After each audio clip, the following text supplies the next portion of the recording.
watching the Citizen Science Podcast, the one and only twin solar system podcast featuring Samuel Hofman, along with his team of experts as they discuss the very latest information about our binary twin solar system. Welcome to the show.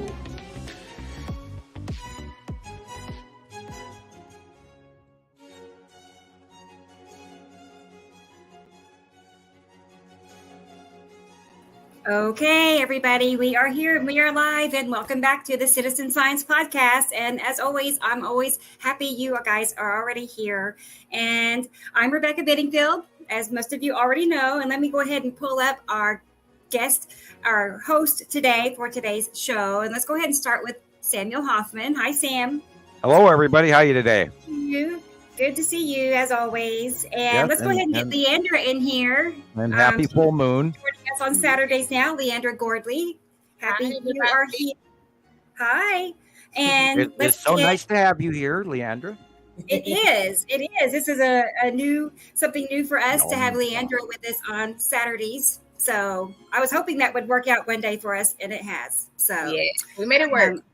Let's go ahead and get Jesus in here so we can enjoy his presence, and he gets to be outside. So hi guys, I'm enjoying this beautiful spring day, early spring. Right. Early in February. Tweet. Right.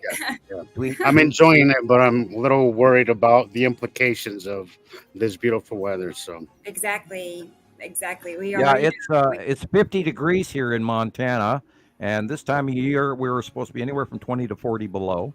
And we have absolutely no snow on the ground except for the patches behind buildings and things that are in shadowed area. And that's just little ice piles that, are an inch tall. This is not normal. And I'm terribly sorry, the rest of the United States, but Montana will not be sending you any water this year. Mm-hmm. Hi, Gillian. Hi, Em. How are you? Gillian Watson with us. Hi, Gillian from Scotland. Hi. And let's go ahead and get Christoper Kuchuris. Hi, everybody. And our Vegas correspondent. And last but not least, you know who, Rocket Man, Samuel Navarro. Rocket Man. How's it going?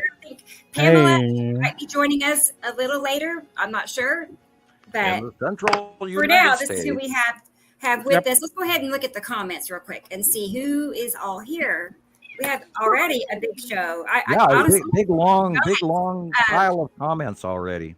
Throughout the week, I've been sharing, reminders about the show and, trying to put more out there. And each time I did that, 25, 30 people would share that. It's just right. It's getting out. I shared it like 20 times in 20 different groups. But let's see. First in line, it was Experimental, and she was here first thing this morning on my end. I think she's in the UK. I think I'm right. And hello. I don't know about Dave Dobbs. I saw that, and that has never been in the works, but I'm not against it. Dave is always welcome. We always want Dave to come on anytime he so wants I feel like that's actually a good idea, Experimental. So good to see you. And Raw. Hi, Raw. Good to see you here. Rob. Freezy is here already. Good. Freezy Peach. Nice to see Freezy Peach. And look who's here. It's Carolyn, you guys. Hi, Carolyn. Hello, Carolyn. She's the Citizen Science cheerleader. So. Whoa! Hey, got my whole roof just moved. She's our number one cheerleader. Yeah. I know, Katie Jo, and Katie Jo is in New Jersey, and she informed me this week that she is interested in starting a group for the Northeast portion of the U.S. Do it.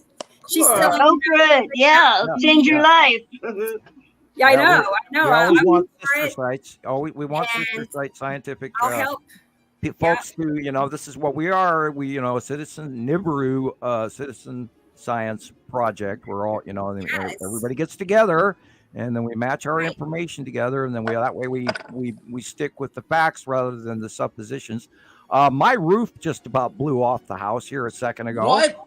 Wow! Wow! Well, we got something going on up here. It is 50 degrees, which is way too warm. It's absolutely overly 50 degrees too warm. It's like 70 degrees too warm for February. Per norm. Same here. And we're having this weather event. I did see literally, I watched a planet start this process going over the top of us today.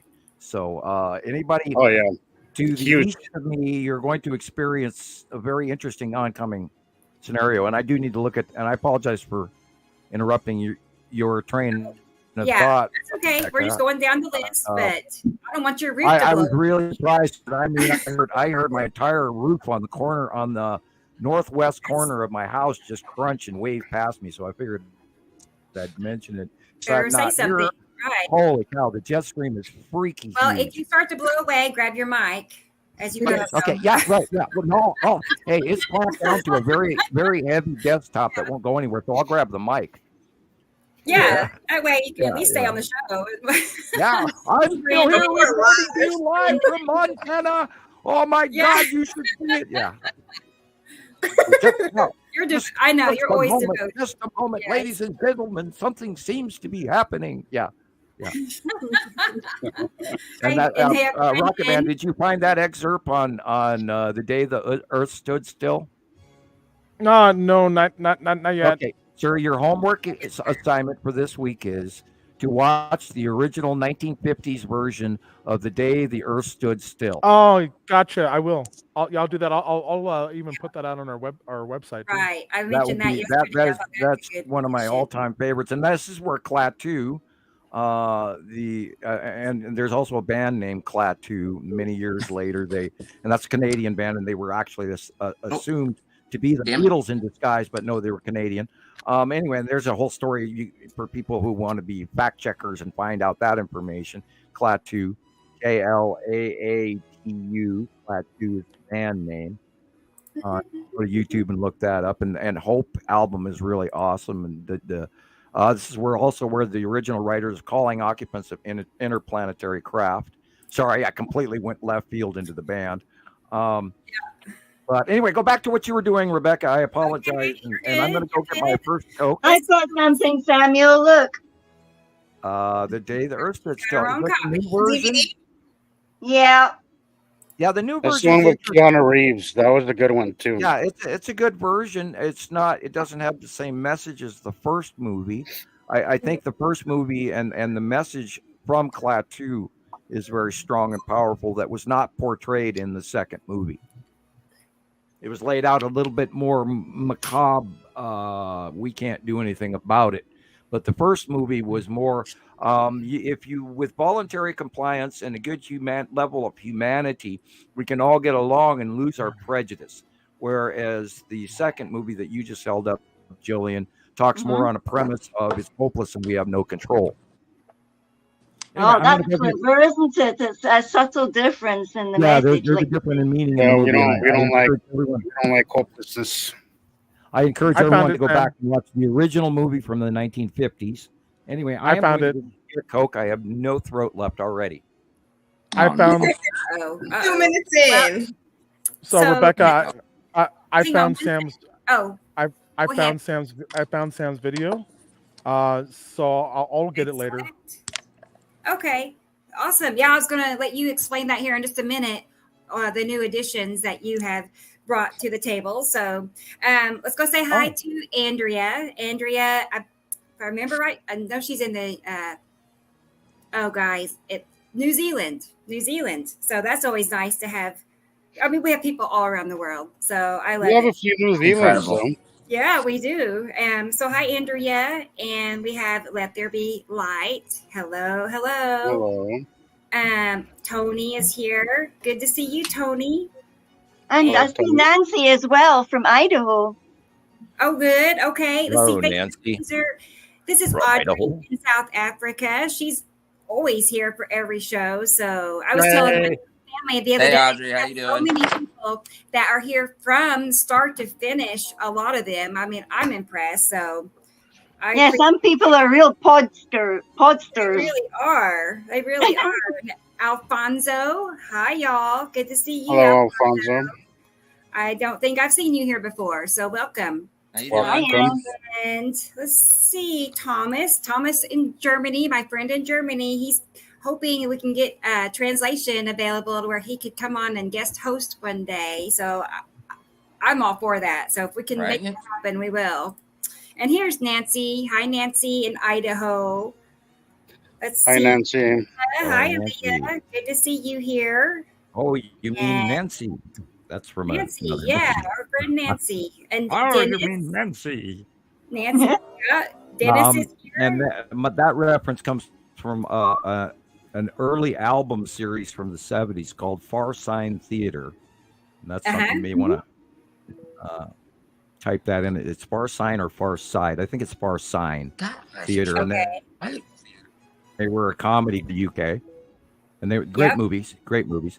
I just got a DV playing little television, so I can actually watch movies. If you want to look at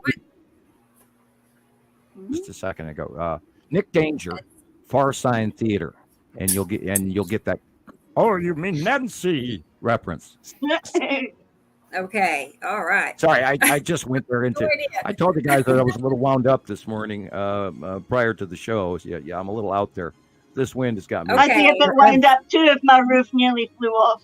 Yeah, well, it is full moon. It is full moon, and us Cancers on the full moon, we get a little interestingly atypical. Yeah, okay. Yeah. Well, we got a stunning photograph just coming up the hill coming home, and the moon rose right out of these purpley clouds, and it was golden, big moon. So I had to stop the bike, and I was on the highest speed of the bike. I broke the sound barrier getting home tonight, that's for sure. The Right Stuff is a movie suggestion from YouTube. It's out now. Ooh. Let me write this. Yeah, that's with all the those Clint Eastwood. Those guys? No, not Clint Eastwood, but a bunch of well-known actors. That it's an early movie from the 90s. And the reason that I mentioned the movie The Right Stuff, because in the film that they made this movie in the 90s, they're actually filming desert sunset scenes. Mm-hmm. And if you look at and this is part of the topic that I have down on my list of notes from way early this morning. The top thing is size of the sun. Now, people go back and look at old movies made in the 80s and 90s, and when you see like a desert scene, and the reason I'm bringing the desert scene up is because in the desert, when you go down, like I live up here in Montana, and if I was to go to Utah down to visit Jesus, sun would be bigger. And then if I would go and visit Christoper in Nevada, the sun would be even bigger. And where I go to drive all the way down to Pamela, down in Colombia, the sun would be much bigger. Oh, but the point is, and this is why I mentioned in the movie, they're down in the southern hemisphere of California. And anyone that knows what the size of the sun up in Montana compared to driving down to even California, you notice the difference immediately. And if you go back to that movie, The Right Stuff, you will notice that at that time in the 90s, the sun, our star, was much smaller, even in the desert, which shows you that in the last decade, we've become oblivious to the reality of what the size of our sun used to be. Right. We don't even, and all of the sightings that we're seeing now everybody's missing it. Our sun is freaking huge right now, even not including the cutoff refraction, bell flaring, or hourglass flaring, or shaft light flaring, or nominate flaring, or angled axis cutoff haloing, and all of that's going on.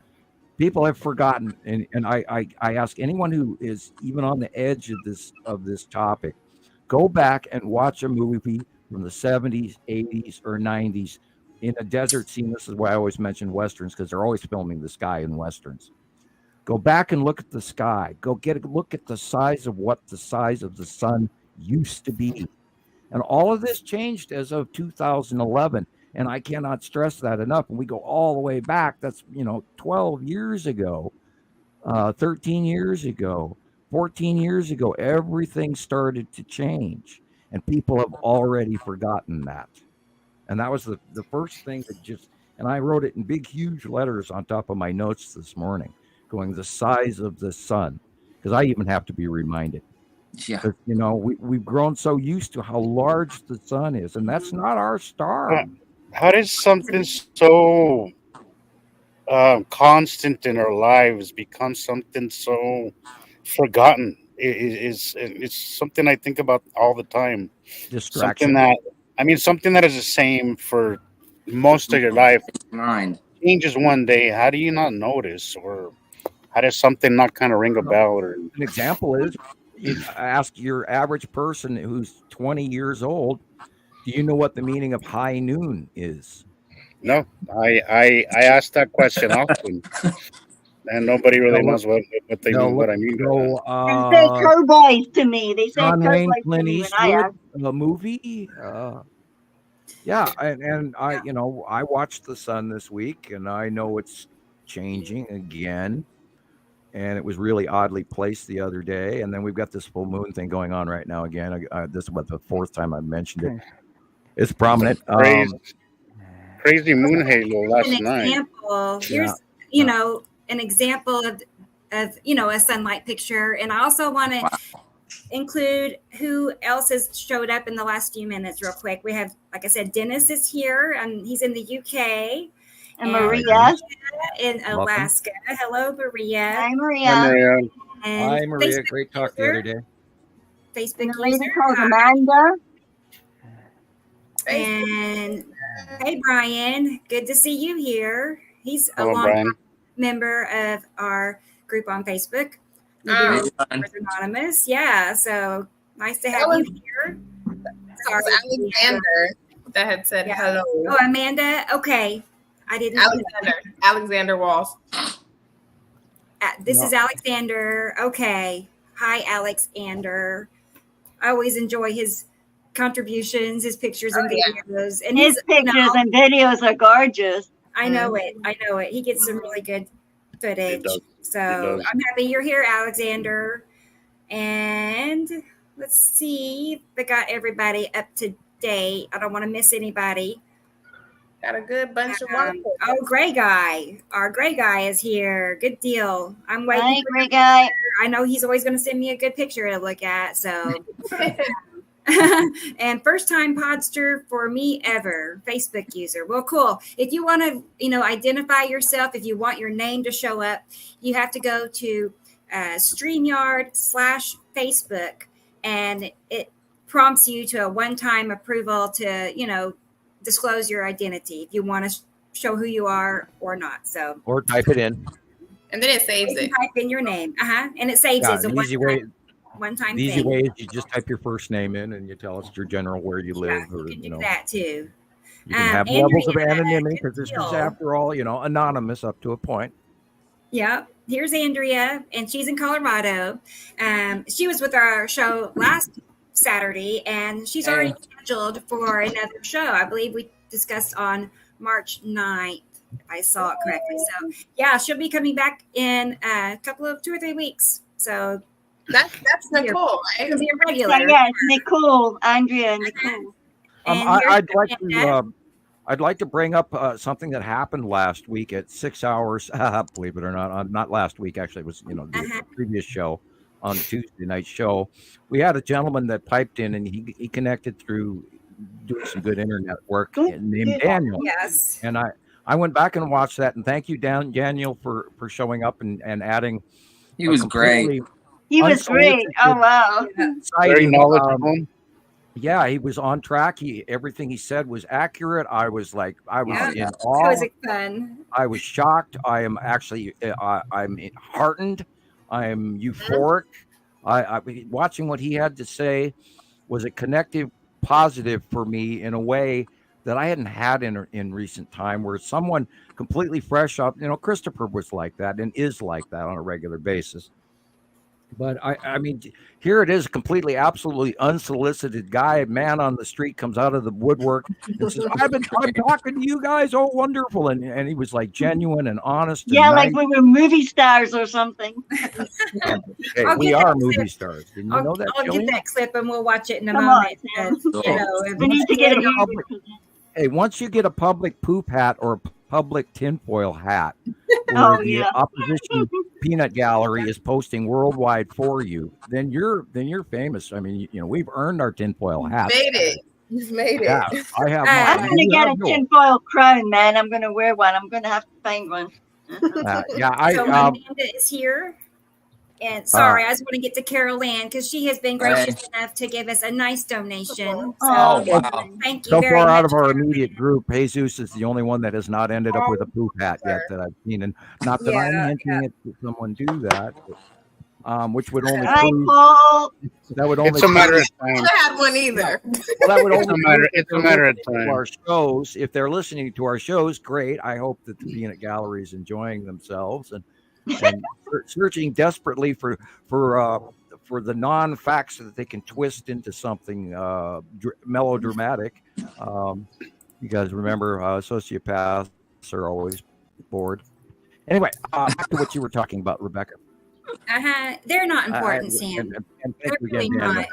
I mean, they're really irrelevant. If people understood how small. Yeah, I agree. I just, I got to cover both sides of the story here. No, well, they don't have sides, and they don't even have a story. So next, I'm sorry. I digressed into tinfoil and poop hats. I apologize. Yeah, you did again. Okay. So Look, here's what I think. Recently, I had that issue with what I thought was a friend, and she was clueless, so it didn't really offend me what she said to me because she really was completely clueless about everything in the sky. So I didn't even take it personal. I'm like, I don't think you know enough to really offend me. So no, it's like the student maybe trying to correct the teacher, and they're completely wrong. So why get offended? So that's my piece. Yeah, you just smile and then you try to teach some more. Yeah. And then if they're not particularly friendly or a good student, and a hint to somebody that, anyway, I went through recently. If they don't want to study the material, I guess it's their shortcoming. Anyway. Hi there. Anyways, moving on. Planet Sky. Well, we know we're right. I mean, we've seen enough, and we do know that this is not a normal, like this, Yeah, we've been proving for 15 years now, and this is really happening. Period. Doesn't matter how it upsets anybody or what anybody has to say. It's happening. Right. Period. And it boils down to exactly that. It is really, really, really real. Right. I mean, we have 14 years of photographic documentation. We're not talking about a handful of pictures. We got thousands and thousands. And every week, every day, more is added to that file. Yeah, every day. I can't even keep up with all of them. And these are citizen science amateur pro-am that we have achieved pro-am.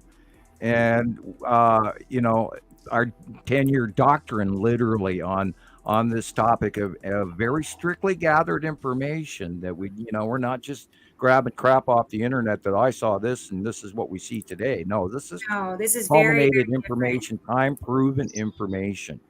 And I argue with this every single day with myself, and then I go outside and see it again, or I look out the window and there it is, and I'm watching a planet go by. And we just had this weather event that went through with the freak wind and everything, and now it's calmed down. And so I saw really cool pictures this morning. So can I send them to you, Rebecca? Of course. I'll get to I just don't know where to send them to. Where you sent me StreamYard. I've just sent them to your name. Your name. Okay. I will get. Yeah, I got it. You got them. It was awesome this morning. But you could actually see a striped thing, like a peach-colored thing inside the dark-colored, obvious planet shape as well. And it was really wow. It's been a very stripy couple of days. It's been every single day has gotten better and better. If you want to incredible. Send your pictures in for us to show on the show and for us all to dissect them and for Sam to identify things, then you can send pictures to our email address, skypics4sam@gmail.com. Or you can send them to me on Messenger if we're connected on Messenger. So that's always an option also. So send your pictures in. And let's see if I caught up on everybody still. I think so. Here's a Facebook user too. Hi there, heart. I like that. And okay, trying to keep up with everybody. I told a couple of people I'm going to need help soon with moderators. It's getting to be a lot to keep up with. So if you're interested in that sort of thing, get in touch with me. That was especially once we get moved over to the new show. And let's talk about that for a minute, our new platform. And here is Rocket Man. He's coming back, but he is our guy. Hi, Rocket Man. And I had to get my cat. And he's making us, he is, helping us create a brand new platform, our very own platform, not just a website, but it's ours where we can do and say whatever we want. No one's can come around and put us in Facebook jail or take our, comments down and things like that. So it's actually very exciting, and it's going to be coming along, I don't know, soon. How about you tell us about the time frame and what all it's going to include? Yeah, so as of right now, I've got Pamela from Medellin, Colombia, working on all the artwork and the banners, the logos, everything out there. It looks great. The color scheme looks great. Yes. Basically, what I'm doing right now is just to give us a little bit of practice. I'm actually working on uploading some of the some pretty nice movie titles out there.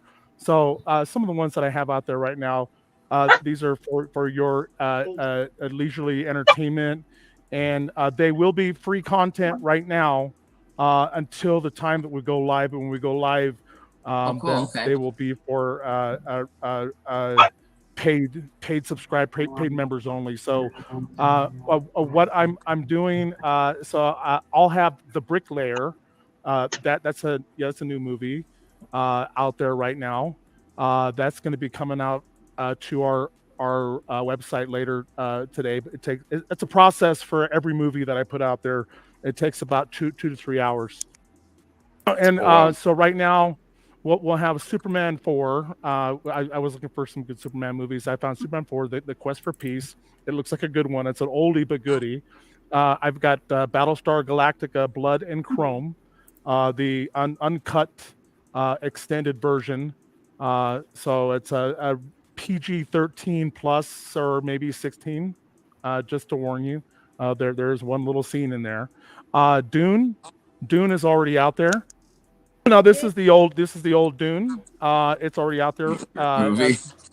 The Sixth Day with Arnold Schwarzenegger. That's out there. I haven't seen that in a long time. Yeah, League of Extraordinary Gentlemen. That's out there right now. The Black Panther, Wakanda Forever. That was an excellent one. That was a really good movie. That's out there for you. Alien Covenant, and the prequel to that, Prometheus, is out there too. And so you will have, like I said, you'll have The Bricklayer out there later today. You'll have Superman 4 out there later today. Battlestar Galactica out there later today. And I did put a request that Sam wanted out there, the best of Mozart. So if you guys like good classical music, Mozart's out there for you to listen to. I saw that one coming. Yeah.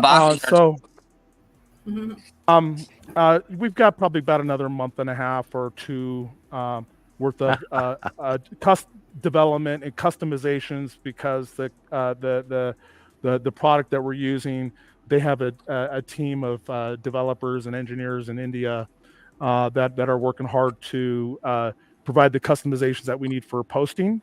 So we're going to have a Facebook type of posting page where all members can go in and upload images and shorts and comments and provide and comment on each other's comments. So we're going to have that, but that's later to come. That's in development. We're also working on, since this platform is more designed for like a Netflix type of movie thing, but it's not really completely social media, but we're kind of making it to turn it into social media slash Netflix slash Hulu type of platform. So we will have some social media stuff added to it where we can comment on the videos. We can't do that right now. We'll be able to, just like YouTube, we'll be able to comment on the videos just like YouTube. And where Pamela is working on customizing Streamlabs to match the color scheme of the website. Nice. So it's all going to match the color scheme, and it's all going to be really cool. You're going to love it. This artwork is from Pamela. For a second, Rebecca, would you pin up Raw's comment, please? Okay, let's see. Got it. Okay, continue. Why have these planets never been studied? Oh, come on. Sorry. Oh, yeah, no, go ahead. No, is that no? Go ahead. I'm not going to answer that question. I'm sure the reason for this new telescope up there was these planets. Yeah, who's to say they didn't do that? 14 years ago, 15, I don't even think the Hubble's 17 real. years ago. Yeah, and them knowing, because they know, they knew, they know they were coming, and so remember, information does not go down; it goes up, and they only explain certain things to continue their funding to make the public know that they're working and keep enticing them to keep the funding coming in so they can do the shit that they have to do. Now, they've known about this for 50 years. They've known about it for a long time, and they're just hiding it from us. Why do you think all the DUMBs were built? Well, they're not hiding it from us. Well, from us. It's the average exactly. Joe, public internet, YouTube, Facebook, whatever, TikTok. It's average Joe public that does not know this information because none of us were taught to look into the and not only that, for the longest time, information wasn't completely freely available as much as it is. Not saying it's correct right now. Right. But the truth is getting out there as well as tons of disinformation, and all of us here today have waded through a quagmire, a cosmic Kuiper belt of garbage to get where we are today, because we all went through all of the rabbit holes and everything, and that's why the Citizen Science podcast people who are really on board have learned all of these things to say absolutely we see this and this is real and it's true, like our surprise guest last Tuesday, and with Daniel and all these other people around the world that work hard to send us their stuff, and I want to thank all of you again. And by the way, we don't need telescopes to see these planets. So there's a little misconception there. You can just go outside and look up in the sky and you can see the planet. So you don't need a telescope. Yeah, what do you need a telescope for? To look for a dot somewhere? No, you don't need telescopes. Narratives are showing us here, and you don't need a telescope. Rebecca does. And well, think about Hubble. With the help of Rocket Man, we're going to take this. See as far away as you possibly can. They don't use Hubble for close proximity. Yeah, right. The Hubble doesn't even exist. The Hubble doesn't. Well, I'd also remind people that way back in 2008, 9, does not exist. I can't remember exactly the dates, but there was a period of time that Google Space had a very large blackout going on the absolute program, and you could not. They had this big square area blacked out. And prior to that is when I got my photographs of the Texas Cube in deep space on arrival. It's coming towards us from way, way, way out there, and then that Google Space blackout occurred, and it lasted, I think, about 2 years. Mm-hmm. And then right after that, they were talking about the Elenin thing, and they were distracting everybody by announcing Elenin and it's all this, it's all that. Meanwhile, at the same time, on the opposite direction of the planet, looking south of us and below from Antarctica and Australia and South America and everything, the Nibiru system and its star is coming in and up, and they're divulging this information to have us looking up over into the eastern sky and the north and all of this, watching the regular planets, and then they're information dumping us with our regular planets are doing this, this, and this, and this. Meanwhile, it's a major, it's an information sharing of semi-mostly fact, but yet at the same time, it's complete distraction from what else is going on.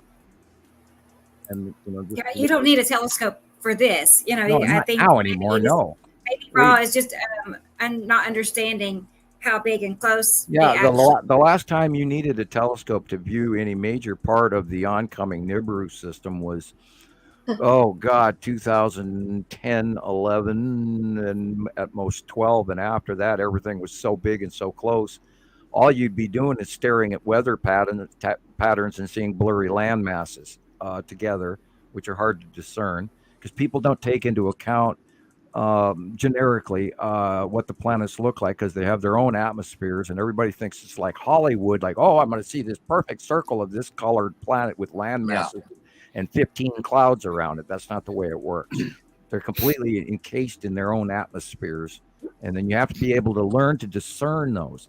Now, we had the opportunity going from 2011, 12, 13, 14, 15, 16, et cetera, watching the larger and the smaller planets come in. We got to learn their base clouds. We got to learn their atmosphere views. Each planet has its own significant base pattern. I have a perfect video coming up here soon. I sent to Rebecca, Sam.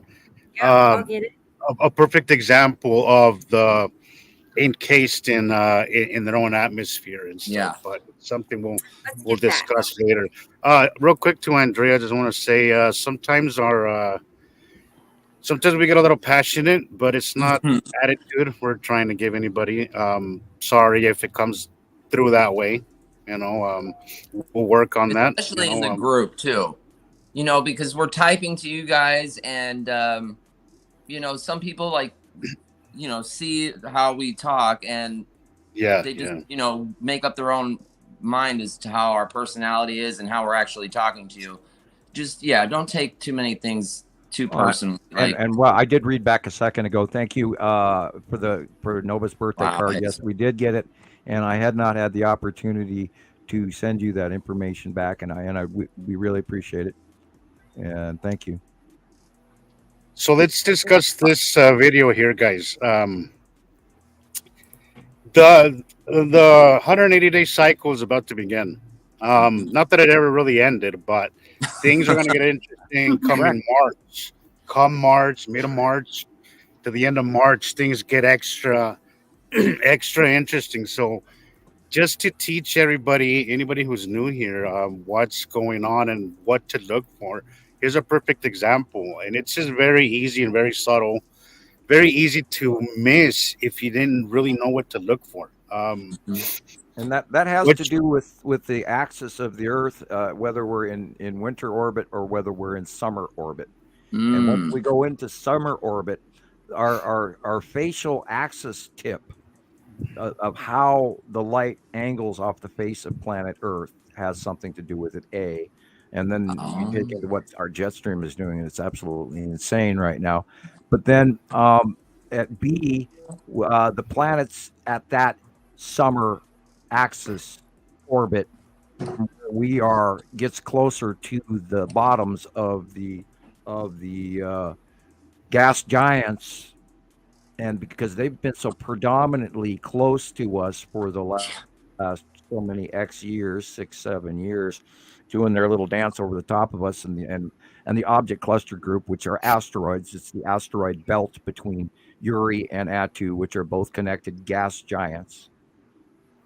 Now, that field of asteroids, which is what we've been seeing in rainbow hewing for many years, and we've documented it, and we've compared pictures, and we've been pulling all this information in from around the world, so we know exactly what we're looking at.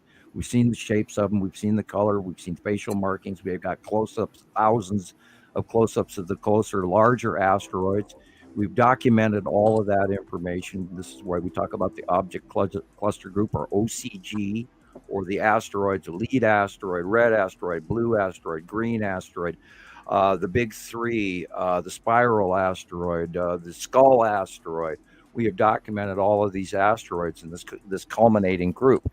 Now, when we go into the 180-day cycle, those planets are much closer to us in our summer orbit. And then that means that objects below and between Earth and the gas giants are much closer, which cause more drastic, dire effects, which we have also documented. So I had to fill that in. Go ahead. That's okay. I was going to say hi to Shelly real quick. Shelley's my friend. We met on TikTok. I gotta step away for just a moment. Will you play that video while you step away? Yeah. Just had a few things to add to that. Okay.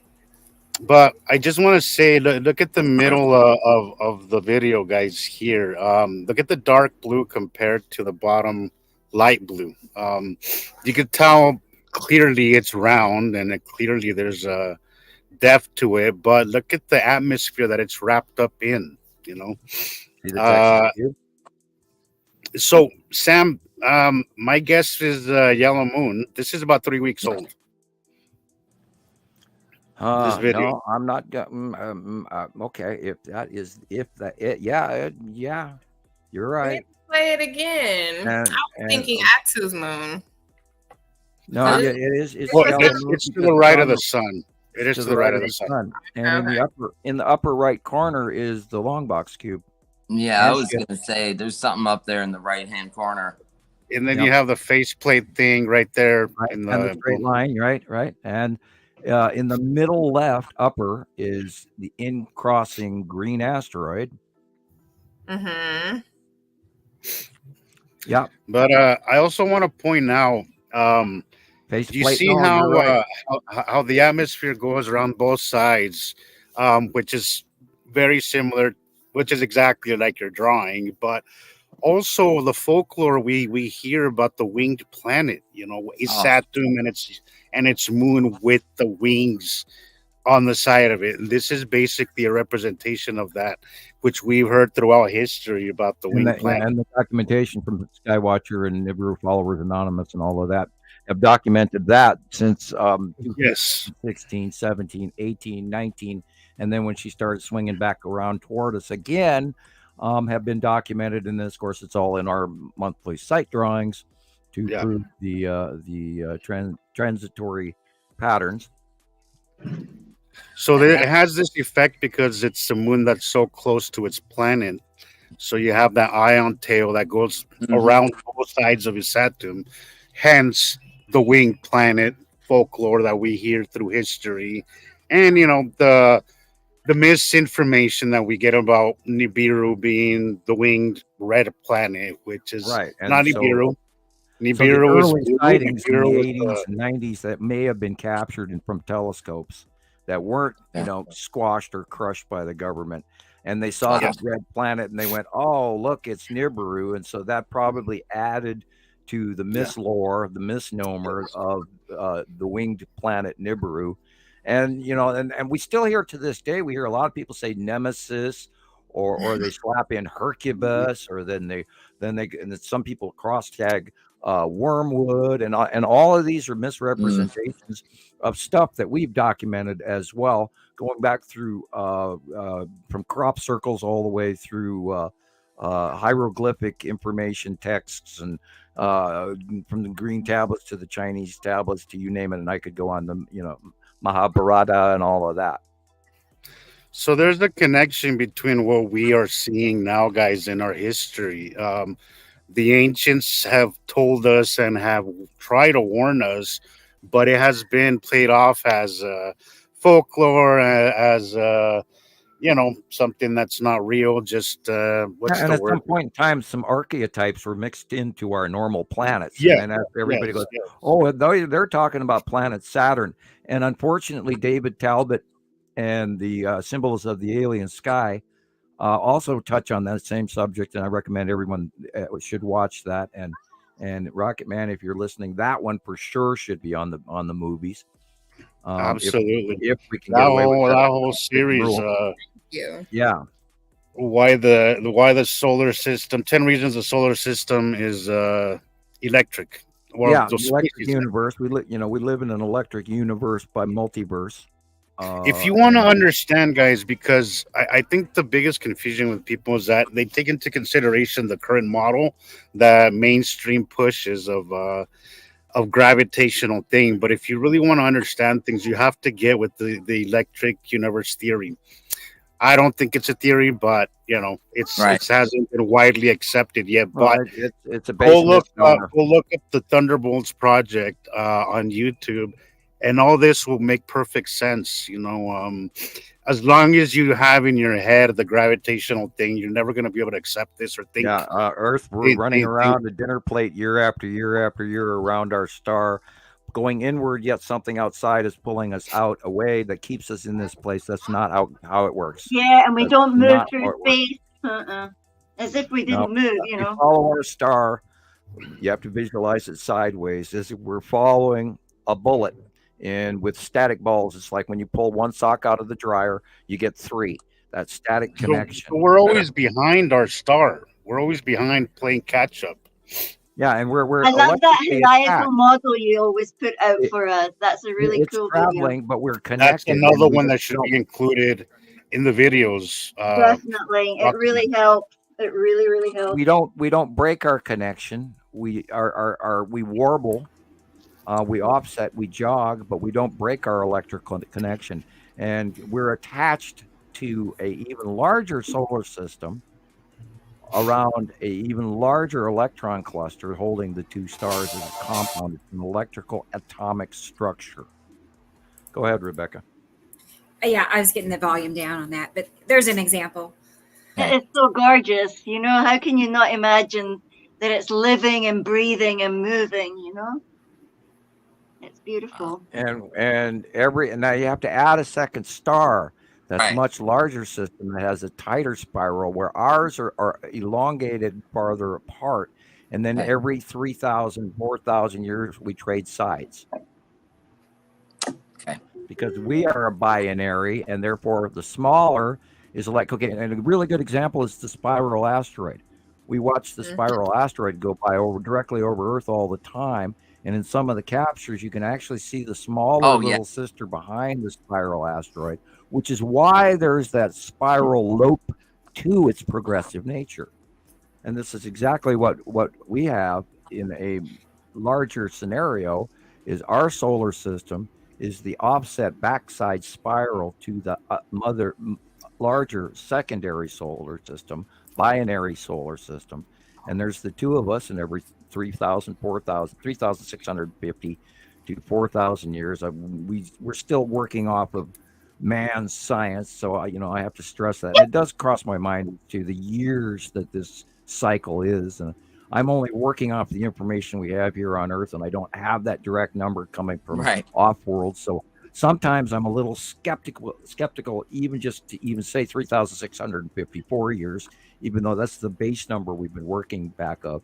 We think that you need to look somewhere between 1650 to 1700 BCE. Wow. And that is the transition of the last cycle. And there's evidence of that going back to the Egyptian dynasty breakups and stuff like this. And then the Hittites came in and took over, all during this climate change process. And then immediately 100 years before that, there was an early climate change issue that was going on, etc. So, you go back through history.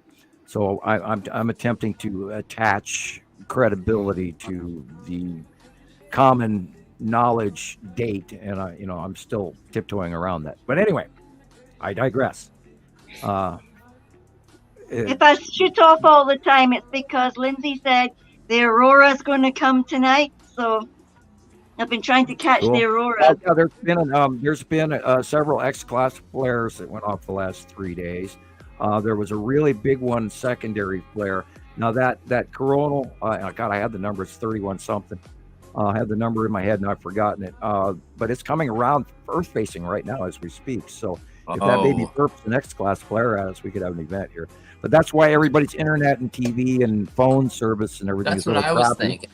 Last 3-4 days. But he's like, it's an attack. Blah, blah. I'm like, there's all these flares popping off on the sun right now. This is why nothing's working. I don't know why people aren't putting that together. Go look up the government magnetosphere reports right now.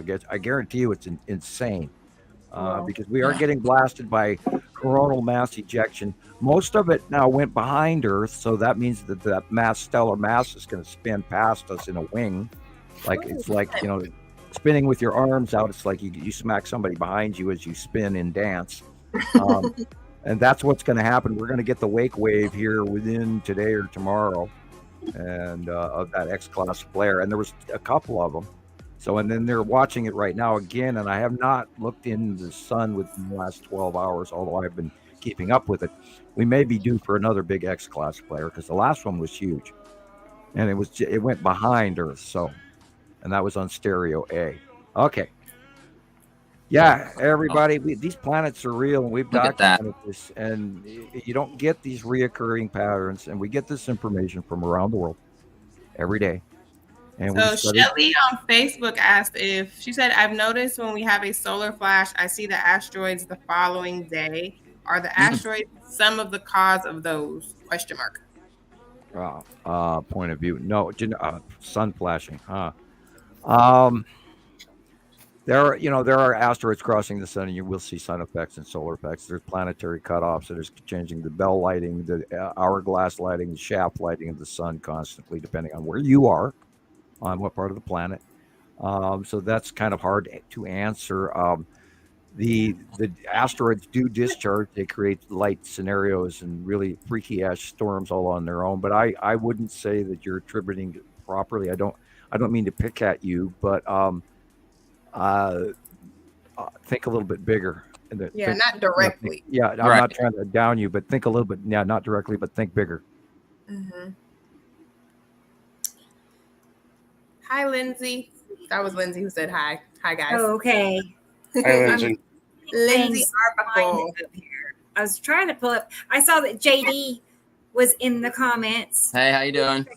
I wanted to say hi to JD. I don't know where his original comment was from, but I saw that he was here. So JD is one of our friends. He's our moderator for Nibiru Followers Anonymous. I was looking earlier. He had been in my group since 2019. Right. And that's about a year before I ever even started seeing the planets. I was somewhere else at that time, but that's when I know too. That's funny. Yeah. So he said ion superhighways are a common capture during the 180-day cycle. I've had my fair share of capturing these during severe electrical discharge. Wow. This is a fact. Yeah, because there's and when you have accelerated ionization link between a larger body and a smaller body, you have a bleed off that goes up one direction, and then you get the discharging on the other direction because they're statically different, and then they don't crash into each other, they physically repel each other, and we've seen hundreds of thousands of examples of that, which is why we learned it did this. And I mean, I was thinking, around 2013, oh my God, we're going to get pasted, and we're in such deep trouble. Look at all of those asteroids coming in. Oh, Jesus, dig a hole, save rice, warn your friends, man, it's coming.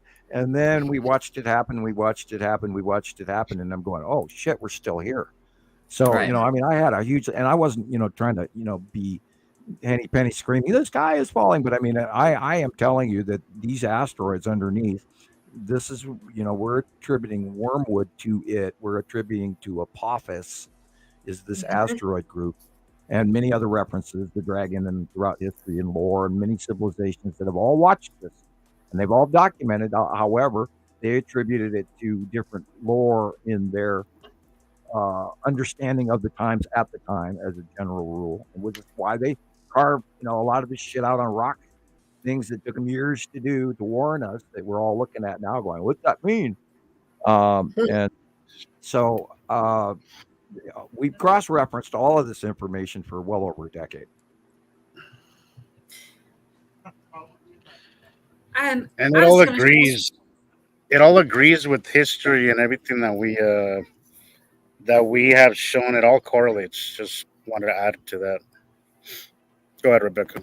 No, you're stay on track. I was just going to bounce back to something I was going to say about JD. So I didn't mean to interrupt you. So we're on two different places, but no, you're right. There is so much historical evidence that people before us saw the same things that we're seeing right now. There's no question.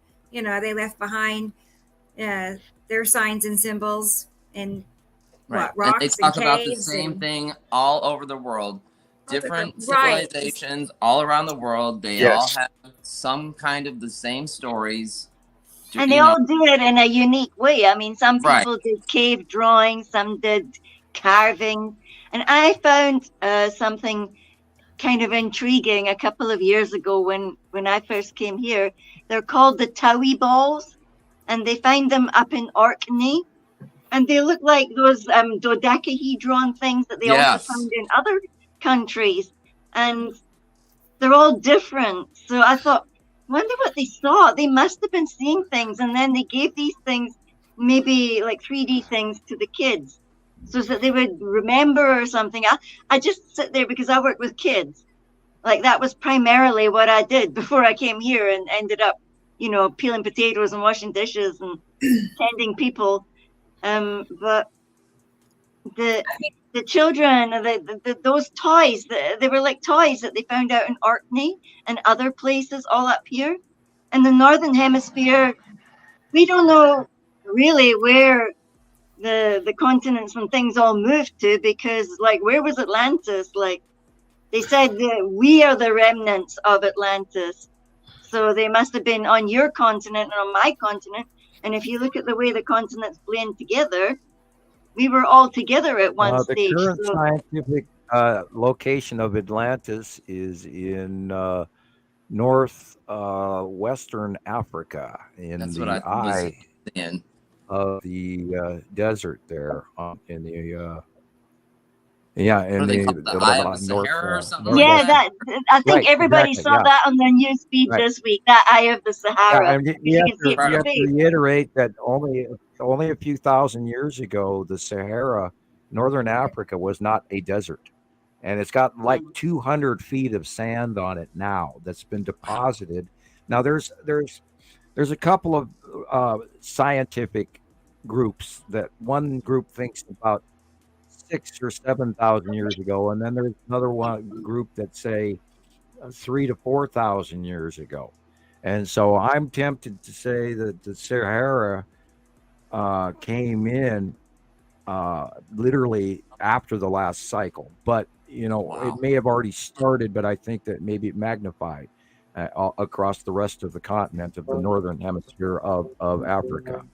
So I believe the onset, and there's a lot of information that's buried under the Sahara, because the Egyptians fed a lot of people, and they had to have that whole area producing wheat, and it was irrigated and all of that, because the Nile is not even in the same place that it originally was.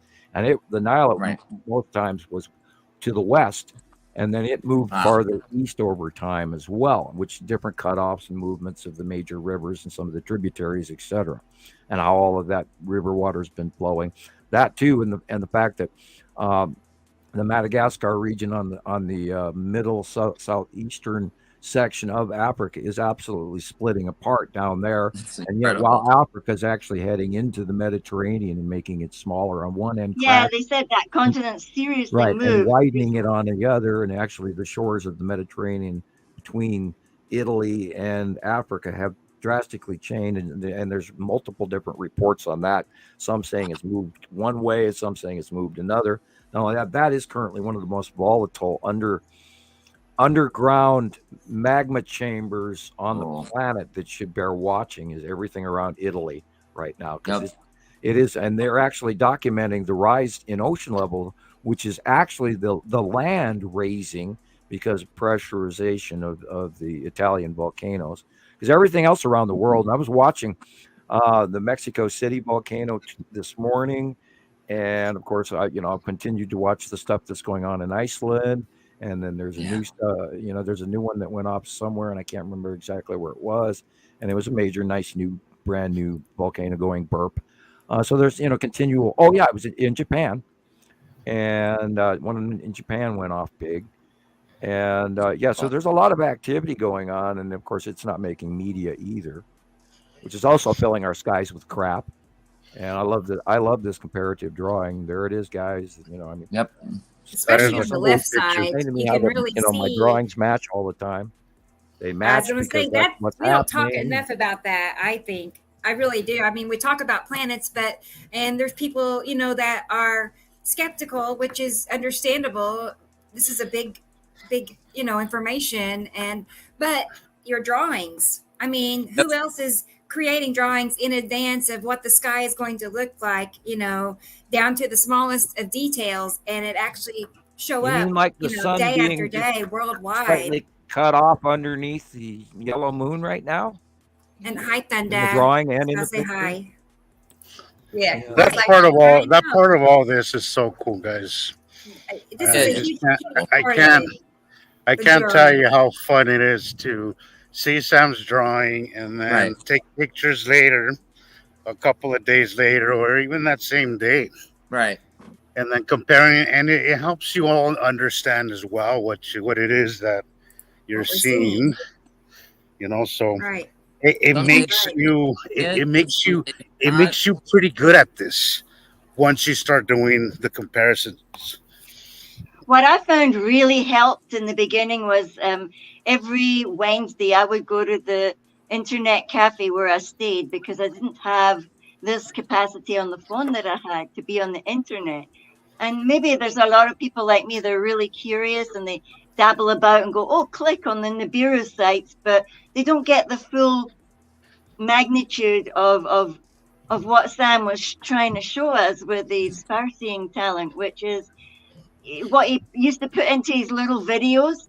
And then I loved it when he had the little paper cutouts and would show us and then go, oh, it was like the scientist going, oh, no, Yeah. this point, and then putting them all together. And then you could actually see what he was talking about, like relative sizes and things like that. So it actually built better in my mind. But I think that's what we need to do again to show people, Well, these something were like from that. last Yeah. night. Are Yeah, these these are mine? from Christopher. These are yours. Yeah. I was Last gonna night say, was these are incredible. Yeah. I was Wow. When an did you hour and take a half. these? It was incredible. When did you take these, Chris? Last night, Wow. about 4:20 to about 5 o'clock, I was out there, and it was incredible. This was about 15 minutes after I started, so you could see Nibiru, and I saw them Jello Moon, and they were solid. It wasn't like this. All right, it started off dark, and then the sky underneath, you could totally see our blue sky, and then the cutoff line, it was incredible. I sat out there, I videotaped it. I tried sending the video to Facebook, but I gotta cut it down. It's too large.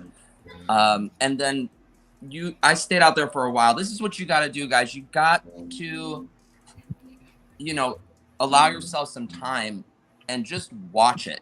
Don't just, take a picture and then, oh, I don't see it, and then just stop. You got to let this play out. You gotta watch. Take a You gotta picture watch of and the hang sky. out for Right. long enough to really see things. Things move rather slowly. Yeah. You have to sit out there for a little bit. And it was incredible. What I saw last night, the illumination Sam talks about, you think it's a sun. That is not the sun shining. It is sunlight illuminating on the front ends of these asteroids and planets. And it was one of the most incredible things I've ever seen. And then, just like Rebecca said, down to the smallest detail of Sam's pictures, the lead asteroid came right in underneath the sun, and about 2 hours later, it was moving southeast, right? And it started off like the size of a pea, and by about an hour and a half, 2 hours later, it was over the south, right over our heads, and it was huge. All right, it was like the size of a football stadium at that point. So it went from the size of like small dime to it's just over your head. It's huge. Yeah, and last night was incredible. I've noticed that there's a weird angle to the light even from a few weeks ago. Yeah. And I'm kind of pondering like, oh boy. Oh boy. What are we going to see now? I mean, what's coming in? Because at that angle, exactly as you're describing, that we're seeing the facial rotation of Uri over the top of us. Oh, you can literally in the northeast, where it used to be at dawn it would be in the deep northeast and stay there. It was so large, and it was just so large, and it was there. But now we're watching them. They've actually lifted up and higher above us and are passing into the light more. And so we're seeing different angles and different facial expressions of them in ways we've never seen, which is why this is really. I got a really good picture of Tony. I believe he's in Sweden or Norway today, and I hope you'd seen those already today, Rebecca. But I could send you. Just saw them. And yeah, they're great. One of them from Tony.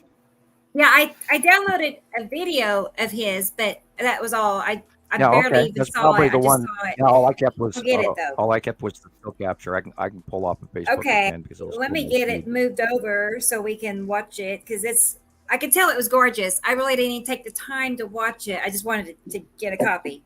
So so we'll watch it together. Let's see. It's 36 seconds, and I want to say something about JD real quick while he's still here. But I just want everybody to know that he's going to be our guest this coming Tuesday night. All right.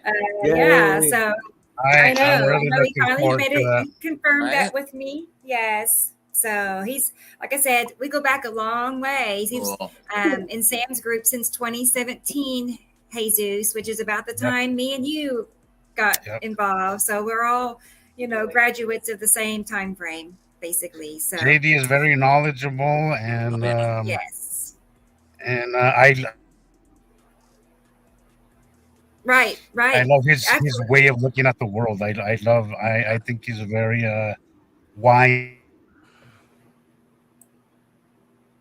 Having to him coming on the show. Right.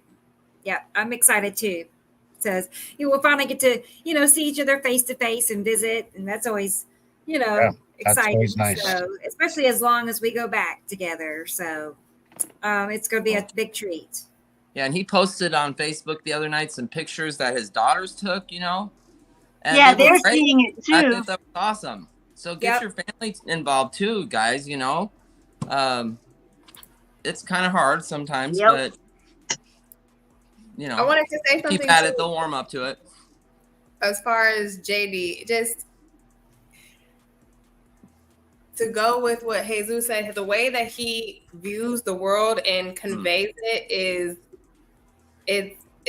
it's beautiful, and he taught me a lot when I first started, especially about not jumping the gun when you think you recognize something and actually go back and having lots of comparisons and being like, okay, this is actually that. So I'm very excited that he's going to be on Tuesday. I know. I'm disappointed. I won't be there, but it's going to be a good show. You can always watch it on YouTube afterwards. Yeah, or maybe you're welcome to hop in a few minutes if you want. So maybe I'll try to do that. Yeah, even just for a little bit. Just to say hi. Yeah, it's like saying how do you do to everybody that we've been ticky-tack typing to for years. Exactly. Yeah, that's usually what I do on Saturdays. Saturdays is one of my busiest days, but I'll stop by for an hour or two, and then I go back to work. That's so great. Yeah. Right. Cool. I'm happy you do that. Yeah, that's what I was talking about. Was this shot. That is the side of Uri, that entire orange area. Yeah, everybody's been seeing that today. You will never get over that, Rebecca. Can you believe that? And there, what? in front of us, We'll is never get over in the that. background. No, I know. This guy gets to live there, you guys. That's his daily view. Where is this? Like Switzerland. Switzerland. That's Uri right there. Switzerland. Yeah, I can't tell you how jealous I am every time I see know. his view. Look at that. Look at the lower I'm area, sorry, how where- light blue where it in the is, world and did you everything say above Look at the is different black. colors. He's in Okay, Switzerland, so- Chris. Oh, okay. And look at the turquoise blue at the horizon. Oh my God! Look Right. at that. That's the real sky. The Yeah. rest of that is planets over the top of us. Yo, And then on the right of the red line, that's Nepicity above our sky.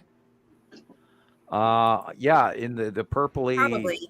Yeah, To the right. Nepicity is Yeah, behind That's in a way, and Attu and Attu's moon are directly above us in this view. Oh, And then you've got some of the asteroids coming in at an angle from the upper left corner down toward the horizon. Look at that look at that separation there Right. with unbelievable. That is incredible. And then the green blue at the horizon is the side of Nibiru.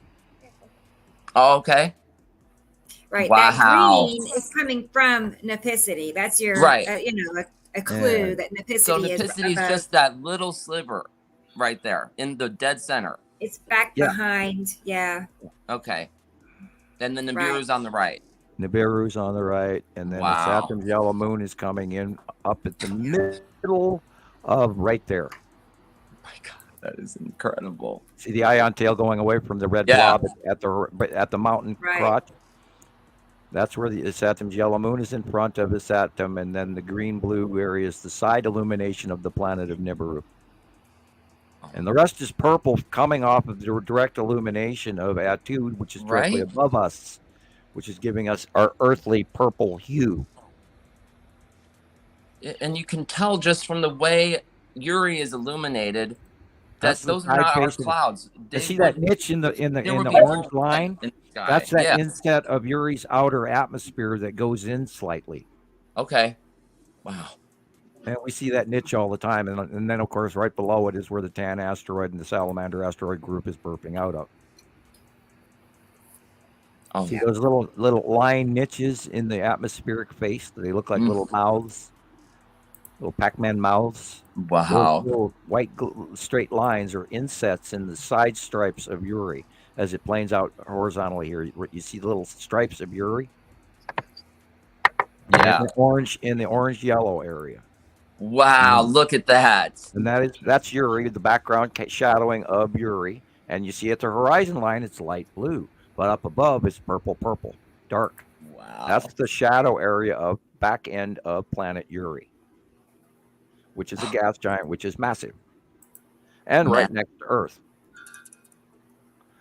And how they're not catching this in the live cams, I don't know. And yet they have in the past. Rebecca's got videos going back years on it, as well as I do. Well, the thing, the thing is, people see blue and people see white clouds, and they just attribute that to our sky. Yeah, and I can't stress this enough, guys. Blue and clouds are very common. They're not specific to Earth. The planets in the middle of the day that are going to look blue, they also have an atmosphere of clouds that look just like white clouds. Of course, they have, the Mammatus cloud. Every planet has a different kind of cloud, but us and they have atmosphere. So we're seeing their dark side. Yes, it'll be slightly darker blue. It'll be a slightly darker blue, as we were seeing in that video we played a while ago. And that's what you do when you walk out the door. Be blue. If you got your gray-black. But if you got your gray-black sunglasses and you walk out your front door and you look straight up, I would, a lot of people just look at the horizon and go, well, okay, I see clouds. But if you look straight up and then you do the parking lot 360, and you with gray-black sunglasses, you will see a dark blue area here or there, and then you look down at the horizon afterwards. That's why I always say look at the dark areas first.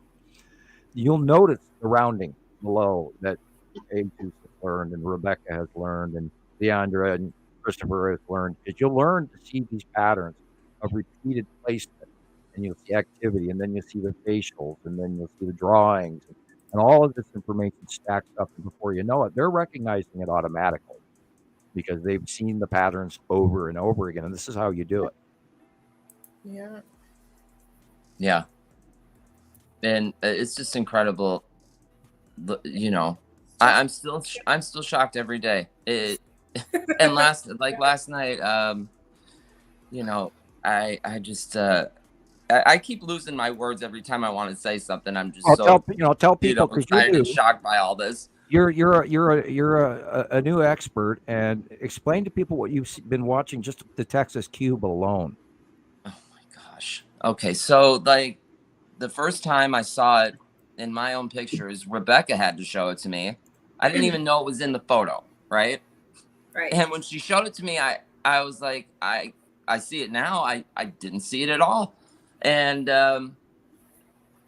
I couldn't believe I actually took a picture with that and just didn't see it. So it showed up in maybe two two different shots, two different, pictures. I was in two different spots around my neighborhood. So different angles of it, right? You're seeing this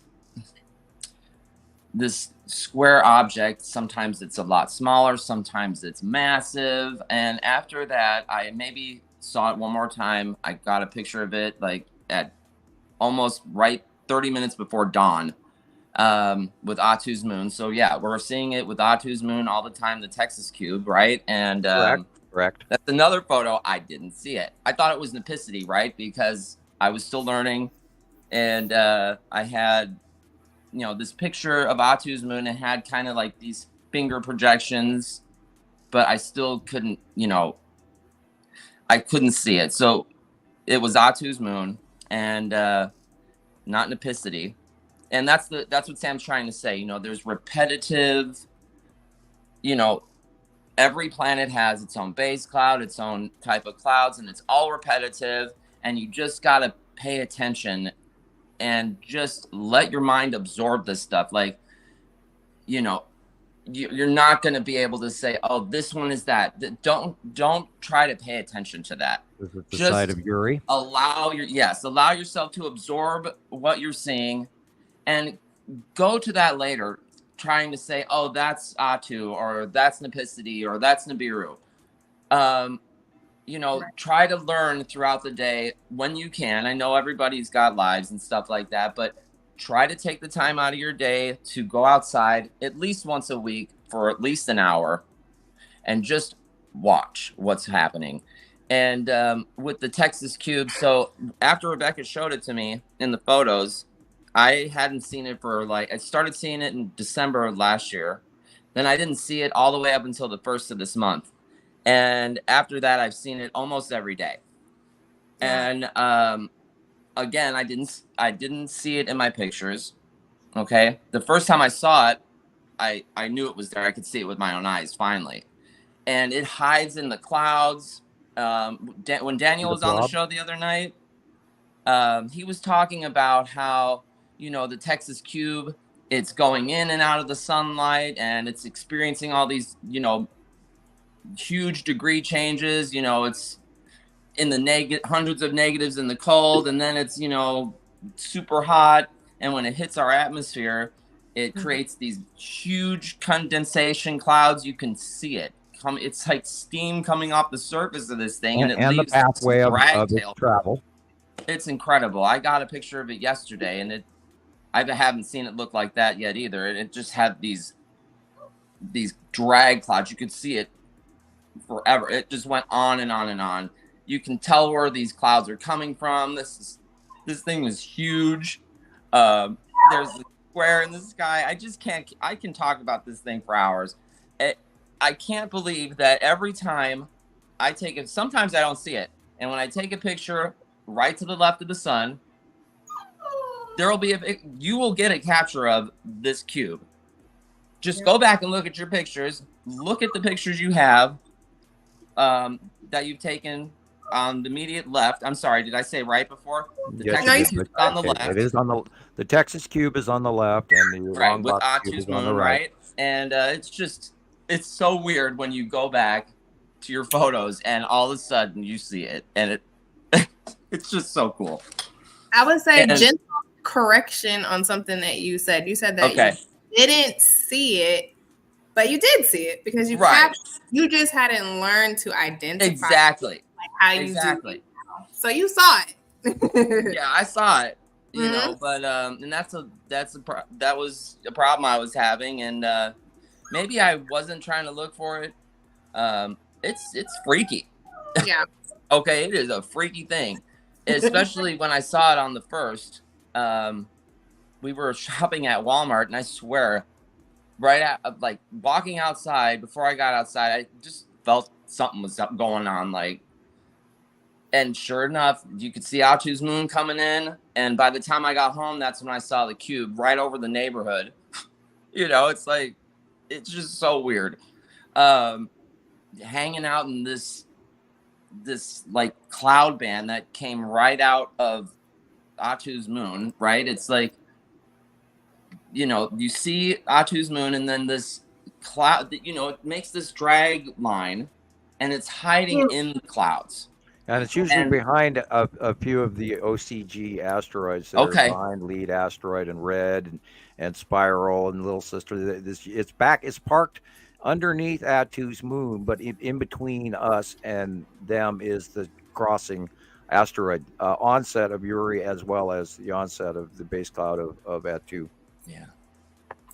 That's why I Which say is hi also to Irene. part of the formation of the Attu snailfoot, etc., that does form when Attu does a close Earth pass. Hello, Irene. And it kind of freaked me out too. Like I said at the beginning of February, I was getting a lot of pictures of it, and just 1,000 questions and ideas are going through my head. So I just made a little video of the pictures that I got. I posted it on the Nibiru Followers Anonymous group page, and you guys can go look at that. Which one is that, Chris? The one with the Texas Cube one that I made. Oh, yeah, I'm not saying to put it up now. Just I'm talking to the people in the chat. If they want to go on Facebook, they can watch it there. Got it. We'll get it here in a minute, though. Okay. We can watch it. I want to say hi to Irene. She's been a fellow Skywatcher for some time. It's the first time I see her here. So how you doing? Say hi. Yeah, here she is. Here's Irene. Irene's in Florida. Yeah. So, yes. Okay, that Long sounds time happy. member. You're here. Long time Yes, she is. member. I think before me. I'm pretty sure she was there She's been around before I was. So. Quite a while. For me, Very for devoted, sure. wonderful person. Yeah. And I have pictures. Let's go ahead and pull up pictures that Tracy from YouTube has sent me. We have a couple of Is this Tracy's. Chicago though? Oh, this? It looks like Chicago, maybe. No. Is that the Trump Tower that's getting hit? Right? I think that's Look the at that, Sears though. Tower on I the mean, right, and then the Hancock Tower is on the left. Maybe. Yeah, maybe. I think that's the Trump Tower, maybe. The purple area is the planet Attu. I love Chicago's highway tunnel Right. system. I mean, that's pretty close. Chicago's incredible. Pretty close. Yeah. So the blue area is driving around Chicago City proper is wow. Yeah. Yeah, Amanda agrees. I ended up on my way to Chicago. Milwaukee when I was trying to head to Montana. It was confusing, Yeah, my whole family's from Chicago. I went there when I was like in my early 20s to visit my cousin, and he was showing me around downtown, and they have this building called the Merchandise Mart. This building is so huge; it's got its own zip code. Oh my gosh! Wow! It's just Chicago is very there. Sounds like Dubai's airport. Canals, bridges, and all kinds of stuff. I don't understand. The buildings from, the previous century are so incredible. What happened? Why do we have the ugliest this conversation?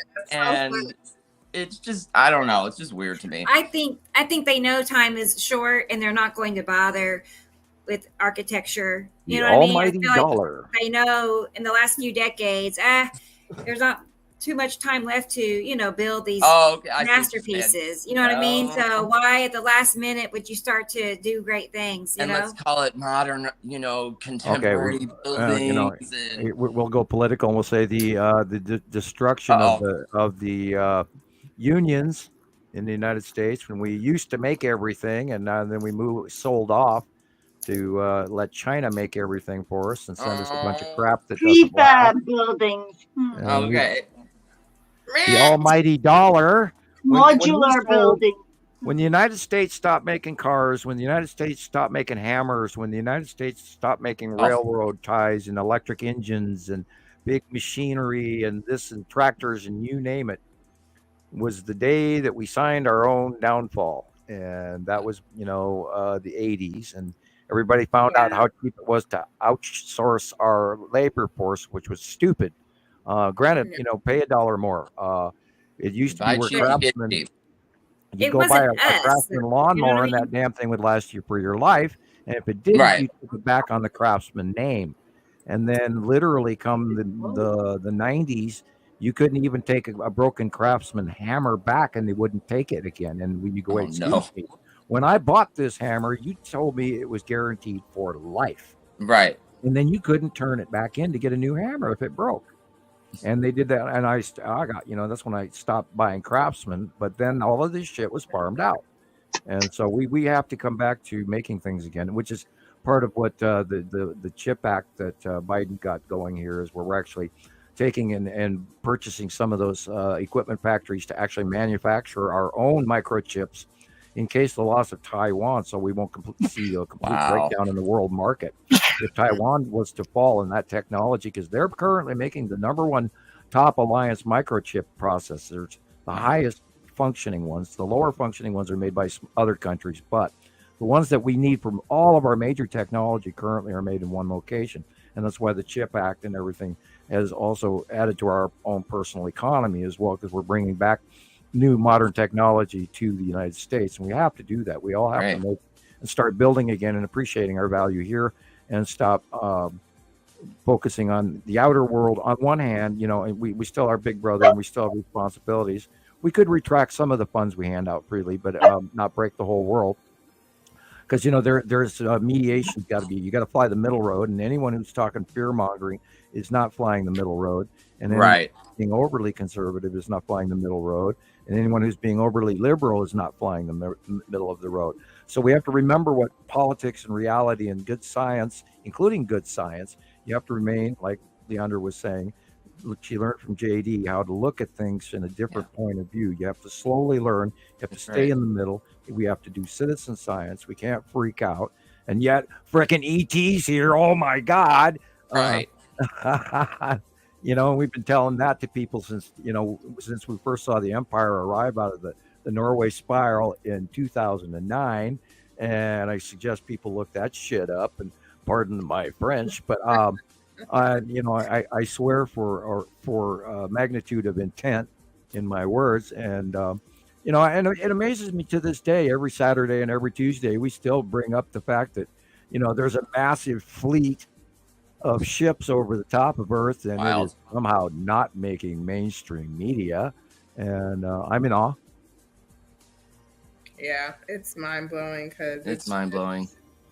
It's so much going out there, and it's like nothing. No, viral nothing.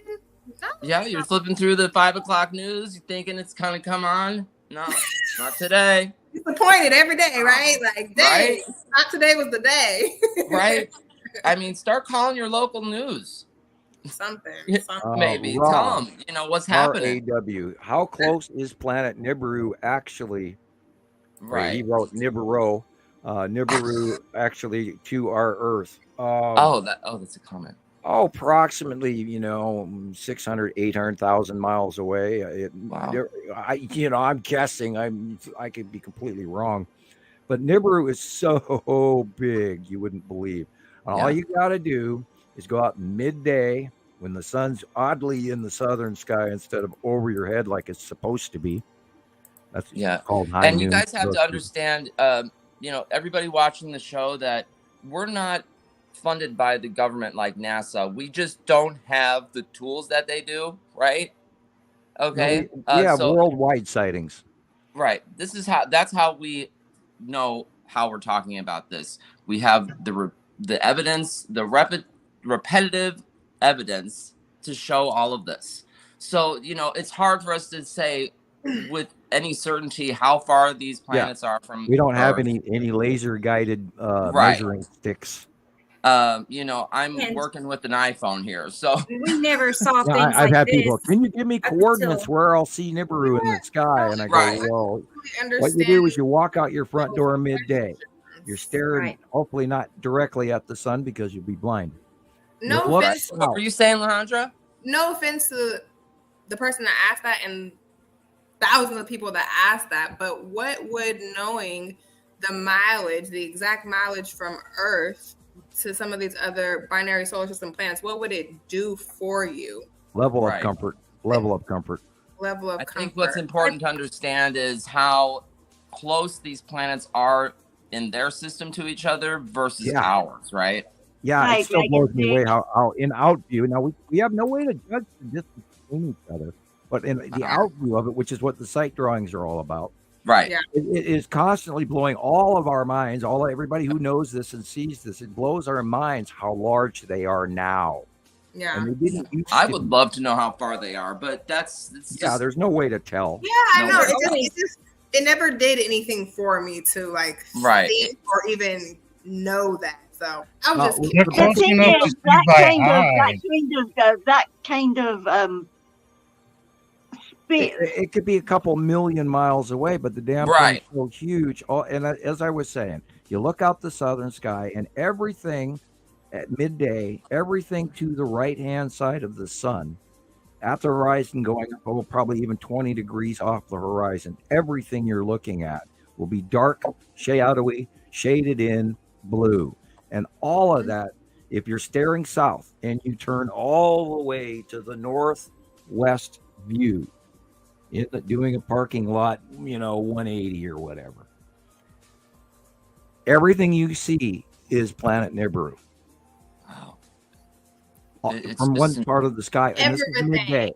Incredible. Every day. And then as the evening onsets, it goes beyond us into the western sky, and then it goes into the northwestern sky, and then it goes into the north sky, and then over our shoulders as nightfall, and then we spin the same thing, come sunrise. It's on the right-hand side of the sunrise, and then the sun moves from the east to the south, when it should go from the east to west. It doesn't anymore.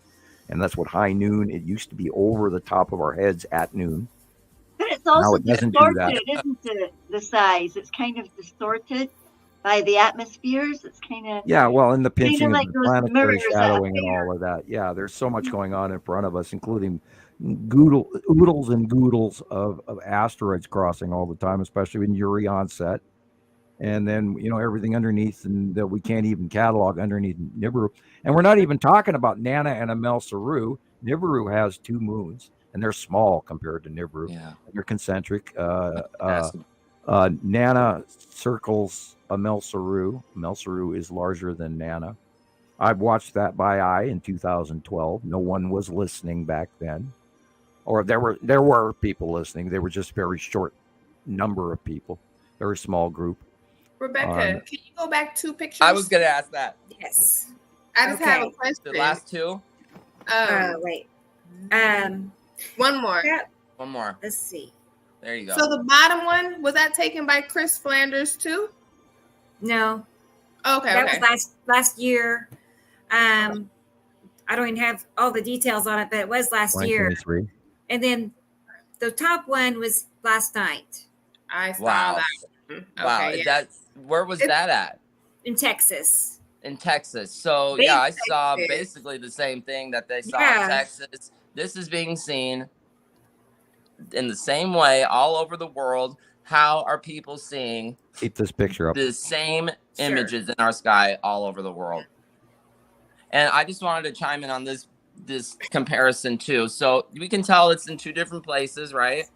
But I just want to talk about what it looks like in the sky. So this is how I saw it last night. So the first thing I saw was Nibiru. See how it's solid like that?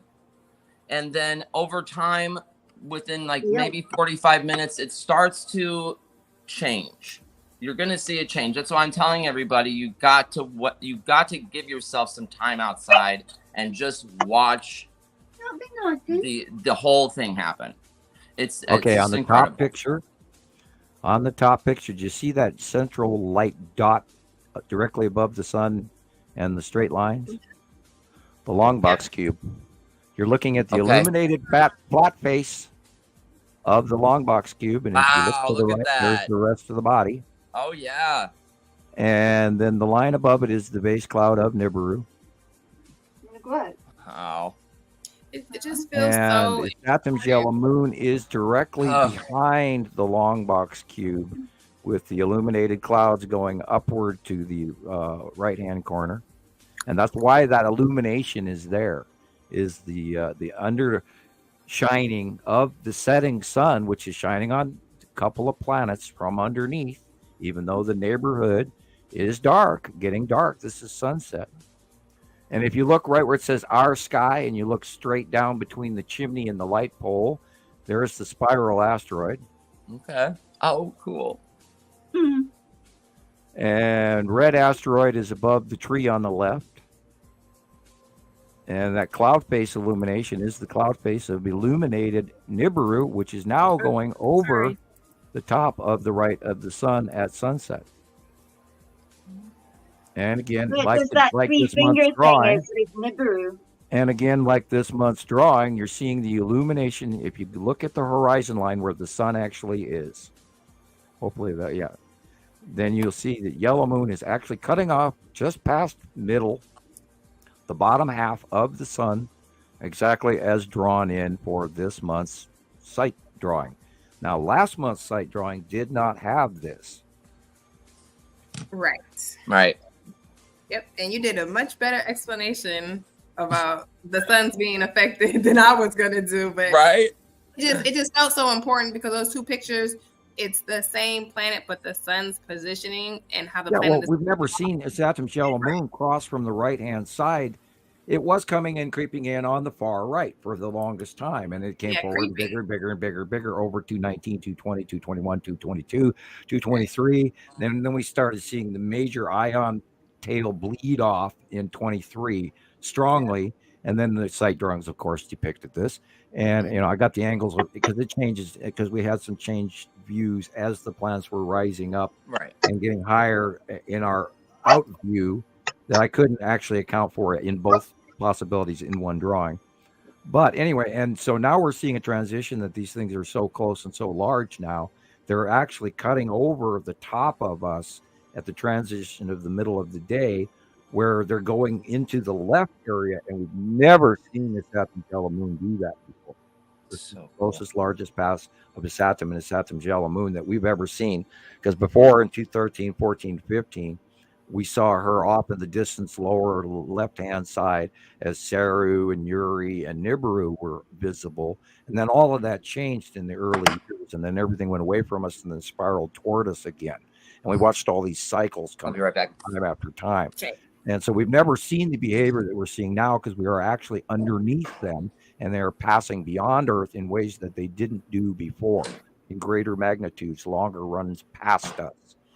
And this is why, if you look at the size of Nibiru now, is way bigger than we've ever seen it before as well, which is also Nibiru, or excuse me, Saturn's yellow moon is also way bigger than we've ever seen it. Now, Rebecca, do you have that crop circle orbit model with the tag? I might. Let me look and see real quick. I know I have a folder about crop circles, so let's see if it's the one you're talking about. That I put the tagged on names on that one crop circle. I've used it for years. If you'd like, I know which one. Copy of it fast, whichever you think is quicker. I know, right? Let's see. Hang on a second. Well, whichever you want. I mean, I can find it in a heartbeat, and I can hand it to you on Facebook. Okay, I can tell you I don't have it if I don't. Okay, I know right where it is. I got it. So. Oh, you got it? I got it. I see it. Uh-huh. Okay. Let me just refresh it so it'll pop right up. I'll come back to StreamYard. Hey, we got Dave's Waffle House in the house. Whoa! Oh, nice. Wonderful. With a very nice donation thing. Glad to have you here. Always glad to have you here, man. Planet X Hunter. That's Dave, it's an honor. For years, trying to get hold of you, Dave, for years. I'd love to have a chat some evening. Please come on our show. We'd love to have you as a guest. Huge fans, all of us. Right. And I don't know if we've crossed correspondence or not. I've left my email address. But if you haven't seen my message, I agree with Sam. We definitely would like to have you come on here. So I'll reach out to you and leave you my email address again. Yeah, all of us are big fans. We love your work. I wish I saw more of it. People do send it to me. I unfortunately can't subscribe because I can't even get into YouTube. I can watch it, but I can't get into it. I can't even comment on things, which sucks. But what I gotta do is I gotta fly Rocket Man up here and let him play with my computer. Yeah. Can't send my computer What do down you to need him. done, Sam? What do you need done? God, Sam needs an education for one. Okay. I started on teletype, so Yes, I'm it's grudgingly changed a stuck in lot. my own century. I was chuckling about that too because I was watching The Right Stuff, and they were showing the people back in the 70s, which is the '60s, and the first early rocket launches. And I was a kid back then, and so and I was just amazed by the difference of how we lived back then and societal conformation and all of this, and how we live today, and this cross reference. Phew, holy cow! The world that we live in now today compared to what I grew up in. Holy cow! Yeah. Well, Dave, we want to hear your opinion. We want to know what you're seeing. We want to know how you learned what you learned. We want to know what you're seeing now. Have you seen the Texas Cube? Have you seen the Long Box Cube? Have you seen the Star Destroyers? Have you seen the Empire Orb? Have you seen the Skull Asteroid recently? Oh my God! I saw some pictures this week that just I'm still looking at them, going, oh my God, look at that! Oh my God, look at that! Oh shit! Jesus doesn't even want to know what's behind it. Oh my God, look at that! I'm bringing you back to stop looking at your phone and start listening. I'm kidding. Yeah, Dave, we'd love to have you. Actually, I just lost my signal. I lost you guys for a few seconds. Okay. So I don't know. I didn't hear the last. We are having a magnetosphere effect from these coronal mass ejections from the star, and it's active as hell. And this is also the signal here has been just horrible. I'm running Wi-Fi off of my hotspot on my phone on my laptop, but it's doing better than I thought it was. Oh, I've been corrupted for mornings for weeks now. Every morning, my internet is horrible, and it ran all the way to about 11 o'clock this morning. So, and I'm probably clicking out now, and I don't even know it. Okay, this right here, this picture, I saw it all morning coming in this way.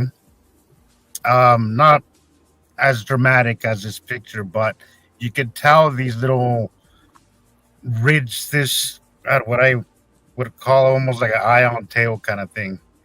But this is a thing to look for, guys. I saw it today, and it was very subtle.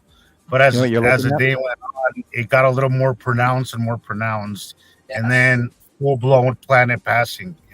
Sir, this is the dragon. Look for these little subtle things. Pay attention to them and start watching them throughout the day. Throughout the day, you will see that it gets. I'm sorry, Sam. I'm sorry. Throughout the day, you can watch that, and it'll come in closer. But look for these kind of patterns in the sky, and watch them throughout the day, and then you'll see them eventually get closer, more pronounced, and before you know it, you'll have a full planet passing. We talk about the 180-day cycle, and what you're looking at right there, guys, that whole area, that gray middle cloud thing that sort of kind of looks in the bottom half is like a winged thing, and in the top half, sort of like a jester's mask from Carnival or from the movie theater, poking at space out there. That is Wormwood. That is Apophis. That is the Tan asteroid. That is the Salamander asteroid group. That is the bottom half of Uri. And this is going to get a lot closer as of the onset of the beginning of March. And here she comes. And I'm not trying to scare people, but people, we need to pay attention to this. Because that is that, and it's much bigger. And he's only got a portion of this picture, or he's got way more than this picture in his last shot. So you could go back, and there's more to it. You got more of Uri than just the Tan asteroid group. You've got literally the dragon, the top head of the dragon. This is what the thing, that winged thing that wraps around. It's also the bottom half of the salamander. In the blue area, from the middle of the picture where it goes blue, you can see the legs and the back legs and tail of the salamander. And then the upper body is that middle area at the middle right of the picture, and that is the Tan asteroid.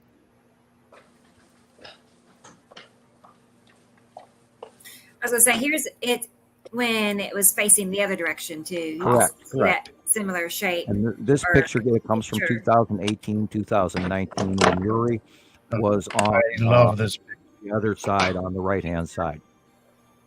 It's one of those ones. Yeah. This is where it gets its name. Is. It looks like a salamander with two arms, 2 legs, and a tail and a head, holding onto the side of a ball. And this is the same thing from the other side. But we're only looking at the lower half of the body. Right. You can't, and unless you got a super camera, it's impossible to get the whole image of what you're seeing. Yeah, it's so huge right now. It's you have to take several pictures and join them literally. Yeah, so don't get upset with your camera and start freaking out. Yeah, proximity. These planets are so huge. They're also blending into each other, and it's hard to discern one from the other because they're all literally. You go out your front door, and no matter what direction you look, we're swimming under planets. And yes, they're that damn big. Like how many times the size of Earth would you say each of them are? Approximately. Well, we're looking at two gas giants, first of all, and those are the smaller ones. And then Saru and Nibiru are vastly large. Those are water-type planets. You have to actually go into YouTube and look that stuff up for yourself. Right. The comparison between a rock-type planet and a water-type planet. Earth is a rock-type size. Nibiru and Saru are water-type planets. Go look it up. Go do a comparative. Now, Yuri and Atu are gas giants, and gas giants are figuratively large. Give example, Jupiter and Saturn.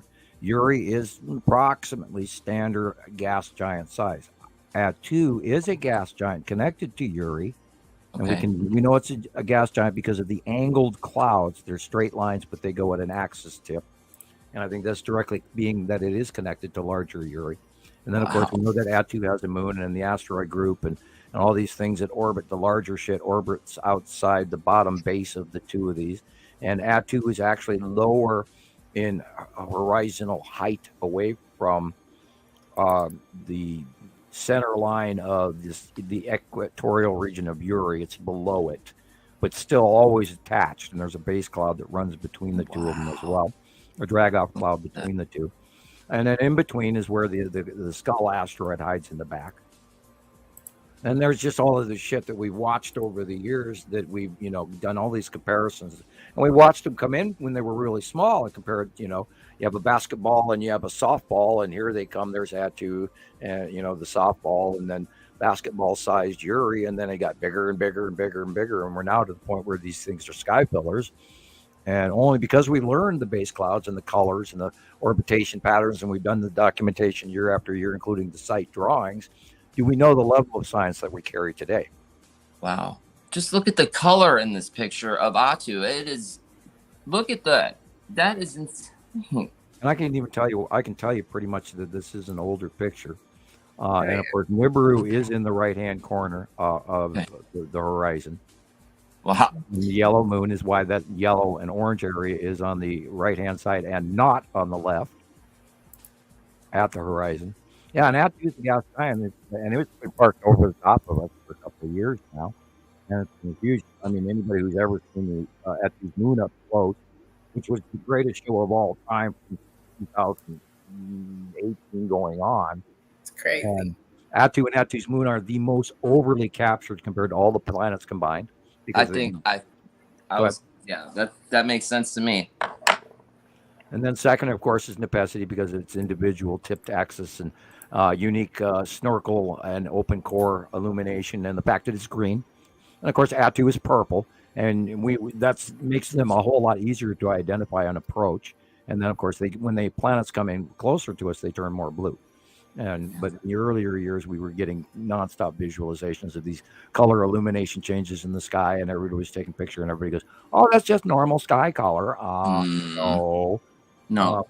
Like with regards to the color, last night, I could see, I'm looking directly down at the sun. It wasn't the sun, it was the planets that were illuminated on their front. But when I looked towards Atu's moon, the whole sky turned purple. All right. And then when I turned my head and looked towards, I saw him jello moon, the purple went away. Mm-hmm. And you can see it in the video that I took. It is, it's so weird. I was going to say, so Chris, weird. You sent me a video on YouTube, on Gmail. You emailed it to me. Yeah. And I'm having trouble saving it. I was going to see if you could send that to me on Messenger. Okay, I'll try to. If I can't, it's going to be too long. I'll just have to cut it up. Oh, how long is it? I don't know. That should be okay. When you fall in love with the sky, time doesn't matter, does it? I know. Just go, until your arm gets sore. An example of that is our show last week, I'll send it to you in a minute. That's fine. When your arm gets sore and you're like, oh. Our Tuesday show last week, we didn't get off the live podcast for like 7 hours. I was brave. That was the longest I was on. Yeah, wow. You were. Man, you stayed awake, Gillian? Yeah. All the way, Leighandra, all the way. But then that was because when Daniel showed up, that was so interesting. Because I was starting to go like that. Yeah, and then this guy shows up and he's so full of life. Wow. Well, he came in at the right time. I think we were kind of dragging along, and then he came around and kind of pepped us back up. Yeah. I'm going to get that clip, too, because Christopher cut it down, and I can actually save it easily. So I'll get that. Thank you, Chris. Thank you, experimental. Yeah, I think I did do it that night, but I could because I was on a 4-day off cycle. Tonight and tomorrow, I'm going to be so dragging my butt, but it's because I'm in 2 double big long kitchen shifts. I mean, today was the long day, and we had to do the full cooked breakfast for 18 people who are really poorly. And then you've got all the fussy stuff at lunchtime that you've got to do as well. And then I was actually complimented, and they said that the toasted cheese wasn't so bad tonight. I got 10 out of 10, I think. Cheese? Yeah, well, toasted cheese, but it wasn't me that put all the stuff together. Hey, Gillian, did you write down my cheese sandwich, grilled cheese sandwich recipe? Oh. Was it good? Well, that's why I'm asking you if you wrote it down. Clearly not. Everybody's got their own special things that they put in. Well, I gave out my secret grilled cheese sandwich recipe here. He said, "Do not offend me." Hey, look at that! I'm psychic now. I mean, I'll take it. It's easy. I can't cook myself anything, so. Well, you cook it in butter, and you coat both slices of bread with mustard. Ooh. And then you put your cheese on. And then you sprinkle your cheese with heavily wood smoked paprika. Deeply, heavily wood smoked. Yeah, I say that because you want fresh paprika. Yeah. Sometimes you buy paprika, you have it for 4 years, and by the time you get to use the bottom of it, it's kind of like it's red, but I don't taste it. We need fresh seasoning. Fresh paprika. I use my paprika when I weirdly put it on my chickens. Well, but the UK people do a lot more curry and all of that, so they would be using it more than we do in America. So you want fresh paprika for it, but mustard on both sides, heavy on the paprika, and then you slowly fry it in butter. That way you don't burn your butter. But that's the greatest cheese sandwich, grilled cheese sandwich that ever was, and I used to actually serve them in the restaurant. Oh, yummy! French's. Right, yeah, French's mustard, yellow mustard. Yep. Correct. Both sides of the bread. Both sides of the bread. It's the tangiest, it's the yummiest grilled cheese sandwich. And if you're using sliced cheese out of the little pole package, which I recommend a good cheddar, there's different variants of what you want to do, but that's the same thing with paprika. But even if you're using American sliced cheese, I recommend 2 slices of cheese. Was your cheese really thin? Yeah. We Americans, we buy it in a bundle that comes in all these little plastic, that we. Well, yeah, you get that here too, and you got it in South Africa. You open up the little bit of plastic, and your rubbery cheese pops out. And if you buy the cheap brand, you can't open the plastic package because you have to get a knife to be able to find the edge. And you fight the damn thing, and by the time you get the cheese out of there, it's destroyed, smashed, and squished. Isn't about Anyway, 13 well, I bucks. always buy the national brand Kraft, of course. But anyway, because Anyway, I yeah. got teenagers and we do sandwiches. Did that give you time to download while we were having our magic food moment? It's Love almost hungry. downloaded. The video that Christopher put together showing, our friend Daniel Davis cracking into our show. Awesome, So, love it. I was so shocked, guys. I could not believe that. I kept looking Somebody at who's this on my person. friend list send me a copy of it on my wall. I'm like, I don't know what to IRS? say. It's like somebody's at the door and I don't want to answer it, but I had to. Yeah. It was interesting to watch you guys get a little bit paranoid, and I was going, I know, I okay, really bring it was. on. Right? Of course, I've suffered every variety of person you can imagine, from name callers to you name it. So I wasn't hesitant.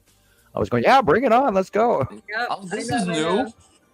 Yeah, I'd love to hear it. It was Even, new. even So if for it's those somebody that who wants- weren't here on the last show, we were several hours. And Thomas, I'm not going to forget about you. it was I will. We will come back to your 6 question. hours and 1 minute. But yeah, we were 6 hours into the show. Yeah, And, 6 hours and something, yeah. I looked down, and in the box, I could see that somebody had arrived into the show where they were waiting to be pulled up, on camera. But I had not Backstage. sent the link out to anybody else, and I'd never seen this person before. So I kept looking at it. I'm like, who is this person? And finally, I told people, I was like, guys, there's somebody, here. So let Somebody me stuck in the backstage door. How'd they get he here? cracked his way into the show. Literally, he was watching on TikTok, and he said he took a screenshot, and he was able to determine our IP or something, and he didn't know if it would work or not, but he found his way. So into our- desperate. I know, he was so excited though. He was so I'm excited actually when he talking popped to you on. He guys. went, "Oh, I'm on with you guys," and we felt like movie Yes. stars. Never in my There we life. go. This is Yeah, great. I never had either until my car blew up. So Well, I can't even What- get a What's the cab out here. difference between Uber and a taxi? about 100 miles ride, Well, yeah. and Yeah, 4 right. hours. It takes them about Yeah, 4 hours. Hey It's guys, $50 for me to even get to town from here. I'm in shock. I have to drop 50 bucks. So there is a person that is in the queue to be on the show, and I don't know who it is. Like somebody, I don't know who it is. Oh, I see him there. Where? Oh, I don't even I have don't know what to do. them on my Help thing me. here.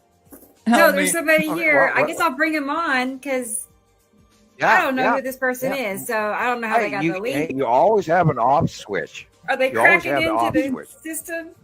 Yes, I we know. have. No, we can get, or no, we have. I Yes, we know, can get, I'm like- whichever we Well, wanna you look at. didn't It's like, send no. out an email. Oh wow. No, and I don't recognize this person. Okay, that's So, a little. it's- That's a little. Hello, little weird. mystery guest. Hello, Mystery guest? Welcome. Okay, well, here we go. All right. Okay, this is new. Oh, Hello. hey, I'm actually talking to you guys? No Yeah, you freaking are. way! How did you get on, man? Holy hell, I have followed you guys for freaking years. Okay, on Facebook, it's Daniel Davis. I post Daniel. Rebecca on Nibiru wow, Followers are you Anonymous Daniel? all Are the you time. Daniel? You're Yeah, Daniel. I post you all the damn time on there, and I'm the one that sits there and is a huge stickler on, guys, make sure you put the location, make sure you put which direction you're facing, what time it is, because that is exactly how somebody from on the other side of the nation is going to be able to say, hey, you know what? That position is actually correct because this person, based off of, the distance of 3 or 4 or 5, 6 different states. Hey, so you're actually seeing this face. You're actually seeing this face of the base cloud. You're seeing this illumination from this type of an angle because, it just, yeah. Anyways, yeah, it's actually awesome to be able to talk to you guys. I That's love crazy. you already. Right? I love this How did guy. you get it? I'm digging the energy, man. I'm digging the energy. I know. Oh yeah, it's actually awesome. I have tried in so many different ways to try and talk to you guys, actually physically talk to you guys. And well, okay, the reason why I was able to get in is I follow Rebecca on multiple platforms, but I follow her through TikTok. In the TikTok queue, I zoomed in on the exact IP address that's displayed in the bar up top, and I copied that into my Google browser, which took me directly to your guys' chat. Wow. That's determination. So you get 100 points. Hey, like I said, I finally figured out a loophole. And I'm like, holy crap, I did. And I'm like, you know what? Let me see if this works. I wasn't even sure if it was going to work or not. Okay, what's your first name again, please? Daniel. Daniel Davis. I'm Samuel. Very, very nice to meet you.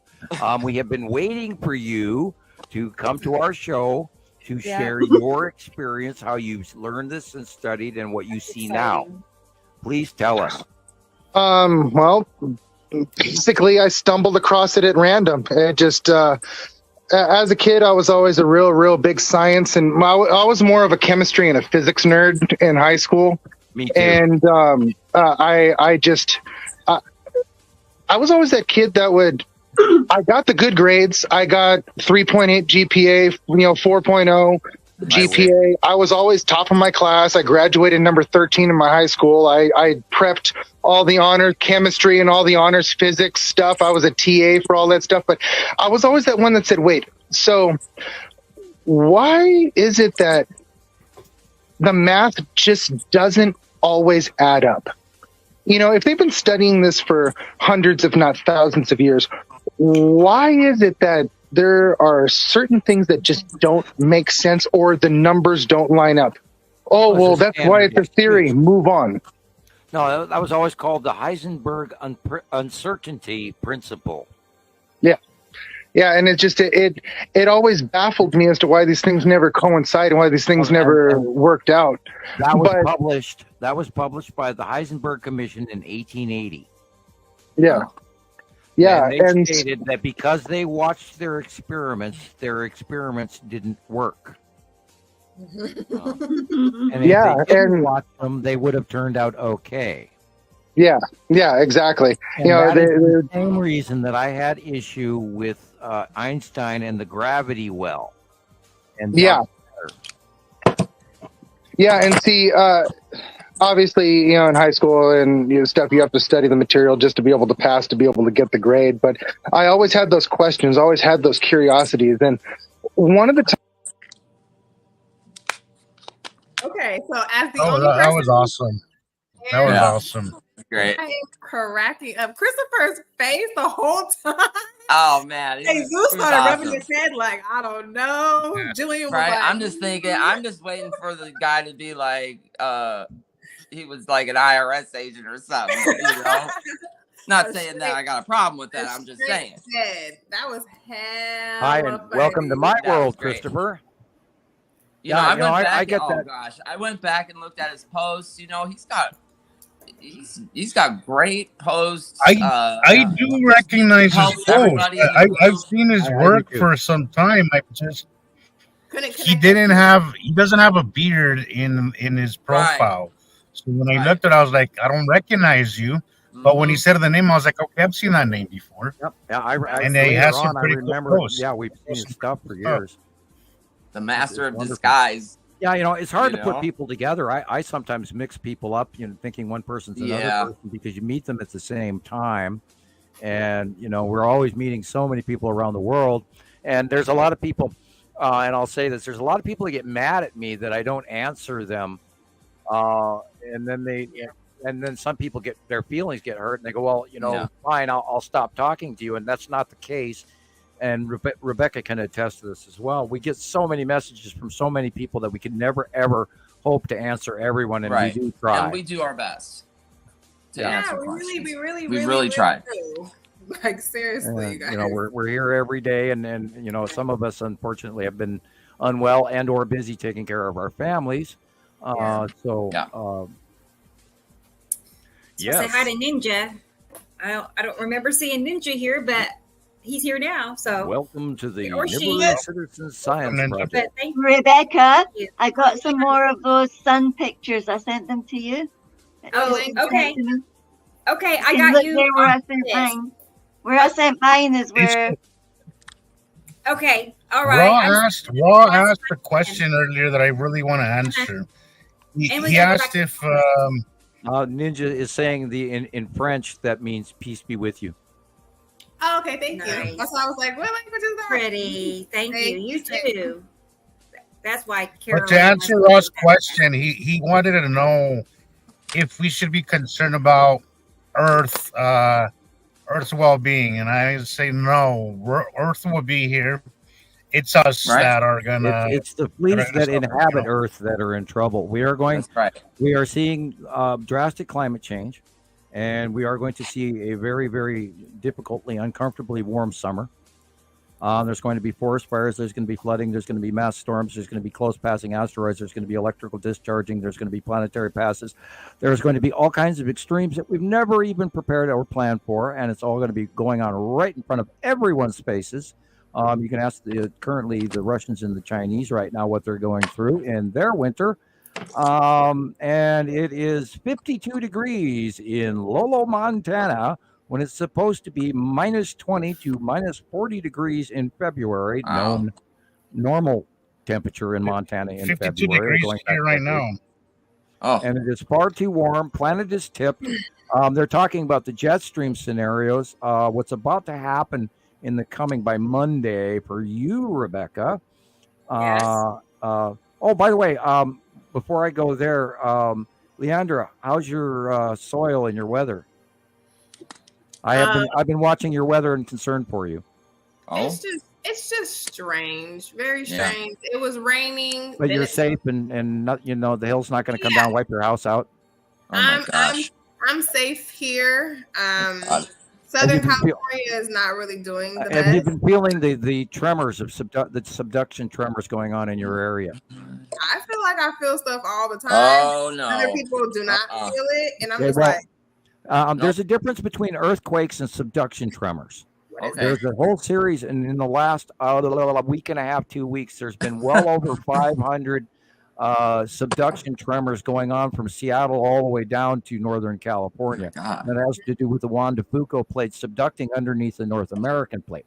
So there's Wow. also a great amount of activity going on in the San Andreas Fault, literally from the San Francisco Bay going all the way down to Mexicali, and the Sea of Cortez and the fault line crack going between Baja and Mexico proper.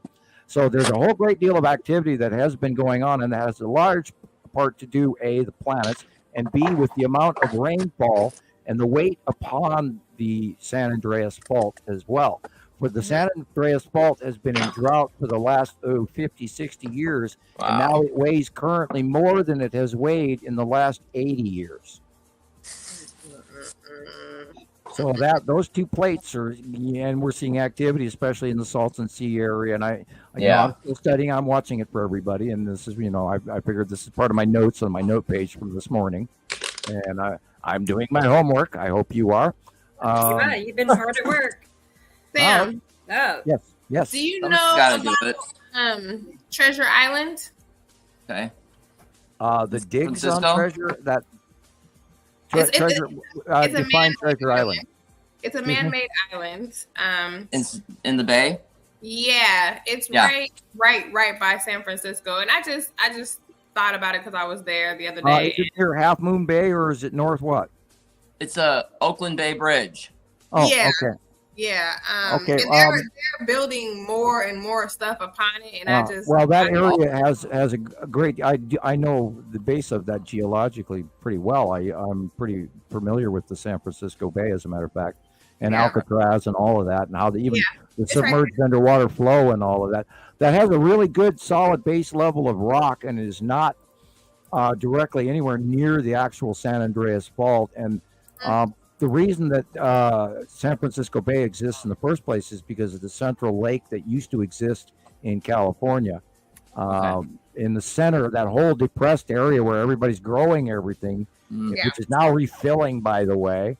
And you can look at the southern, near LA, that whole bottom of that lake area is now actually a brine lake that is increasing, will be there for months, if not continuously in the future. And may get even fuller as the rest of the year comes on. Currently, there's a jet stream pattern that is blowing in, and it's a subtropical jet from the Super El Nino that we're experiencing, and the Pineapple Express. And then now this week, as of tonight, tomorrow, through Monday, we're going to see a polar jet that's going to come reaching down in from Alaska and the pole. And then it's the two of those, and this is why I was talking about with Rebecca's weather. The two of those are going to meet over that Pineapple Moisture Express is going to meet that Arctic jet that is about to come down from the Aleutian Island Cove and everything from the pole along the Alaskan coast and Canada and Seattle, and then it'll dive south and it'll meet just over the top of Oklahoma, and then we're going to have an excruciatingly freaky storm between those two fronts that is going to run literally from Oklahoma all the way to Maine. Next week, Monday, Tuesday, Wednesday. The weather guy did say, the weather was going to be warmer and the possibility of severe storms. I didn't catch what day. We're expecting snow on Sunday here, so. Right, that is that cold polar Arctic blast that's going to pass through from Alaska over Seattle, over Idaho, Montana, Wyoming, and then head your direction. Hey, Sam, can you answer Thomas's question? He asked this a while ago. Yes. Water. Okay, water. There is space water. Okay. There is water that is created, and this is where I strongly believe that most of Earth's water comes from, is the passing of the Nibiru planets as well. Is the interaction between, we talk about the electron superhighway, and we talk about the discharges of the electric universes and how the planets repel each other. During this process, when the planets come close to each other, there's an accelerated exchange of electron behavior. The electrons are accelerated and they bounce off, and this is where you see the shaft lighting that goes between the planets. During that process, our atmosphere, our oxygen, is being superhighwayed along with these electrons, and they meet the hydrogen in space. And when you cram electrically oxygen and hydrogen together in a accelerated electrical sort of a Frankenstein process between space and our outer atmosphere, and our oxygen 7, oxygen 11, way up at the upper outer atmosphere of Earth is where these very high oxygen level compounds are, oxygen 11, oxygen 12, and it's like this is where the free or the ozone and all of that becomes these other gases. So in between that electrical interaction is what creates water, and which is why we get some of the rain bombing from the electrical interaction between the bodies. And I believe that's where originally all of our Earth's oceans came from, is the cycles of Nibiru, including the Great Flood. Wow. In the Bible. That is crazy. The Great Flood as well. Throughout history, I laughed. I actually openly broke out laughing about a month ago when everybody talks about the biblical Great Flood, and they just say the flood happened. But did anybody ask where that water came from? No. It came from Earth. But they explained that in the... So what? Somebody took a bucket and threw it? What? I mean, or God, or what Earth rolled over? What happened? So there had to be an exterior source of influence in order to cause this Great Flood. And we know, like Doggerland, for instance, we know that was occurred where the water, and of course that had to do with ocean levels rising and everything since the last ice age and all the melt rise. And most of our population history goes back only so long because the ocean levels rose so far that normal man-made archaeology, because most of our people always live at the sea line, at the seashore. Most of our population to this day still lives at seashore, and that's where most of the archaeological finds that we're not finding exist is underwater. And there's very little underwater archaeology actually going on compared to on-land archaeology. Anyway, so I digress. Thomas, did he answer your question? Right? There you go. You even answered extra stuff. Yes, I always digress into Professor Lunacy. Ask not Earth. But the other planets is water. He wants to know where the water from Nibiru comes from. Why is there water on Nibiru? Because they're a water planet. I mean, where does it come from? How do Well, they they're get the close to water each there? other. Same They're process. close to each other. Maybe they're,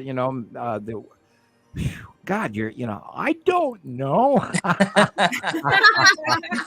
I would imagine, Yeah. I would imagine We they, can theorize that it was Right. the same process. I mean, I right, would why space wouldn't it, interaction right? between the bodies of the planets in the binary solar system. Water comes from the electrical superhighway distribution between ion pole and repulsive electrical discharge. There must have been more of an abundance of those molecules to create all that water. Right. Once you with have whatever oxygen, process that once you created have plants growing oxygen, and you have, hydrogen is in abundance in space, it. Right. and you have the interaction between that and the electrical superhighway scenario where it's highly accelerated reactions because of the discharging and the ion pole between the bodies, atomic interaction on a subatomic gaseous electrical, Frankenstein-like occurrence, and there you create water because you're jamming atmosphere and hydrogen together, and your precipitate is occurring from the pressurization or changes in transition in electrical. Right. Cool. And I guess there's another theory also for Earth, right? That we have a primary water system, and basically we have an unlimited amount of water. It's always created in the planet, right? It's not just the Oh yeah, water there's underground we're water bringing galore, in that but we comes back. we haven't There's tapped into always certain water areas of here. it. It's just Yeah, well, like example of that created is with the abundance of Iceland. They're heating their homes. They're running the Blue Lagoon all off of subdermal volcanic water and turbine pressure and all of this. And there's always water seeping into, and it's a give and take between lava domes and underground water system, which is part of what creates mounding and gaseous occurrences and tectonic plate frustration and reaction and harmonics and you name it. I mean, it's all connected. And it says that there must be a lot of ice in space. I'm sorry, what, Gillian? Yeah, there's ice. A lot of ice. The guy also said there must be a lot of ice in space. Yeah. There is space water. Yes. Well, yeah, they Hey, say guys, that I'm a gonna lot have of them to- comets and You're in your car. asteroids and things have all got, panspermia. They're going to drop on this planet and that planet and carry all sorts of stuff. Isn't it? I mean, panspermia made the planets. Yeah, as there well. water is life, and there is life all over the universe. So. Yep. I'd have to agree with that. Absolutely. And I think incredible. Jesus is getting ready to go. Yeah. Yeah, I'm gonna have to go, guys.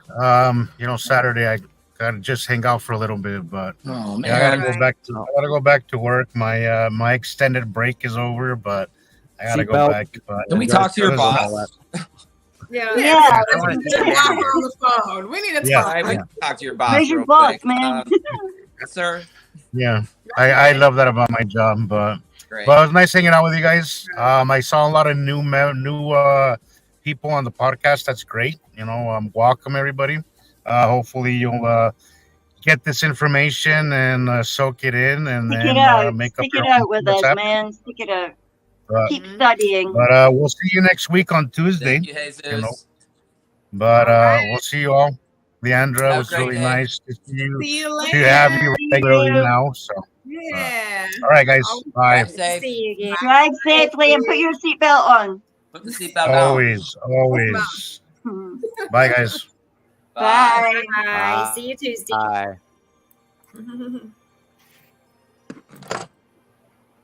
Jesus is great. All right. I know. I was I'm glad he's reading- able to. I'm He's reading our some of the boss. comments, and I'm grabbing There was some one. early Saturn. But This person, optic glass. Yeah. Uh-huh. Mm-hmm. Thank you for watching and interacting. Right. Sure. Hi there, optic blast. That's an interesting lot of questions. They're wanting to know what is on Isatum and its yellow moon and Nipicity. What's the surface of Isatum and Nipicity? And I am in the process of sending you one of my older close-ups of Isatum, and I'll grab Cool. another one, and so you can And grab for those that of you one. And who have sent me pictures, I have been working. I'm getting them lined up. So I already have several ready to go. So we're good.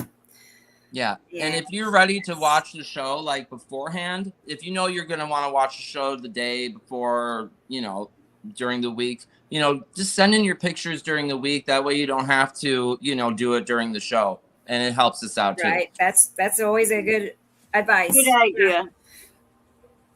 And hopefully I do get to it before the show. I stay so busy. Right. It's crazy. And then yesterday. And she doesn't show your pictures today because she right, gets a lot of put submissions. them at the top of the list. It will be there. Yeah. We'll okay, show I you sent pictures. you 3. I sent you 3 early pictures. There's one on Facebook from February 22nd from Robert Marshall Smith that I am pulling a copy of, and I'm going to send that to you afterwards. So that will be the 4th picture I'm sending you on Facebook, Rebecca. And that, of course, is the side of Nibiru. And everybody in the watching the show too, we have to remember that all over the world, certain people are getting images that are just incredible based on their particular area, right? Some of us live in spots that the skies are just not as spectacular as some of these other images we're getting. And you have to put that into perspective too. So sometimes we'll show a particular person's pictures a little more just because of where they're at, what they're seeing. It's not favoritism or anything like that. It's just because of, where they're located. View. A unique view. Right? Great captures. Yeah. Right. That's how it is. I think we all have been guilty of sky envy. Oh yeah, definitely. I'm just like sometimes, and then you just wait your turn. You try to wait your turn. Like okay, the sky has been relatively boring. And then you see someone else's pictures come in, and they're just so incredible. You've never seen it look like that before, and you're just like, I'm done taking pictures now. It's good to pay attention to everybody else's too, and people that live near you, because you'll know to expect my sky is going to be awesome in another week or so, and sure enough, it happens. So you always know that if somebody else sees it about a day and a half ago before you, oh my God, it's coming. Yeah, the anticipation is crazy. I gotta back out. Hang on a second. I'll be right back. I gotta get out and come back in. So Sam's gonna sing for us now, Dean. Yeah, what a day for a daydream. What a day for a daydream with you. I've been lost in my daydream. Anyway. So what was going on with your roof, Sam? So it was really, well, a planet went over and it was really windy for a while. And then all of a sudden it just kind of happens like a we got really warm. It got really warm. There's, and I tried to look up the weather on radar, and of course radar is not as good as it used to be up here. You can't easily access it like you used to. And I watched, probably Earth's brain is probably had to go over the top of me and the object cluster group as well. So we got windy briefly, and the whole house moved and wiggled, and I heard the big crunch crackle in the corner because I'm in the northwest corner of my house right now, and the wind was blowing from the west, and the whole line of the house roof went crunch, crunch, crackle, crackle, crackle, and it's like, wow. Yeah, and it was pretty heavy. It was big. The whole house moved. Wow. Yeah. And now, do you notice when the planets pass, Sam, and you have experiences with the wind and stuff like that? Does it come like before they show up, like during? Yeah, there is a little bit of. Well, you can watch it onset, and then depending on which planet you're talking about, there are different patterns, and then of course. Okay. When the object cluster group does a close pass during the 180-day cycle, it happens over and over again. And this is where we have these freak storms like the one in Canada, like the one in Ohio, like the one in San Francisco, et cetera, over the years. There's been several in Europe and stuff as well. There's an older picture of us, but yeah, they come by and we've got there's a Montana storm in 2021 video on YouTube. Type that in, see extreme Montana storm 2021, and you may get a chance to see it. But it's like no storm you've ever seen before in your life. The way the discharging and the wind and the destructive power and the light in the sky and all. Never seen a storm like that in your entire life, and that's what's on the way again. On that post you posted, Leighandra, with that video in China. Is she there? No. She walked away. Yeah, this this is I believe a close up of a Saturn from 2018-ish. Be right back. Wow. And it's got this facial indentation depression area in it, and this is part of the facial shadowing to look for on a close pass of his Saturn. Wow. And you'll see by the next two pictures evidence of that similar.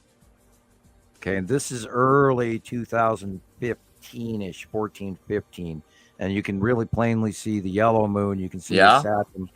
And I believe it's either Matim or it's the blue asteroid. Oh, okay. Look at that. Wow. Gosh, I wish I would have seen these pictures when I first started learning about this, because I was just, my subconscious mind did not want me to and everybody was at screaming all. that it was lens flare, lens flare, lens flare. Oh, I'm sure. But when we had numerous captures of it from around the world that match, then it's not a lens flare. Right. And Sam talks about that all the time. We don't just throw a picture up and say, oh, this is this and that. We have picture after picture after picture, and we don't make a determination until 10, 15 pictures later. We make sure that we're talking facts here. Here's an example of that same facial dip in the middle of the face that matches that same similar shadowing, but at a different light angle. And this is what leads us to believe that there are three moons. The third moon is in the bottom right-hand side, but it's dark.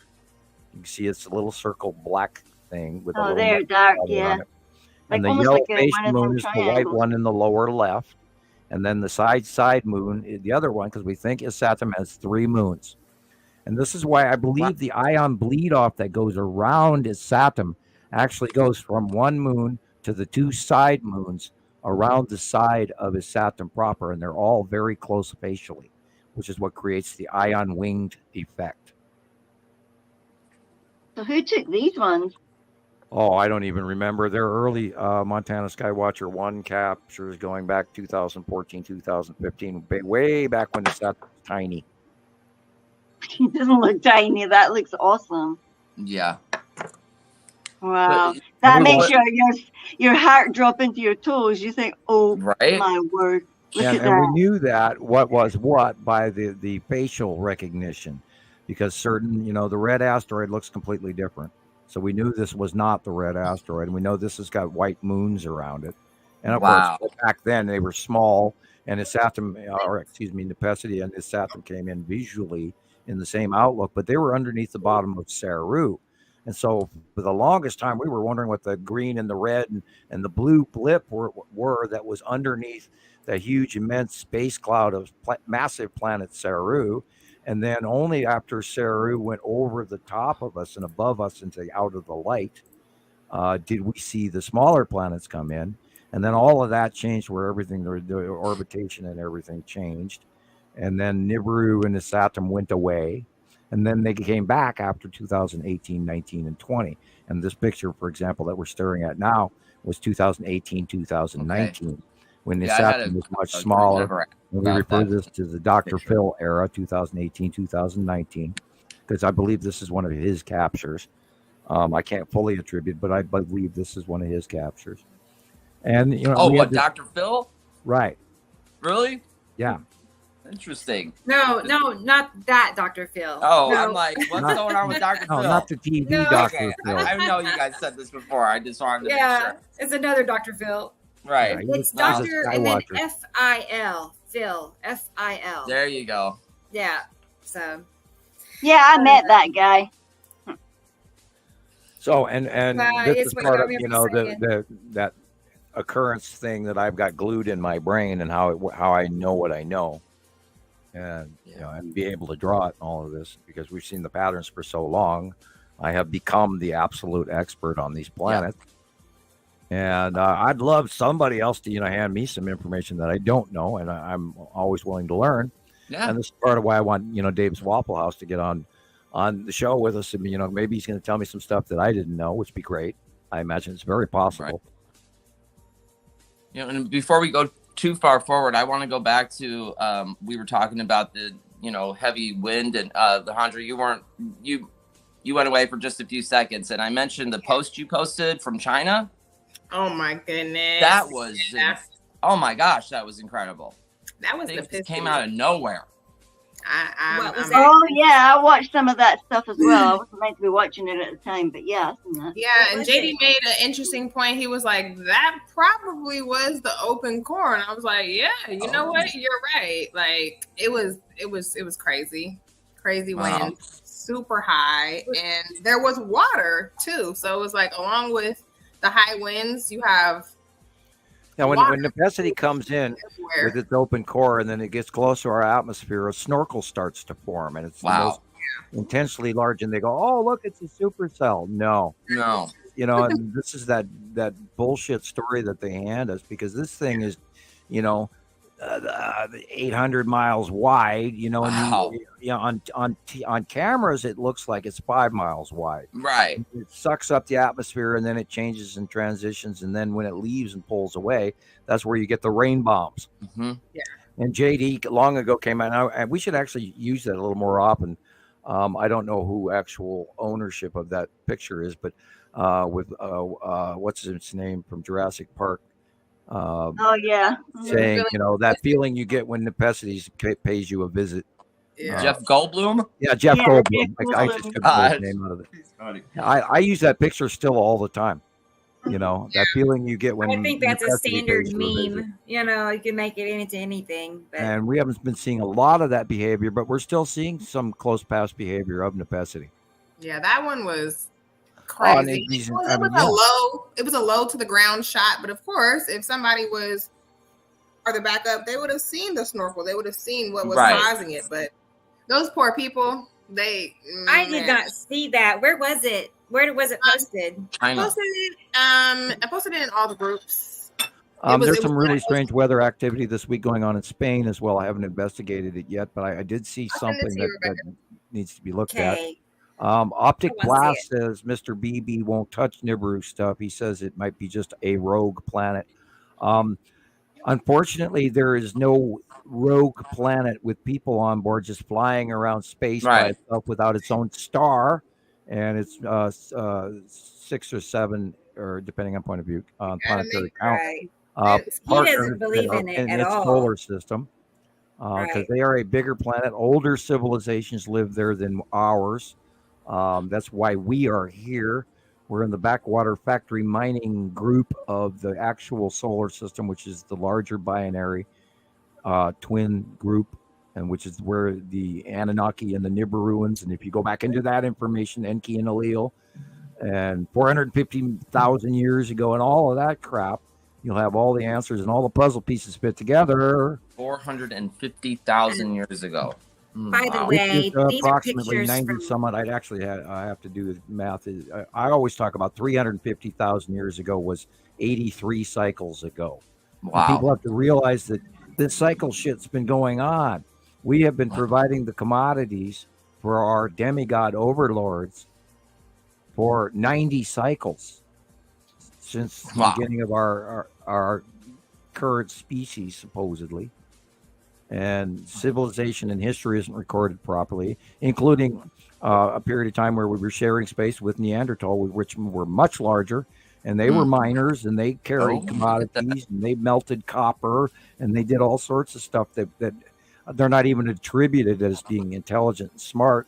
And in actuality, they had much larger brains, and they were bigger, stronger, massive individuals that were probably far wiser and better hunters than we'll ever dream of, because they had to survive in a different scenario. And people, we talk about even South American cultures, the Mayan and the Incan and all of that, or even the Dugan in Africa, and all of this.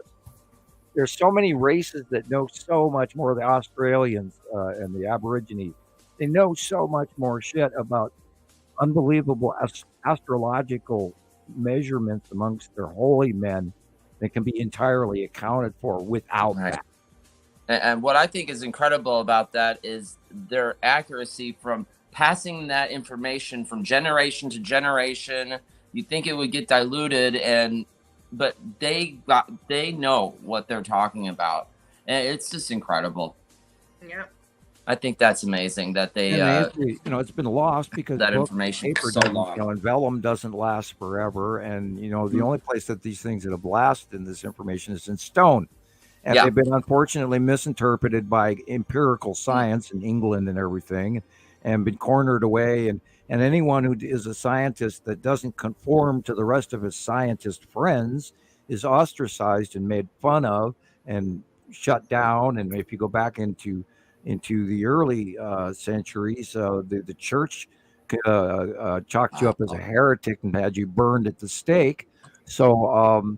And this is kind of what we're doing. We're stepping citizen science a little bit across that next step and stage to hand you time-proven information, even though our standard society and academia of our nation and our Geneva, Switzerland, and our physicists and modern known science is not agreeing on. Well, we've proven it. It's there. So deal with it. Deal with it. Shit, come on. Now, Rebecca, who did you say these were from? These are from Tracy. Okay. Can we go back a little bit? Oh, I love this one. Absolutely. Let's go back to the first one. That's Yellow Moon. Yeah. Sometimes you get carried away. We have different Tracy's. So this is Tracy on YouTube. Wow. And I don't know where Tracy is located. Hopefully she's still watching. Yes, let us know where you are. are. Tell us where you are located. There's a semi-mostly tropical tree standing there. Yeah, it's like Vegas to me. I mean, but I can't tell that this is a Las Vegas rooftop and the builder. What's the house number? Right. I'll look at that. Go to the next picture over. Yeah, it does look Vegas-y to me too. Kind of. Maybe like hello, Texas cube cutting into the upper right of the sun. Yeah. Coming in at an angle like that whole slant. Yep, that's the Texas cube, and if you look over, there's the red asteroid to the left. And it's on the right of the sun, huh? The Texas cube is on the upper left. Upper left. I'm sorry. 11 That's what's cutting into the view of the position. sun. Why there's a cross, straight up, almost vertical flare. Been a little Because the dyslexic Texas this cube is week for cutting some into the reason. sun. Yeah. That's okay. The 11 o'clock position is the Texas cube. You see it coming in from an angle at the top corner of the whole page or the whole. Look at that. That's insane. Yeah, That's you incredible. can see the square, straight blue streak that it's leaving behind its way. Just like what I was talking about earlier, the one I got yesterday. You can see the condensation trails, but this one, I mean, it's literally cutting right through that. You can see it. Look at that. Look at that, Christopher. Tracy is in Vegas. There you I go. think your neighbors. Oh. Your neighbors. Yeah? So We're like what? South, west, east Las Vegas? Let's see what it says. That's where you're at. Moving on. Yeah, now this is the one. Like, look, Tracy, look at the condensation trails forming on the cube. And then in your previous picture, you had, the cutout from where it had been, right? Just look at that. That's incredible. And you can see a darker blue curve. Oh, yeah. Of the Atu's moon, that dark blue. Wow. Versus the light blue by the see trees. it like that. I mean, Mark usually for moon. me it's transparent, right? But like in the past few days, that's what it looked like. Totally looked like that. It's kind of more solid than transparent now. And drawing. I'm look, wondering if it's that's the beautiful. spiral asteroid, like going like kind of into the sun. Yeah, on the bottom lower by the two left houses, Mhm. spiral asteroid is an inch into the blue. That is cool. Okay. Nice catch. Kind of like that. I sees it. Mhm. Mm-hmm. And Oh, I look think at it's it. You can actually important for see all the of us spiral. to live in the same areas to compare our pictures like this. I think that's really cool. Yeah, it's the Oh, you can have a Skywatcher party. Right? And you see it time after I know, time twice after a time week. after time after time after time after time. there- It's real. She says, "What? I had no idea." Yeah, she caught She got a Now planet this or two one, or three. Oh yeah. this one Yeah. is Look is at that one. Saturn's That's yellow moon. beautiful. Is Saturn's yellow moon. And then there's Yeah. the spiral again, right, Leighandra? And it would be Not on this bottom, side, right? Is that like, it well, would what is be on the this bottom goofy left, little just spiral off the thing horizon. happening? It's just On the very got it. bottom. Up there, you've got red and other. Oh, I see underneath the red them. asteroid. But On the right? that's crossover. But this is actually a Saturn's yellow moon Okay. over the top of the sun. Right. Impressive. Cutting off the sun, just like the drawing this month, and Atu's moon is farther left and above. This is directly get the crossing over drawing. the sun after mid-afternoon, and this is where this light thing is coming in, which is also partially affecting our weather as well. Wow. Very Yeah, interesting. that thing. perspective. Mhm. That's Yeah, incredible. I was gonna get her the And our drawing. lighting, and we've been screaming about the lighting for how many weeks now in a row, how everything just doesn't look right. Look at the lighting of the parking lot and the building. Mm-hmm. Yep. That's not normal. It's just really dark. And Mhm. if this is the sun supposedly there, this is, where are we? 3 o'clock, 4 o'clock, 5 o'clock in the evening. Are we Yeah. looking west or are we looking southeast? I think this southwest? is more. I think this is looking. What time of I day think is it's this west. picture taken? That's a big thing. That's I definitely believe looking it's west. looking west. No, that wouldn't be that. No. No, Okay. no, it wouldn't. That's not what we're looking at. It's crazy because we This know is Saturn's yellow moon. Okay. we So know wait, from the drawings to that's expect gonna be Okay. south. Adam's yellow moon not to It west. be sure is South. right above our sun then. Right, and it's right above crossing it. over the sun. Okay. So what is the big blue thing then? Is that Nipicity? No, the big circular blue thing in between these Let's see. tails is Saturn's yellow moon. Right. Rebecca, And I then thought it was up Neptune to and the Oh, Neptune. left, wow. up to the So upper that whole left. blue thing is actually the moon. That's how big that moon is. Wow. Right, it is About that as big as big. a planet. It is Wow. that big now, and that's why it's cutting into the view, and it's really hard Wow. to tell what's what. Okay. And in the drawing, in the out view drawing, they are right next to each other, and they're cutting into each other from the right and from the left, which is also coming in at an angle because it's above us. Let's go back to And this that one. messes with your head, but that's how it works. So it's similar to this one. Beautiful. Look at that. The one on Oh the my left. gosh. Yeah. Okay. Yep. Wow. Yeah, Just the one like, on the left you know, for sure. Just like the picture Sam just showed of the one from space, right? We saw Saturn and the yellow moon.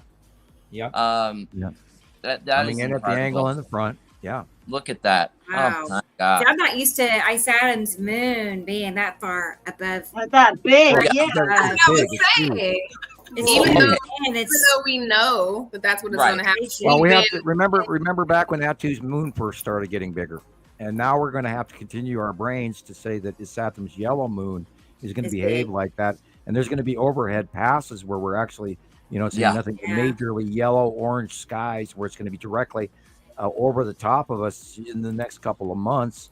Where So it's is that gonna why be- the moon was yellow tonight? Well, where we're already seeing the other a couple months ago, we saw these unbelievably red skies, and that was because the direct refraction as the Saturn's going over. Now, when the Saturn's yellow moon gets even larger, we're going to see a combination between the yellow and the red, and Nibiru blue, and we don't even know where we're going to go here as these planets pass into the light and away from us over time. We could be seeing the best part of the show yet to come. Look at the Falcon again. So get your subscriptions in now for our platform. Do you see it, Rebecca? sorry. What was it? I said, you see the Falcon, the bird? Oh yeah. Oh, yeah, we had pictures last week. And this Yes. The wing defect of Saturn's yellow moon does come off like a falcon. We have pictures from last week that I'm sure. And then Egyptians got falcons in as well. Right. And they got the red planet over the head of the falcon. Mm-hmm. And they were telling us that this shit Yeah, you was can real, and this is where Atu's moon really well. the attachment of the demigods and the planets are referred to Not eating as a archetype penguin. gods and all of these other things. This is why the multi gods. This is probably a cutoff halo or an atmospheric halo, but it doesn't go way down to the parking lot and the buildings, so it should be a spatial or an atmospheric halo, not a sundog. If it was a sundog, the circle would go all the way to the car. Okay. So that means it's an atmospheric. It's probably a planetary or asteroid cutoff that's going to create this halo. Okay. Or it's actual ice crystals in the sky. I got a lot of halos this week like that. Right. So Well, this is part of that light pinch thing that's going on, because you got Uri and Saru on the left, and then you've got incoming over the top cutting Saturn's yellow moon on the right hand side, and we're looking at it here as well. It's just way bigger than our heads will attribute to, and that cut in will cause a cut off halo. What? And hourglass shape and bell shape, solar patterns. And then we also have to go back to the old movies and look how small the old sun used to be. And now it's way bigger. Nancy Greenler said, I remember watching them come in and there was so much sky, dots in the sky in comparison. Yeah, it's, unfortunately, most of the new people that are going to hopefully get on board with this information are coming in so far into the story. It's not even the same ball game anymore. It's hard to play catch up at this point. Yeah, it is. It's very Say bye to Irene. Imagine. Irene is leaving, and I'll send you a copy of this Thank link. you for being here. For sure. So, all right. I think I've caught up on everybody. Let's go ahead and pull up some pictures from Ruth. So let me get her pictures pulled up next from YouTube. Just bear with me because my screen is doing some funny things. I don't know why. It's really acting funny. Okay. And guess what? My mother's name was Ruth. You don't hear that name very often. I sure don't. Her name was Ruth Mary. Ruth Mary. Ruth Mary. So, yeah. Sounds like a Catholic family. I know it does, doesn't it? No, it wasn't. Well, there is some Catholics further back in the Catholicism. Yeah, Ruth Mary. But everybody in the South goes by double names. Right. They were like Rebecca Sue or Ruth Mary or that kind of thing. Yeah. Amen. Somewhere in the back room, there it is, or in the background, there's a crazy man talking. And people can barely understand what he's saying. Oh. Hi, guys. How are you? A few minutes ago, someone in TikTok made the comment. They said, wow, is that Samuel Hofman? They were surprised. Who is that guy? Him. What's he doing? What's he talking about? I know. They know who you are. I heard of that guy, I think. They were excited. So, Ruth, if hopefully you're here listening, we would like to know where you're located. So hopefully you're here. But what do you think, Sam? Like a asteroid at the 4 o'clock spot? Those stripes? Or it has to be? This is an older picture. Oh, yeah. I kind of remember maybe, it. I don't know. We see Uri in the upper left. This is from our viewer. Okay. So You either see lead asteroid in the lower right, which the stripes are there. That little orangish circle with the 2 stripes is lead asteroid. You've got the green asteroid. I don't know if it's a lens refraction, but we know that the green asteroid is in proximity of this shot. So, okay, I'm trying to make sure I'm calling. Okay, let me recall the left corner. There's 2. Here's a bigger one. The left corner is Atu's moon. And the right lower corner is lead asteroid. And the other asteroid, the red asteroid, is in the upper middle left. Yeah. Okay. So what's this small one? Okay, we have Atu's moon on the left, cutting in, which is why there's a weird flaring orange flare, because that's cutting into the facial of Atu's moon, and you can see sort of like these blotchy little black areas, and those are the craters. Yeah. And then the striped little orange ball on the lower right that's leaving trail like it's popping out of the sun is the leave behind trails of lead asteroid, and that you can see there's 2 stripes in it, and that's which matches monthly sight drawing. So does this. And this is So showing you. it's not the lead asteroid. It's just a trail of the lead No, it's asteroid. lead asteroid. See the little, what looks like a little basketball to the lower right? In I both do pictures. the middle. Yeah, okay, but the dark gray blue one in that second picture is Saturn's yellow moon. It actually is Go back. perfect, Sam. Go back that one picture, Okay. the bigger picture. That one. Yeah. See the gray thing that looks like it's sort of like somebody's beard hanging down on the lower right-hand side? Mm-hmm. That's the Saturn's yellow moon. Yeah. Right, just to the right of the sun is an orange, looks like a little basketball. With Yeah. 2 stripes. That's lead asteroid. Oh, yeah. Behind it on the upper left, you can see Attu's moon in this picture is in the middle upper left side of middle picture. Red asteroid is the grayish blip just above the light pole. Okay.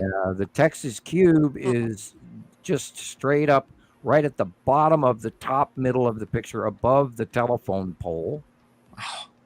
Just like the last one, yeah, it's at 11 o'clock, coming in at that angle. And behind it overall is the side face of Attu. So it's just like the drawing, especially on your newest drawing where the lead object is, lower right of our sun. Right. Yeah, it is gone. It's moved over. It's currently in just to the right of the sun. Very much. And out And that lead object is just, it's phenomenal. And it shows up small and it just gets bigger and bigger as it, oh my gosh, it's crazy. And I'm able to draw these things because we've been doing it for so long that I just see it in my head. And I do not copy these off of computer in the morning or anything like that. I don't take other people's pictures and then draw mine. I sit at the table with no computers, no tablets, no phone, no nothing. I don't have a phone. And we can attest to that. We see Sam's drawings and we will see what he draws in the sky a week later. I do not, I've met this man over, our podcast. I don't live in Montana. I've never been to Montana. Okay. This is real as it gets. This is you. And I just want to say hi to Waiting for Our King. And I'm happy you're here to learn with us because I love it too. I mean, we're all like hooked on this. So you came to the right place. Yep. Yes. Our king never left. Okay. Yeah. Moving on. Yeah. Our king. Well, no, our king has offspring. So anyway, this is a rather unusual picture. Not good. It's we know that his Saturn's yellow moon is cutting in just on the lower left on this shot. Wow. You can see that the ion trail going off to the right. And the rest of it is this intermix of light and cloud and sea trails and other planet on the far left. At the upper left corner is, of course, Attu's moon again, and behind it is your inside face and all that. And the light, but this is too small of a picture to actually for anybody to understand. So we can keep going. Okay. Here again is the match of, Wow.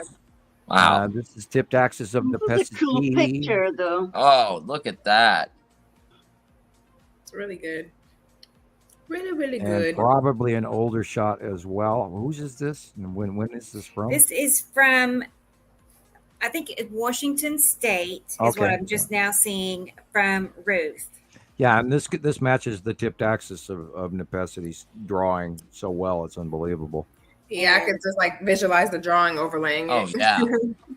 Yeah, you can see all the little bubbles underneath. Which I drew, 4 or 5 years ago, and we keep seeing it. We keep seeing it. And that has to do on out view as well. When Nepesity is on the left hand or on the right hand side, excuse me, I'm standing here holding my right up, and I say left. My other left, when it's on the right hand side, it has this tipped axis visibly on the right hand side, and it goes over the top of the sun. And this is from past cycles that we got to watch. The plane, the axis plane of the bottom open core of Nepesity, which we've got thousands of pictures of that, is completely horizontal straight. And then when it's on the left-hand side, the axis tip is to the left of the planet. We learned that over the years as well. When these planets come in and they cross paths, and over the durations of time they change, their axis plane tips depending on if they're on the right-hand side of the sun or if they're on the left-hand side of the sun. And this is all information that we've learned and watched and documented, including the base cloud pattern, tipped axis, blah, blah, blah, over and over for, going on our 14th year now, guys. And it's so absolutely impossible to hand you this information. This tells me, by looking at the axis tip, I would say that this picture could be somewhere about a year and a half to 2 years old. From the illumination angle, axis of picture. It might say, I can verify in just a second and tell you. No biggie that you do, unless they want to, chime in and tell us for sure. Some of them, I think she did include dates.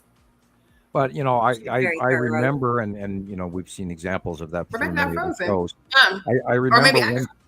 I remember damn near when everything comes in, and we so overly share information amongst ourselves regularly that we pretty much just about see everything out there that everybody's trying to post, and we spend a great deal of our time going through everyone's pictures.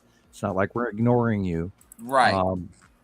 A lot of thumbs up, and there are days that I want to type to people and talk to them and give them examples, and then there's other days that I'll just take the information, and depending on how much time I have and whether or not I got to cook and clean and do laundry or whatever. Right. Real quick before you get into explaining this picture, we're coming on the 3-hour mark, and I have to go. Oh, duty calls. Yeah. Well, you're here. I'm very glad you were here. Of course. Awesome. I really can't believe it's already at 3 hours, you guys. I know. Where did the time go? I know. That makes no sense only to on me my at second all. Coke. Man, oh my gosh! Halfway through my gallon of water, so it's on par for time wise. Gotta drink your water. I got my mangoes right here. Especially all these solar flare foolishness going on. Yeah, you gotta drink your water. Stay hydrated, everybody, and have fun, of course. Always. Yeah, let's talk during the week and let's come up with more ideas, for next Saturday. And I'm gonna try to pop in just even for a little bit on Tuesday because we miss you when you're not here. I love it. It's awesome. I'm talking to you guys, and I want to see JD. So that'll be special. Yes, for sure. Yeah, everybody's going to be in a holding pattern on Tuesday night for a bit. I know. Let's get everybody on here. Bye, Michelle. Yeah. I see you in the comments. I'll see you guys later. Nice. Okay, girl. See you later. Bye, Leighandra. Bye-bye. All right, here we are. Okay. All right. So let's see. Let me go back to her. She added a few more at the last minute, so I got those added. Either that or I got them at the last minute. And I don't even know if she's watching right now. Hopefully Ruth is here, but if not, I'm going to keep track of the time that we're talking about it, and I'll message her. Yeah, I'm now blind from staring at this picture. I know, right? Yeah, it's like now I got it burned into my head. And there's another resolution on my 42. The sun is just blue. I mean, it's so bright. Hey, the other day I was out doing errands, and so I stopped a few times. I came extremely close to going live for a little bit. I was really planning on it, but guys, I'd be outside for a minute or two and my cheeks were burning. I mean, painful. And I figured I'd be sunburned in 30 minutes if I had stayed out there. It's like stinging my skin. Do you have a supposition about what's going on with the second star? Well, I know we've been looking at images that might state that it's started to separate. Yeah. And not be directly behind ours. Do you see this picture that we're looking at? Yep. I see it. Yes, I see it. I'm blowing it up. Do you see that little yellow blip at the bottom right corner? Yeah, I do. Wow. Okay. I think you should save a copy of this. Oh my. Okay. I'll send you a copy too. Because that thing just grabbed my eye after I looked away, and I closed my eyes and I looked over at the pickles, in my back room. My computer room became my pantry, and Shiloh doesn't even eat the pickles anymore. And I've got many jars of pickles. that nobody wants to eat all of a sudden. I'm going to start eating rubber pickles, I think. Anyway, because if you keep them too long, they get a little mushy. Right. But I'm looking, and that orange nib at the bottom left of the sun, bottom right of the sun caught my attention, and then I blew up the screen, and it's actually a circle. Yeah. Whoa, really? I've gotten a bunch of those, but not like with this orange flare to it. See that orange little? Yeah, I see it right there at the bottom right. And because you were talking how you see or are noticing that in winter, that you go outside and your face is on fire. Oh yes, it was really bad. Okay. And warm temperature, spatial value of our winter's orbit axis, and the amount of light that is actually shining on the planet, and if we're tipped differently, then we would be warmer than normal, which is what is occurring, and why China and Russia are freezing their nards off still. Yeah. And they've been socked into one of the nastiest winters in recorded history, and we don't hear anything about it anymore at all. And we're going to have to wait for SOT weather to come out for February, SOTT, SOT weather. They come up with the best information. And we always end up having to wait for like halfway into March before we get February, because I think it takes them 2 weeks to put together, and then they do the whole month in order, which is really why I love it, because you see, now granted it's late, but you can use it as a reference to go back on information very, very well, and we've done that. We do cross-check information. When we make statements on Montana Skywatcher 2, we'll even go back and actually research, because sometimes it does take anywhere from a couple of days to 2 weeks to get the information that other people post. And then when you find these comparatives, then we share them about. And God, there's so much. And look at the flame like on the right-hand side of this, the flame like clouding. It's just an abnormal shape. And even the top left, there's like a squarish thing there. There's some kind of thing, something cutting it off. Again, and then the red asteroid is in center middle left. And lead asteroid is the black circle just below the yellow-orange circle, but it's a blacker circle. That's lead asteroid. And then the Saturn's yellow moon is just to the right of that. Yeah. With the flame-like pattern going to the upper right. It's incredible. And over and over and over and over and over again, the skies match, even the clouds match, and the clouds match. And that means when we see it from around the world, I'm not even going to go into anything. This is completely unusable. Yeah. We can make affirmations about it, but upper left, upper right is the Saturn's yellow moon. Upper left is the asteroids in Atu's moon, as usual. Rocket Man is back. Hey, recommend. Did you get groceries? Yeah. Did you get me any potato chips? I think he's froze. Rocket Man, come in. How about what are those little chocolate bear cookies? Teddy Grahams. Oh yeah, Teddy Grahams. Yeah. Yeah, Teddy Grahams. They don't taste as good as they used to. I'm telling you, everything. They're making everything different now. It's weird. I don't know what's going on with the food. This looks like a comet. I think Rocket Man needs to leave and come back in. Yeah. Or the space tube. Oh wait, there it goes. I saw his chin move. Yeah, you're patching out really bad, Rocket Man. He's hopping. Right. It'll get there.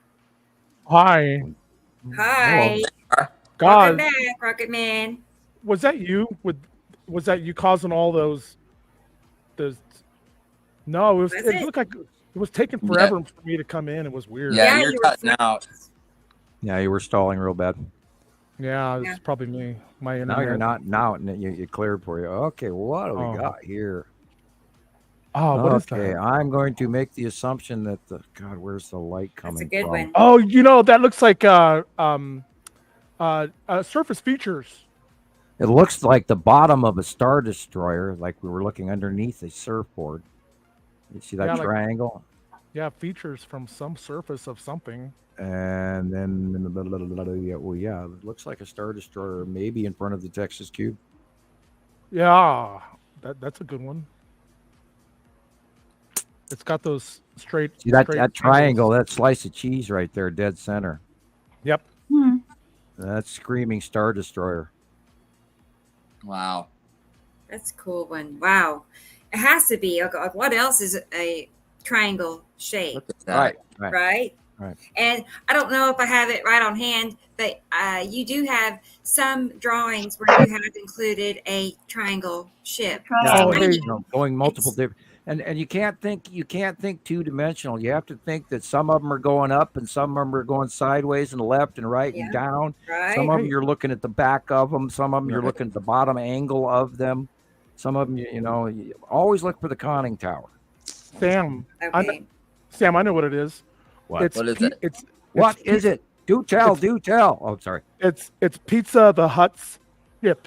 Pizza the Hut. You're right. It is proof. Spaceballs. What?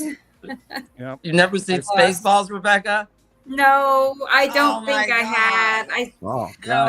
I think that was more a guy movie, man. Movie, but it's funny. Has to be. It sounds like it, doesn't it? Yeah, it sounds like one of those the guys go to and laugh at. And It is. popcorn up their noses and stuff, And Darth Helmet. Darth Helmet. I do know which one you're Weirdest talking movie. about. Yes, Ah. I'm familiar. I see your Schwartz is I as just big as wasn't mine. drawn to it. May the Schwartz be with you. Yeah. We've gone to plaid. Sorry. It's just, I don't know. Like some things, just some people think are hilarious. I don't think is that funny. I don't understand. You will. I got one. serious. I got one. I'm I drug serious. out of the brain Stupid dust movie. here. Jared Sin, The Adventures in the Forbidden Zone. That's a cult space movie from hell. Did you ever see that, Rocket Man? Jared Sin. Can you send me these titles, please, so I can put them on the... You take it, I'll write it down. Please. Okay. Jared Sin, Jerry. S-I-N. Spaceballs is coming too. Adventures in the Forbidden Zone.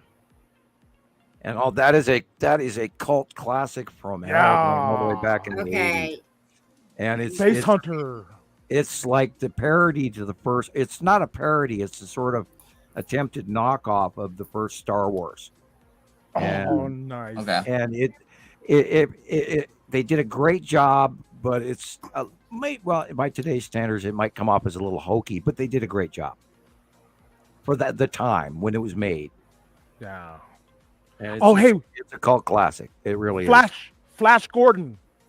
Oh well, yeah, Flash Gordon. Oh yeah, everybody's no Flash Gordon probably, but once a year when you went to school. I fell into a lot of that stuff through my teen years in the 70s, and then well, heck, we can't even what about Mork and Mindy? I mean, hello, Nanu. Yeah. Cowboys and Aliens. Oh, I love that show. I have watched it. I loved it too. Yeah, that's very there's a lot to that movie. Yes, the gold that they came from outer space to mine the exactly. gold, and a minor faction coming to mine it. You caught that. You caught it. That's good. You are sharp. Yeah, that's why they give me all that?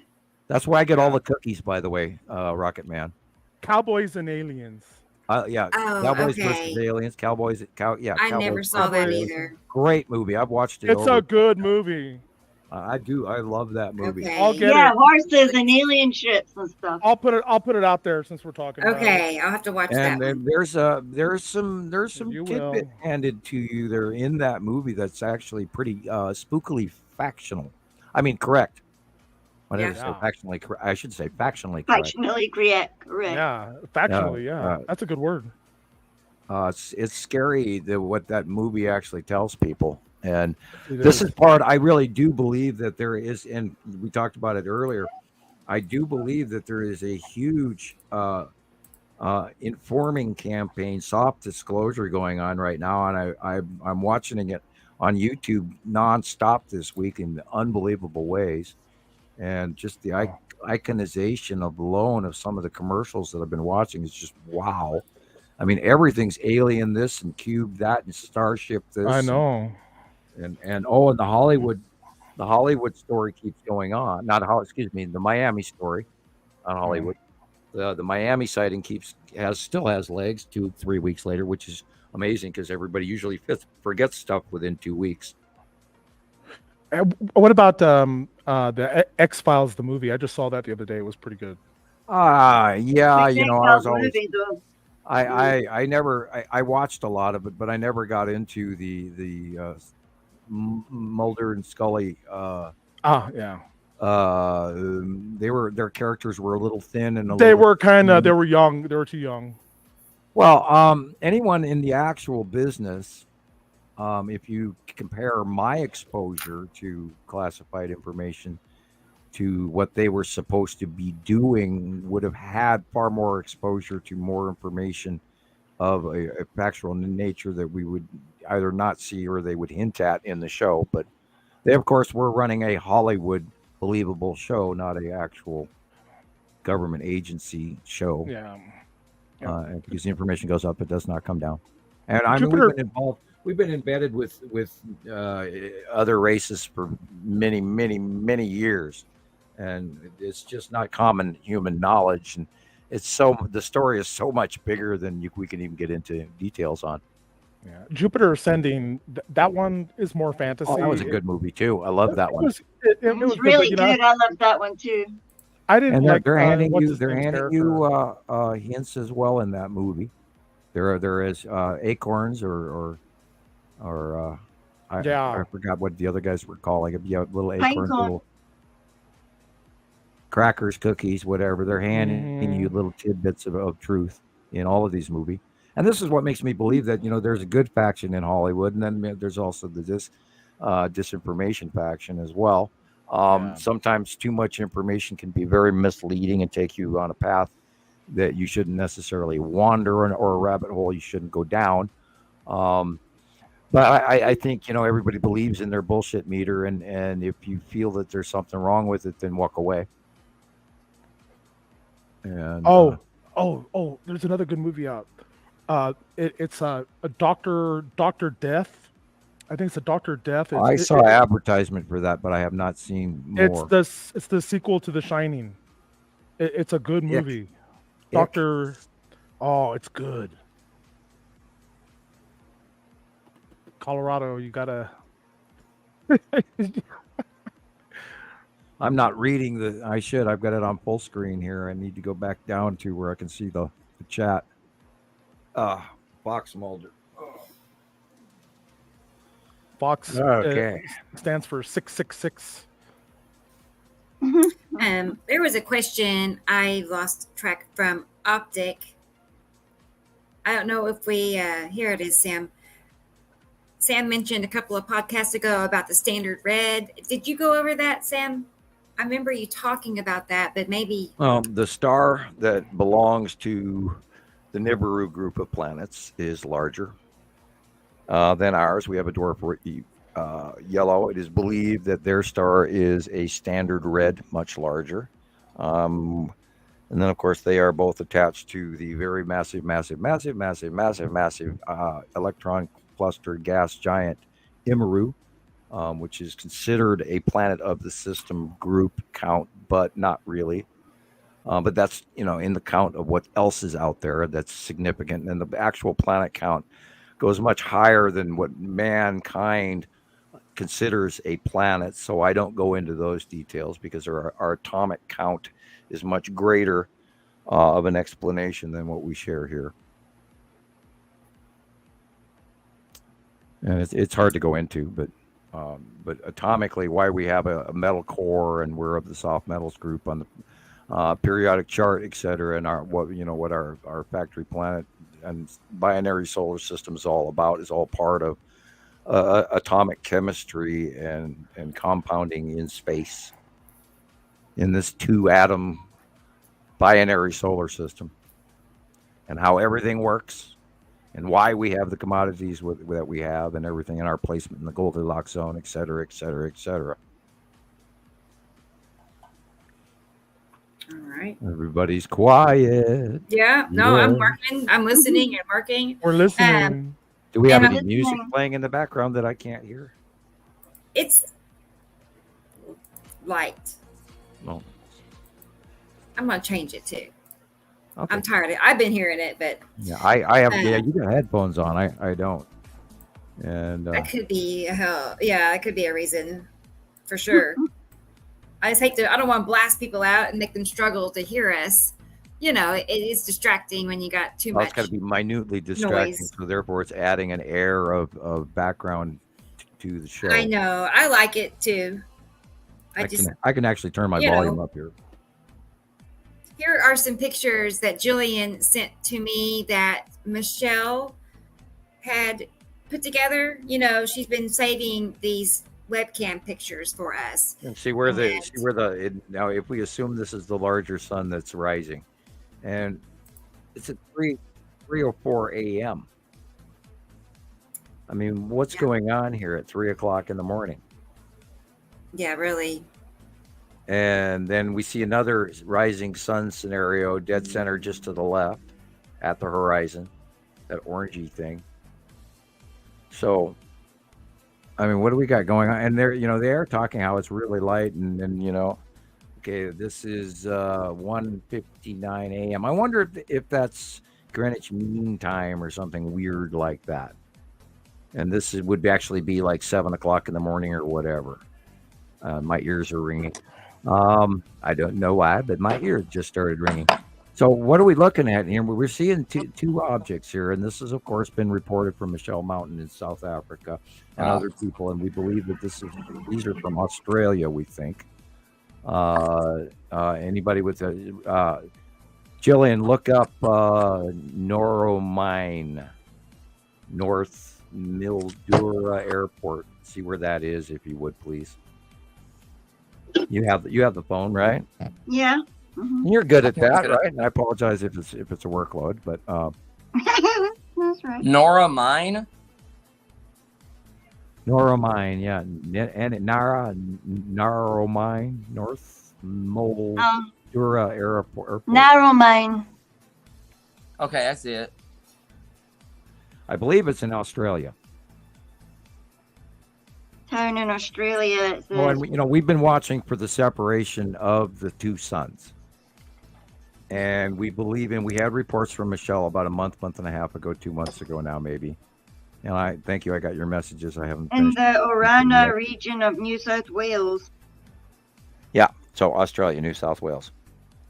Okay, so this is at the southern part of our planet, and they have a different angled out view than we do.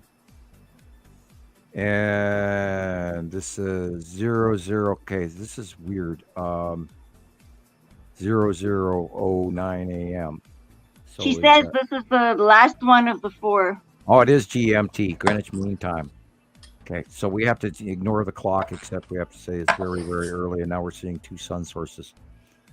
The second star should be lifting past and above our smaller star, and this is exactly what we're looking at. And we need to save a copy of this because this looks newer than the ones we were talking about just the other day, isn't it? Yeah. Yeah, I believe the activity of our sun is acting really weird as well, which is also conducive to behavior that we saw in 2012 and 2011 prior to them crossing paths with each other. We had the backflow CMEs and all of this stuff. Except now we got different angled CMEs and stuff, and very elongated and very large activity between the negative and positive filaments on the face of the sun, which is coronal makeup. Anyway, the lady that is who sent the pictures is on the chat. She's there. Let there be light. Okay. If you can see what she's saying about the pictures there. Right. Yeah. I see that now. I'll scroll, see if I'm falling behind. No, I'm not. Yes, thank you. Yeah, this is showing something very interesting, and I believe there's a group of 4 pictures. I haven't wanted to call it, but this is literally our 4th time talking about it. Okay. And I do believe that we are watching the 2 stars separate. I really do. Wow. This is why I asked earlier about what Rebecca's opinion was. I was going to pre-qualify it and see what. So what I saw during the week, that was an asteroid going past. Yeah. Or was it like a burp off the sun from something pulling on it? Well, asteroids are going to show illumination, but then you'll see a crescenting. Because that thing was round. That thing was round and solid, and on the right, going down. Well, the intensity of what we're looking at, and it's both in the center as well, and it also follows into placement that we know that the second star is more in the northeast than our original smaller yellow dwarf. And this is exhibiting the same behavior, and it's rising above. And before, we knew it came in from the lower left of it. So this is falling into what we know is the natural course of what we expect. And we could say, whereas Rebecca was talking about where she goes outside right now and it's so hot and it's so burning, because we could say that actually the second star is rising and overshining the smaller secondary stars, so we don't see it as easily up here in the northern hemisphere. Okay. And that, if you want an example of that in true space that shows that this happens, you look at some of the binary star systems out there where they have a larger star, and it's really hard to see the smaller star, even though it's right next to it, until certain stages of rotation and orbitation in the solar system that they exist in, blah blah blah. And there's examples of that in many different. I had it written down. The sun on this webcam rose and set within about 4 hours in the northerly direction. Okay. Yeah, there's something really. The light's weird. We know we're tipped. And I mean, I'm looking. It's 50 degrees here in Montana, and it's not supposed to be.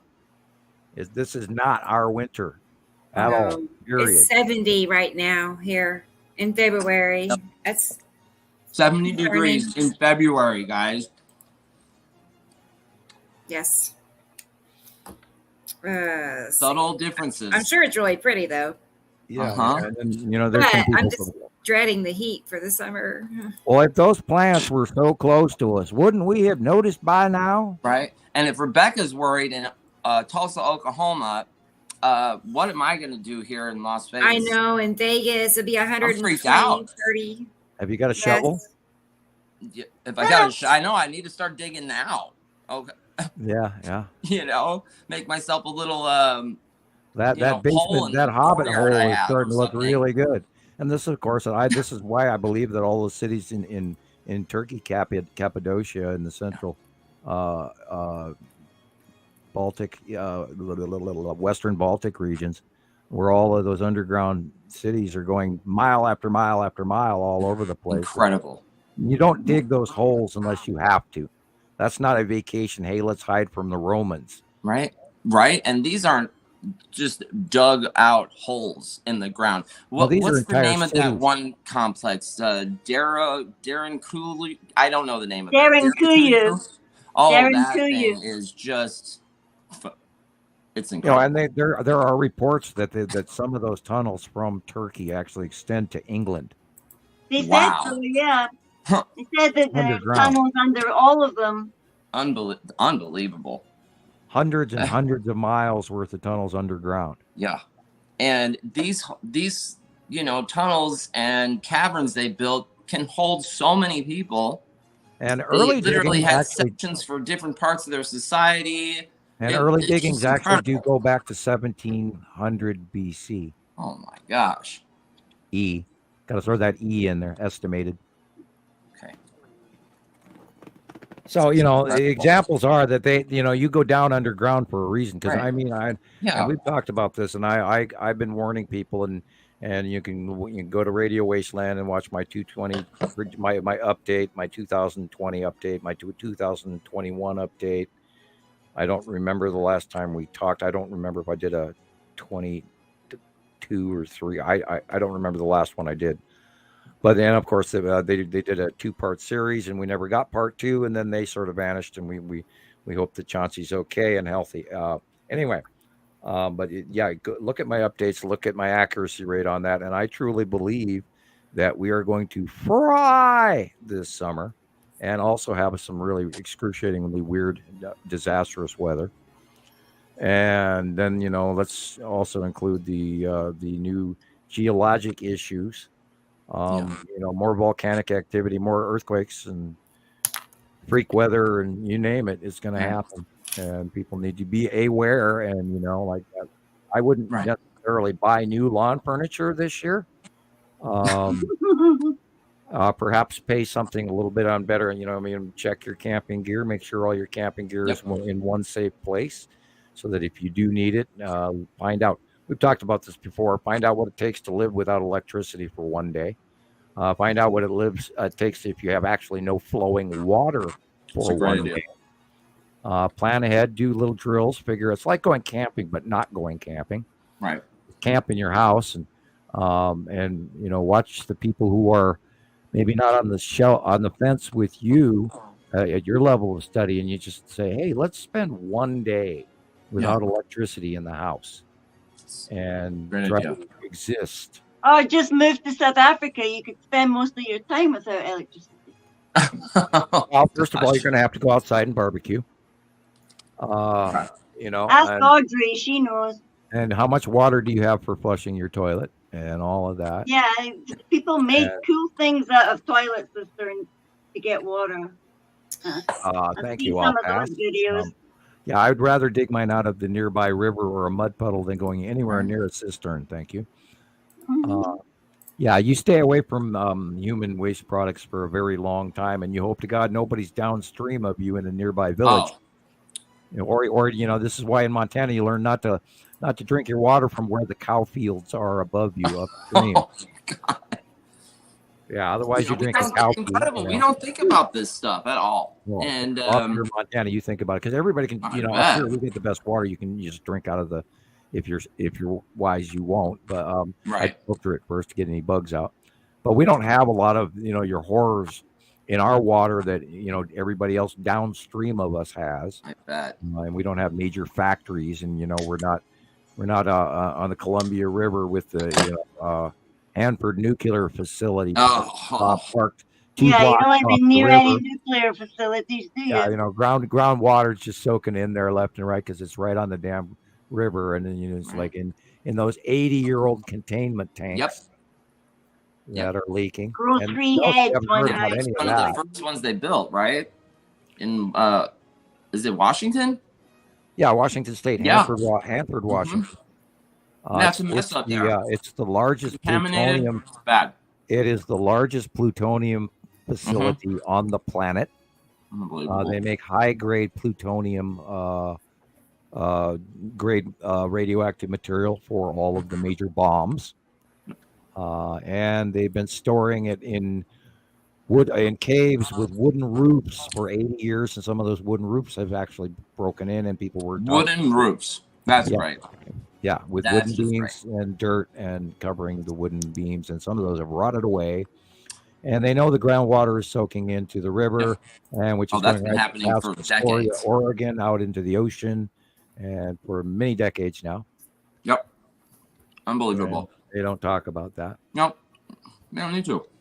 That was one of the questions when I first got diagnosed for thyroid cancer. They said the first thing she said was, have you been to Hanford, Washington recently? Oh, wow. I'm not kidding you. That was one of the questions they asked me, and I said no. And she said, well, when were you exposed to great deals of radiation? She didn't say small amounts of radiation. She said great deals of radiation. Wow. Yeah, she expected you to be like. And I immediately knew, boom, I immediately knew, and I remember the day it happened. And I went out chasing my lawn furniture, and there was this freak storm, and it rained really hard. And I went into the house, and 20 minutes later, I was on fire. Oh my gosh! And everywhere, my face, the top of my head, and my arms, and my knees, and my back, my lower back. I bent down to go I had to go chase my lawn furniture down the street, and it took me about 4 or 5 minutes to gather, a couple of chairs and the table. I mean, the table went way down the street, so I had to go get it first. That way it didn't damage or hurt somebody's house. So I went and got that, and then I got the chairs, and then I put them all up on the porch and tucked them away so they wouldn't blow away in the wind because it was a huge storm. And then I went in the house and dried off, and then was in the kitchen doing something. And within 20 minutes, I was on fire. And I mean, my skin, everywhere that water dropped, especially where my glasses were, on my cheeks and the top of my head. And I knew, I was thinking acid rain, oh shit. And then I went and took a really long shower. Wow. And for about 4 years, my skin burned in all of those places. 4 years. Including blisters Yeah, I had blistering scalp, and my cheeks would God. blister, and then the edges of my arms, and then my kneecaps, because I bent over and I got the rain landed on my knees in my jeans. And that's not the first thing you're thinking about is radiation in the rain. Yeah. Well, the radiation levels in Canada are huge right now, and if Oh you my live God. on the coast, if you live on Seattle, all the way to the People Baja, think it's a joke, don't they? They think that if kind of thing's a joke. and they're still dumping that shit in the ocean right now in Fukushima. Oh, And it's then bad. you don't want to be eating any of the fish It's a from reduced one level of of their cancer radiation. facilities. Imagine you're But I eating mean, fish from this there, shit's and gotta. they don't even tell anybody it's in the ocean. This You shit's don't. You're actually scared to eat things like that. easy Oh my God. 15,000 year half life. If I did look 15,000 year half-life. It used to be the original, the China Syndrome. 2 reactors went. Plutonium. They don't have plutonium there. No, they they have don't. What is it, cesium or something? Yeah, or cesium to 214. Yeah. And so now they have cesium 213 that is eaten through the ground, and they believe it actually came up in Sweden and actually polluted a whole bunch of people there. It went China Syndrome. It went all the way to the other side of the China planet. Syndrome. Seriously? Yeah, it did. Oh They my made 2 God. reactors actually go China Syndrome. And that I we're not wonder talking what we'd about China, find if we actually the did country here. research about where cancer things start popping up. Yeah, Well, if before we you- got the yeah, latest I was thing gonna that's say, causing if you live cancer. in Seattle, and if you live in California, and you see black sand areas on the beach, do not go near them. They are highly radioactive right now. Wow. And I've seen independent studies where there's people walking around with Geiger counters on the beach all the time in California right now. Yeah. And if you go to Canada in the middle of Saskatchewan, and you go out in the tundra and you put your Geiger counter down on the grass, it's going, 180 rads or whatever. You have to break it down. And what Sam's talking about with China Syndrome is when the Fukushima meltdown happened during the 2011 tsunami, the reactor chamber, ruptured basically, and this radioactive, fuel, melted, turned into molten material, and basically burnt through the, containment shell of the, reactor. Went into the ground, went into the water system, went into subdermal Earth, and they believe it actually went underground and rounded the planet along with the rotation of the Earth, and actually came up somewhere within the mantle crust. Now, this is just a rumor, but they said there was this odd, rare radioactive dump from nowhere in Norway or Sweden or something. I heard rumors of it. Right. I want to say it is a rumor. You're right. And they have these, it's like a scanning machine that they use to look into the reactor shell itself. And it uses these neutrinos, and they bounce these, particles off of the, radioactive material. And it's like a CT scan. They can take a full image and see what's actually happening inside, because the robots they send in there just shut off. They don't last for more than a few minutes. Well, there's somebody on the chat, Jace Ventura, too, says they're well versed in Fukushima. 4 reactors are gone and 2 exploded. Yep. Yeah, the two went China Syndrome. I watched it happen on that day. I watched it on live TV as well. I knew it was gonna blow. I just knew it. And as soon as they started saying that the generators were out, there was just and they had no upgrades in that place. It's the same building, the same models that it was built in the 70s. Their tsunami wall only went up to 30 feet. Right. They had a chance to build a better tsunami wall. They didn't do it. Larger tsunami than that. In some cases, it was 40, 50 meters high. It was incredible. Yeah. And then that has to do with refraction, eddying back and forth in some of in the ports and the eddy coves or the leeward shores, or whatever you want to call them, in these nooks and crannies along the coastline. Sometimes that water comes in off which, and I mean, it was like a 9.6 that went off, and that was in 2011. Wow. And and ever since they've been.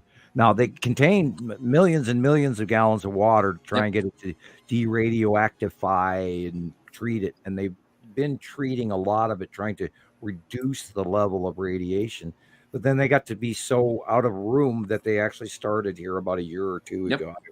I don't know how long it's been, but they've actually started dumping right into the ocean. Right and into the every ocean. damn country on this planet should be screaming at them right now. And frankly, the day it happened, I always believed, like, why aren't every country on this planet flying plane loads of cement over the top of that son of a bitch now?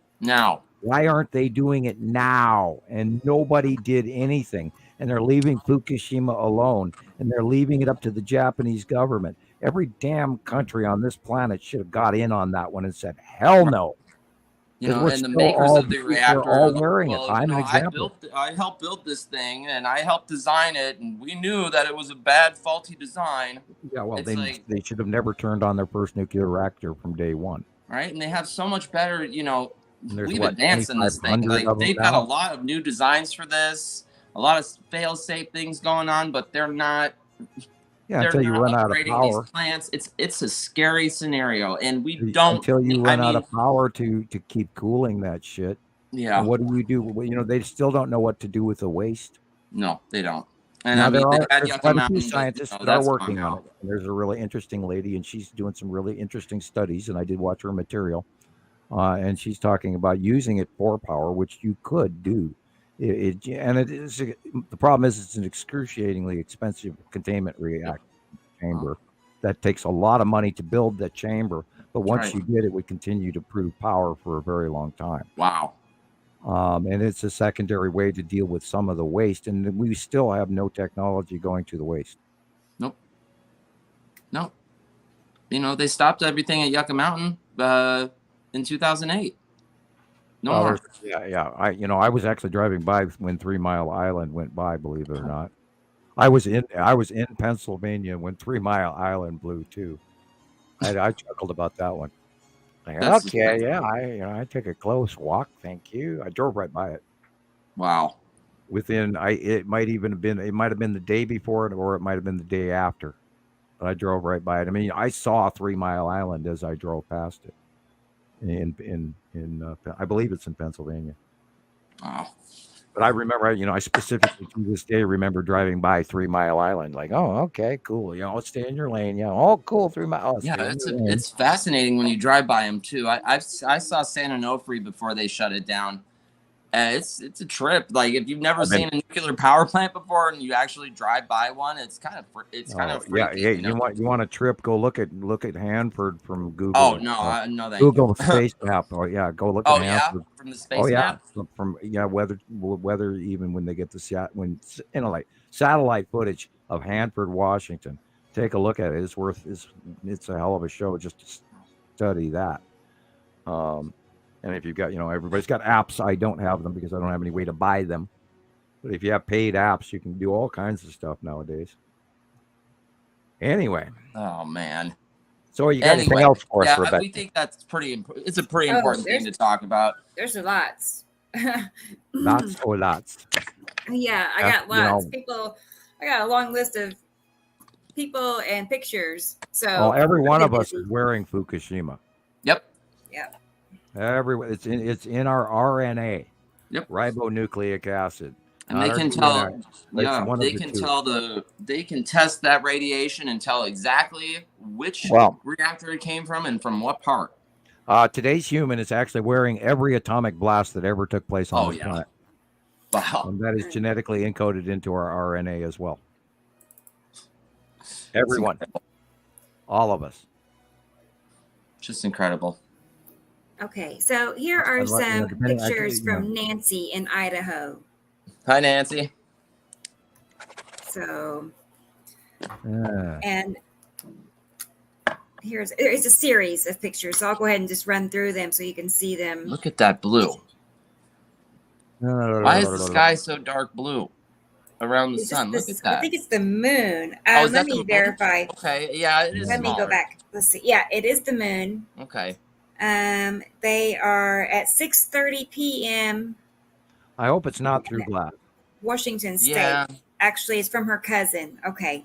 Okay, because the size is different, so it's less likely to be. She says, glass, I think it's circling the moon. We have to ask. Uh-huh. Whose one is this? Nancy. Nancy's cousin in Washington State. And this I'm is tempted Nancy. to say Hi, Nancy. Empire Orb at Oh, night. Hi, Nancy. Hi. Out prowling. You know, I mean, there is a little bit of a weird warble in front on the right. Oh, look at that. I'm What tempted to is say. that? Maybe it's a lens flare. Unless the thing is Wait a minute, moving now really fast. Hey, it could. Okay, wait a minute. Let's pull back. We were just talking about the second star. It is in different locations. Yeah, I mean, throughout it's the moving pics. quick there. Look at what is it? There, well, then it's, yeah. And it moving, don't look like a so, lens flare okay. at all. It looks solid. Well, we have to Yeah. ask. You know, we have to ask if it's through glass or not. But Yeah. we Do you can't know, come Nancy, to a if conclusion. it's through But glass? there's other objects near the sun. Again, we have to pay attention. Yep. Look at that. I don't think it's the lens flare. I'm listening to Mozart. Yay! Can you hear it, Sam? Oh, good. Yeah, I'll turn it up for myself. Mozart, yes. Yeah, you could turn it up, and I don't think any human brain would mind listening to louder Mozart. think so either. Please turn it up. Please turn it Are up. there any human brains that would no? Oh, I find it. played Mozart for my children when they were babies. You know, the Mozart education. I did that. Mm-hmm. Right, and then they turn into teenagers and want to listen to their own music. Turn it I on. saw that movie Amadeus. I mean, I at love least that saw it 30 Amadeus times. was amazing. At least 30 times. At least Oh, maybe yeah. more. I don't know. Haven't seen it in a long time. I would make an attempt to do his laugh, but I don't want to hurt myself. But Yeah, rock, right. rock me, Amadeus. Uh-huh. Yeah. That's another one. Yeah. That's another one. Falco. Yes. Falco. I remember Falco well. Yeah, Amadeus. Yeah. Yeah, that was a good song. Right. Me too, Michelle. Okay. I saw it over and over again. Yeah, this is impossible to call off these, but Okay. Right. How interesting are those? Up in the air. Wow. well, it could be the green asteroid we're looking at. In this one, if they're all the same object previously, then boy, when the stripes are facially, this is different than the previous picture. So, and I would call green asteroid on this shot because of the dots. Yep. And I'm looking, I can even blow it up even bigger than this. However, is a different story. I don't know. But like you know, they're all there's many the objects same up there that time would, frame. you know, one will illuminate, you know, and 5 minutes later another one will, and the other one won't. You know, and they change illuminations before you know you're looking at multiple objects every time. I mean, Yeah. it just says that they were of the moon at 6:30 p.m. From her cousin. Wow. So I'm just saying, I think they're all Yeah, well, taken. there's, you know, there's asteroids up above us. There's all kinds of shit above us, including the Empire Orb, and that's in our the startup same video. You know, it says alien craft, and we have seen the Empire Orb is zooming around, and we've seen that the long box is zooming around. Now, the Texas Cube has been pretty much centrally located and right in its place normally, but the long box has been up and down and up and down. We're also seeing the space tube has moved a couple of times, up and down, closer, farther away, and then of course all the star destroyers, blah blah blah. There's so much going on up there, it's unbelievable. And you know, show after show, we try to tell everybody this, and yet you know, we don't have our 2 million viewers yet. So why not? Yeah, you tell me. I don't know. They're coming. They're coming. They're coming. They're I was coming. going to They're say, coming. They're coming. They will. They're coming. They will. They're coming. They're coming. From what I've seen of that site, I was peeking inside the site where I could see. I was just so excited about getting in there and having a little chat room of my own and topics. Yeah. And, gonna be so cool. How does that It's say gorgeous in there, real fine. How does that saying go? Yeah. If you build it, they will come. Yeah. It's true. It's going to be great. What movie? What movie was that? With Kevin Field Costner. of Dreams. Field of Dreams. Oh, Field of Dreams, yes. You won. Hi, Judy. This is Judy. This is Christopher's mother. So Hi, Judy. nice to have you here. Good deal. I see that Christopher has left us to speak only to Uric. And has left the room. Uric. But hi, Judy. Yeah. Nice that you're here. Yeah, Oh, and she about says, how landing on about the the moon. landing Yeah, on that the was moon cool. this week? I'm wondering why Landing on the everybody's going to moon. the, you know, I know the general story, but I'm wondering why everybody's going to the South Pole right now currently of the moon. Okay. I have not Well, heard that. it's got more illumination down there currently than any time normal within my human lifetime. They got more light down there, and of course that's how they're running their recharge battery systems. And yeah, there's a lot. Well, you know what's funny about it is the amount of news coverage it got compared to the fact that there was the Japanese landing and then the 2 attempts by India. I think the last one from India blew up on landing. There's been a lot of stuff. I think the Russians are up to some new stuff. Of course, we talked about that. They have not sent that up, and China's information. I think China even went up to the moon here recently. That may have been a year or two ago. I don't remember exactly, or maybe the new shit they sent up. I sometimes the information mixes into a blender milkshake.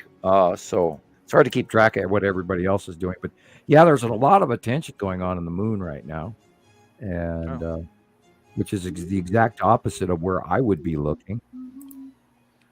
I heard that a Buzz Lightyear landed on the moon recently. Really? Yeah, Buzz Lightyear. Buzz Lightyear. Buzz Aldrin, come on, guys. What? I'm lost. I'm over here just like, what? Buzz Aldrin. I mean, nobody, we haven't been to the moon lately, right? Have we? No, Have we not, I ever? have not heard if we not- have. Have we ever? yes, we have. The Shining. You can actually, if you've got a good enough telescope and you know where to look, you can actually see the landing site of Apollo 17 and all of that. I believe it was 17. And I watched all that shit from when I was a kid. And yes, those guys did go to the moon. And the moon is made of cheese. Yep. Yeah. And you can view that from Wallace and Gromit. Yep, I've had some. Yeah, Wallace and Gromit proved that the moon is, Wensleydale. Who is that? Gromit. Who is that, Sam? I don't know who that is. You don't know the claymation series Wallace and Gromit? You don't know John Wallace and Gromit? Machine. Oh my goodness. Should have had some kids to watch. Yeah. You type it in on YouTube. Okay. Type in Wallace and Gromit, Type. Gromit. Wallace and Gromit. Okay. I'm making a note Grand here. Day Out is the one, I believe. Okay. Yeah, it's the top of the line claymation company out there, and they have mixed with other bigger companies, and they've become excruciatingly excellent at what they're doing. Cool. And you should have they also did Chicken Run and all of that. Those newer movies. Yeah, Chicken Run was the best. Oh my God, that I believe was so they even good. have Chicken Run 2 out now. Oh, that was so good. That was so good. Oh, I'm smelling pizzas cooking. I was gonna say hi to T. Racy is here. T. Racy. Hey, T. Racy. Mm-hmm. And I didn't get Sam was talking. I didn't get to say hi to my mom. Let's go back. Well, we were She's talking here. to Yurik behind you. You weren't paying Here attention. she Your is. friend Yurik behind you there, Chris. I'm sorry. Yurik. Well, I lost her comment, but here she is. Here's your mom. I brought her back. Look at that. So finally, I know. Yeah, we'll have to get her on the show right. one day. You're right. She's probably thinking, no, you What won't. seen recently? Have you seen the planet? No. Have Oh, you what seen do you the wish? Cube yet, or doing the good. long box? Yeah, I That's know. right. Well, she's a regular. I mean, she's Cool. usually here, so I'm happy to see that. Right. I mean, it tells me that she's interested. Right. I mean, she's curious. So, and we got cool pictures to look at. So, what's not to like? Right. And we And promised. Christopher sent me a short video. I have not seen it yet. Oh, but I I just do have it. I just was showing This- what it looked like outside. I'm gonna Yeah, go and outside it- here in a few minutes because everything's changed from what it looks like in that. And it's gonna be Okay. pretty Hey, we're on the incredible here in a podcast few right minutes. now. It's the 22nd. And Judy, we Not I didn't want to promised interrupt to Sam, Leighandra, or Rebecca real quick. So I just wanted to show you what's going on up here. You can clearly see I sat on Jello Moon. I'm not good with the asteroids yet, It has completely changed. so I'm not going to say what I think it is. But I'm going to come out here before sunset on the show. Cool. and I think we're going to see some Oh, wow. That looks great. incredible sights, okay? Well, that just looks like a bird. It does look like a bird. Well, before this crossed in front of the sun, it was all, illuminated on the front. Rebecca, Clearly that drawing of the do you have that drawing of the long box cube? The drawing? I do. Well, your drawing of the long box cube. Only is Saturn behind it. That early, the long where it's downward angle. Oh, yes. I don't know if I have it loaded. Let me get it though. I'll get it. Hand it to you, depending on which is faster. You could just to have. I know right where it is. Hey, Rebecca. Yes, Rocket Man. I texted you a picture that Pamela's father took last night in Medellin, Colombia. Out on the deck of her patio. That's her balcony. That it's just so beautiful. I don't have a picture from you. I texted it to you. I'm looking, but it's not. I did send the drawing. Let me see if I can find it. Okay, let me get you a picture. So hold this picture here. Oh yeah, that one. And then we're gonna lay over, or if you want to overlay, or just grab that picture and right. And I wish I could do that, but yeah, I'll add it. I'm gonna. Okay, I'm sending it right now. I'm trying to. Come on, you can do it. It's coming. It's coming. I just sent it. Okay, and Rocket Man, did you ever find out if like say we have this picture right here now, if I would be able to pull up another picture, like a side-by-side option, like, you know what I mean? Yeah. Oh, yeah. You'll be able to do that on your layovers would be better, but on the new, layover would be cool, but side-by-side would be acceptable. Side-by-side, yeah. If Christopher, is this picture got the sun behind it? Cool. Yeah, the sun's right behind it. Right beneath. More not in the middle, but on the immediate left side of the middle of the picture, halfway in between. Okay, so we are looking at Isatim Jello Moon coming in, and that winged falcon right there in the gray black. Yep, is the faceplate on the left-hand side of middle is the faceplate of Isatim Jello Moon. It's the shield. It looks like a crab top or a shield or a disc like a sand dollar. God. The winged, which is a little bit lighter blue, is the inset of the Saturn Jello Moon and the long box cube in front of it. Wow. Cool. Okay. And if you notice the wings going around the faceplate of the long box cube. I mean, I saw it yesterday too. You can go back, didn't want to really say it because I just didn't know, but you could totally see it got illuminated. How much lighter that square is, dead center, that square sticking through the wing. Wow.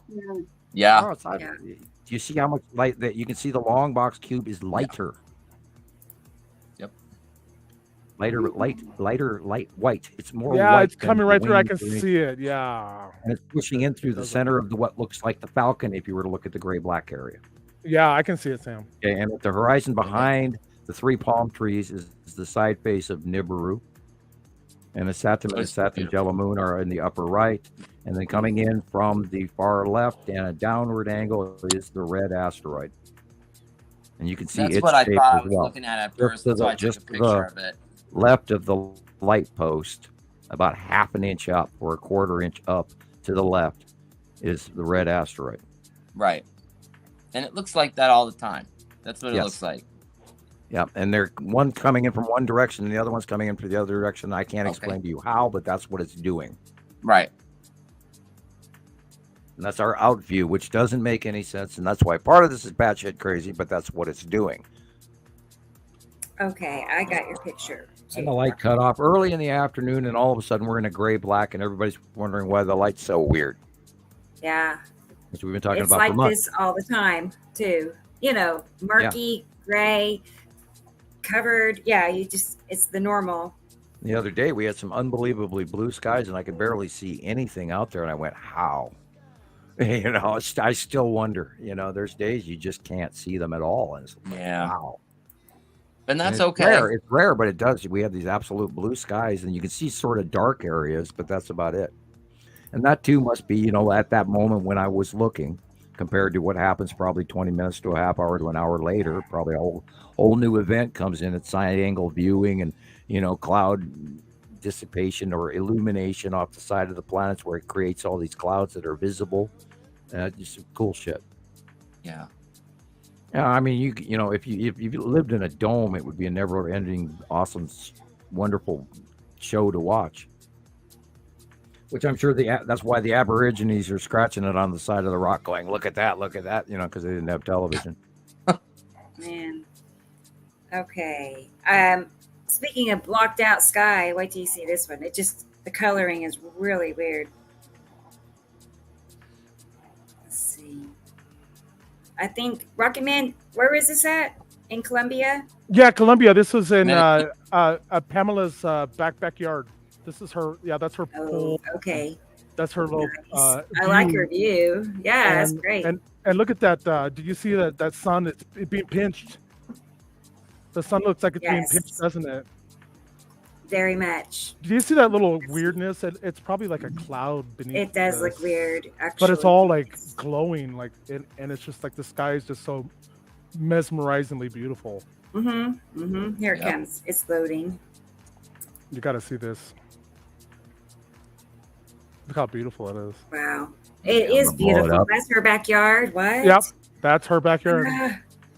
I want to go there. Yeah, that's where she lives. She lives up there. Right. Oh, yeah. Okay. Wow. Yeah. Dead center, upper middle is the red asteroid. And a little sister in front of it. God. And Attu's moon, and Attu behind it, with Uri in the far back spectrum. And of course, the tan asteroid is up by the left corner tree area. You can see a dark purplish thing. And then it's being cut off by the light. That is the sun. Correct? It's kind of like that. Kind of. Yeah, that's what it's being cut into by a Saturn yellow moon. You can go back if you want to. Yeah, see that pinch in the it sort of looks weird that the sun is not rounded. That's Saturn yellow moon. Think very large. See the lines, see the circle, see the ion trail going to the right in the dead center of it. That's the Saturn yellow moon. And above it, you see all sorts of stuff. Attu's moon, etc. And yeah, the red asteroid's dead center.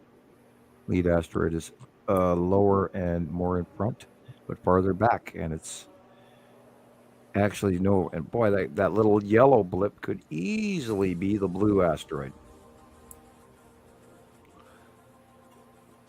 Just below to the left of the sun. There's you mean like like 7 o'clock, like a fish with eyeballs. That could quite easily be the blue asteroid. Okay. It's cute. Because it's yellow and kind of green. I like it, and I like your mountain. Yellow and blue makes green. Yeah, looks like a flying snail. I know. Yeah, flying snail. There you go. It's what's SpongeBob's Gary? SpongeBob's snail, Gary. Yellow snail.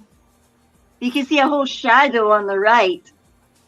And here is a picture from Gray Guy. Hopefully he's here at the moment, but Gray Guy. Yeah, you got onset Uri on the left, and you've got onset Saturn yellow moon in the upper corner. Right. I always love light pinches. Yeah. Yeah. Kind of like that. That's what you got. Cool picture. As I say, I'm really fond of light pinches. I just you do that special, don't you, with all the light pinches. Yes, I love it. That punch cloud was kind of square. Yeah, it does. Oh yeah. A little bit, long box. We know long box cube is right there, so yeah. Kind of square. Sure that long box cube for me is just elusive. Oh, I remember It's so the much first harder time for we me to saw see it. it than the other one, and it's bigger.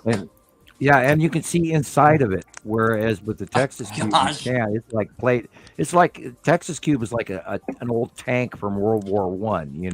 Just rivets everywhere and all boxed in solid. But the long box cube is structurally more like a Borg ship where you can actually look inside certain areas that aren't constructively sealed in. With open areas, and I've seen it by eye. So.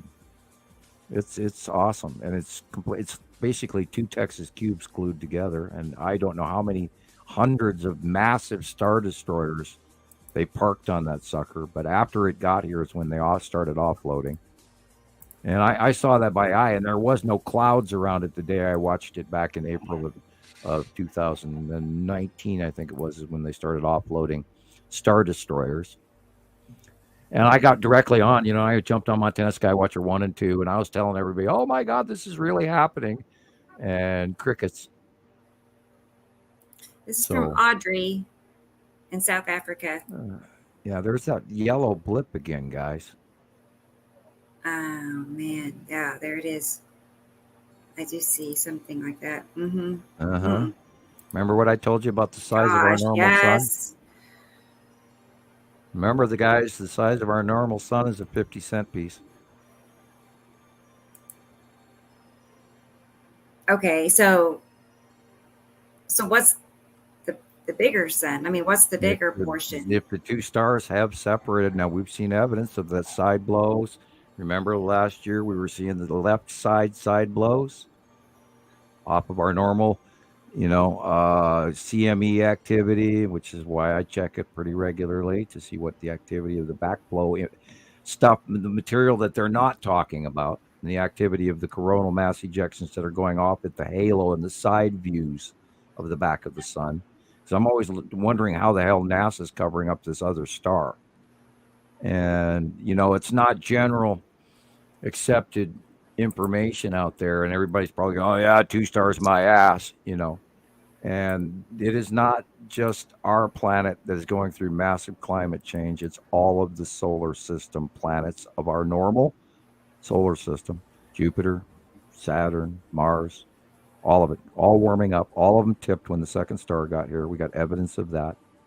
We watched the back below CMEs of 2012. We saw the evidence of the joining, the cohabitation of them for a very long time, the reduction in the facial activity of the coronal holes on our normal star for a very long time, which didn't meet scientific expectations of the 11-year cycle, and they didn't even know why. And this is where everybody's talking about our magnetospheres dying and all this, because our activity and behavior of normal Earth magnetosphere graphic representations that everyone's been studying for years. So they say something's fluctuating. We don't understand why. And if you don't take that second star into account, then the science doesn't equal anything. And if you do add the binary solar, all of this shit fits. And that's the point. It all fits. And so now we're starting to see, and we've been talking about this, we can't completely call it, but now we're seeing a new centralized illumination to the bottom lower right. And we have seen this this is the fifth example of this in the last couple of weeks. And we had reports from Michelle Mountain over a month and a half, 2 months ago. That's what they were seeing down there in South Africa as well.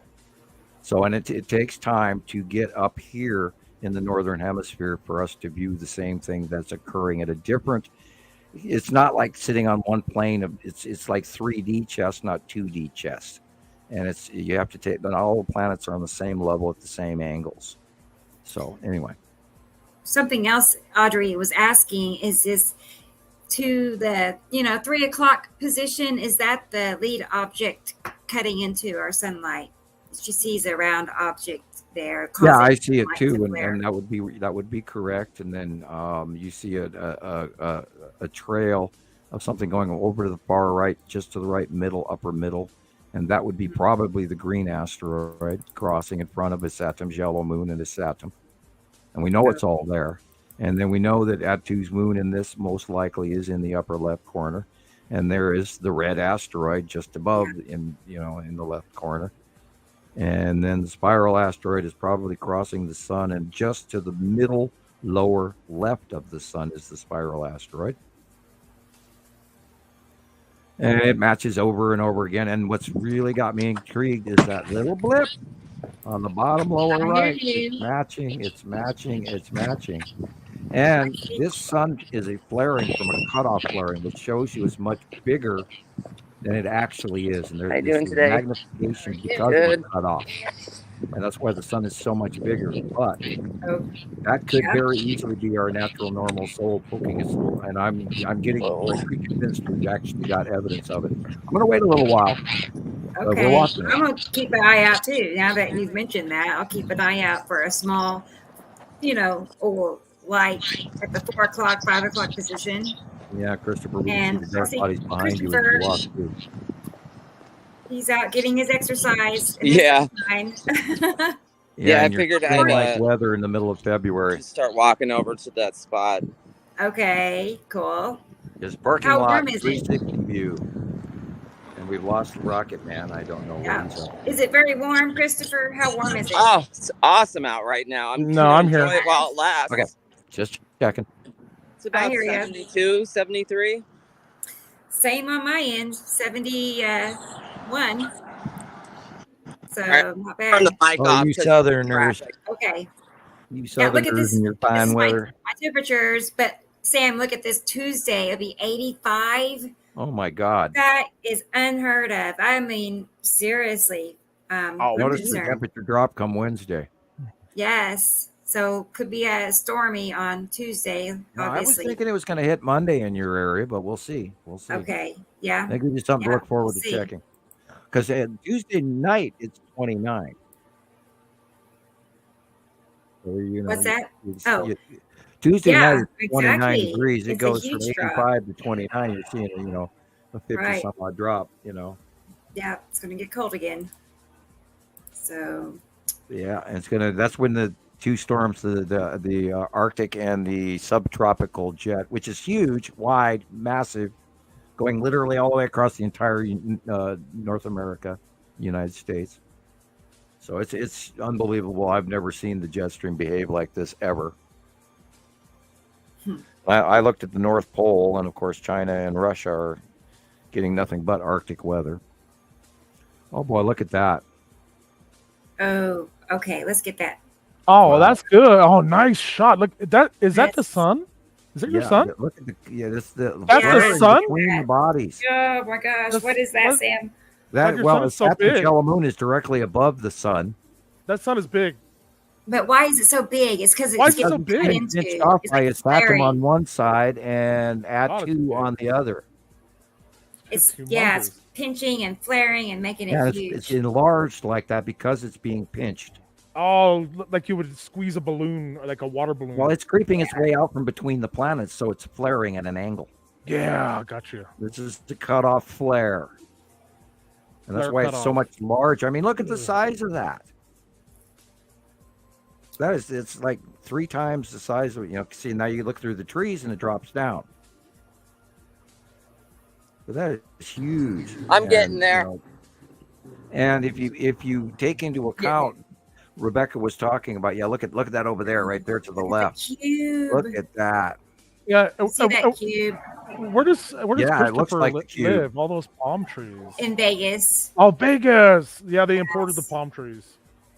Imports. Yeah, I truly like Vegas until I have to go outside of the casinos in the midsummer. Like, no, I'm going back in. Yeah, look at that. Oh my God. That's Vegas for sure, huh? And they got one sea trail that I can see. Yeah, you got the I think look at the illumination of right where they're sea trailing. Yeah, look at that sea trails. That's a perfect example. I gotta get you drawing. There's the long box cube above the telephone pole. I'm gonna go cut pizza. I'll be right back. Oh yeah, I can see it. It's a lot like this. Just saying. There's crafts on both sides. Really obvious. Let's go back to Chris. Wow, look at how big that was. It just flares. Yeah, you see it flaring. It does flare. It goes boom and it goes back again. Yeah.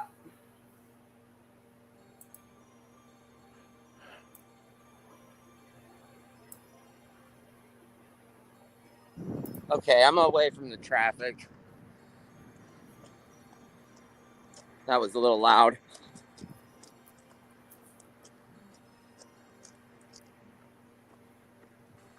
Yeah, we're here admiring everything, Chris. Okay, Yeah, cool. we're just looking. It looks great. I think We're the cube watching. is right there.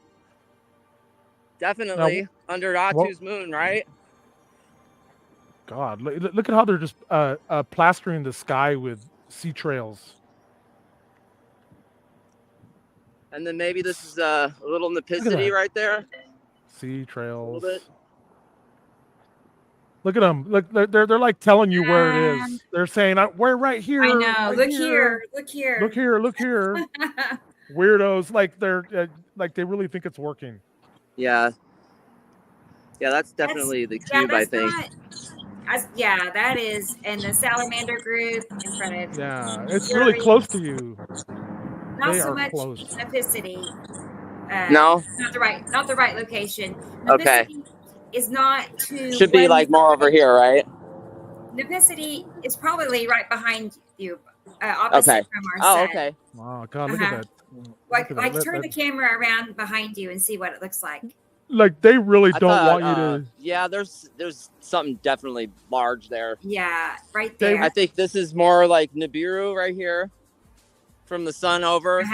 And then that should be what, Uri? Right there. And Saru, but I never see Saru. No, I don't either. Look, it's really hard to see. So yeah, I think that's the tan asteroid right there, right?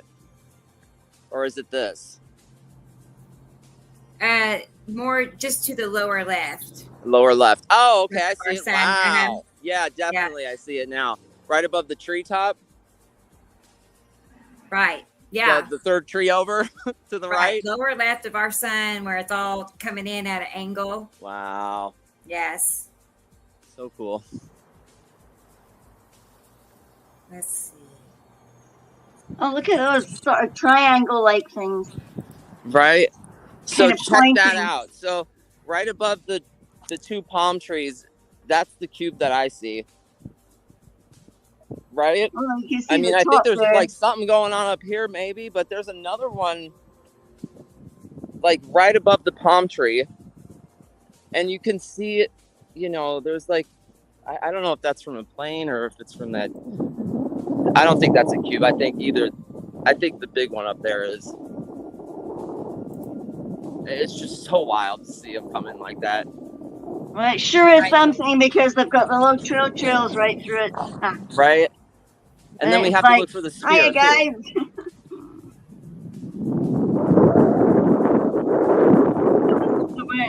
Is everybody waving? Hi, visitors. How are you today? Yes. Look at that. We have a normal plain contrail. Yeah. And we have a sea trail. And they're attempting to hide. That is, I believe, right dead center is the red asteroid. Cool. Oh, stop it.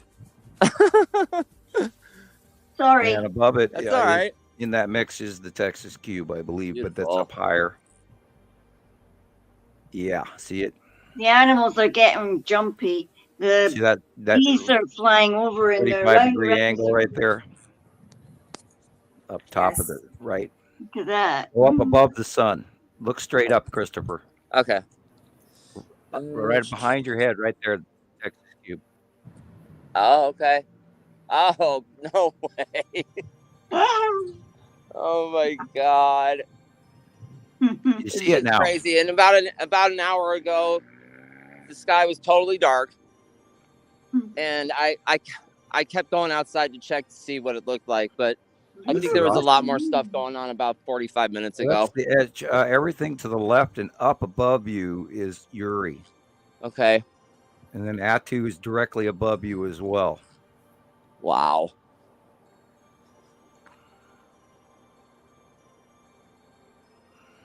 Yep, I'm right. Boy, look at that. Holy cow. I wonder. Let's see. Okay, can you see the back edge of where Atu ends and Uri begins? Yeah.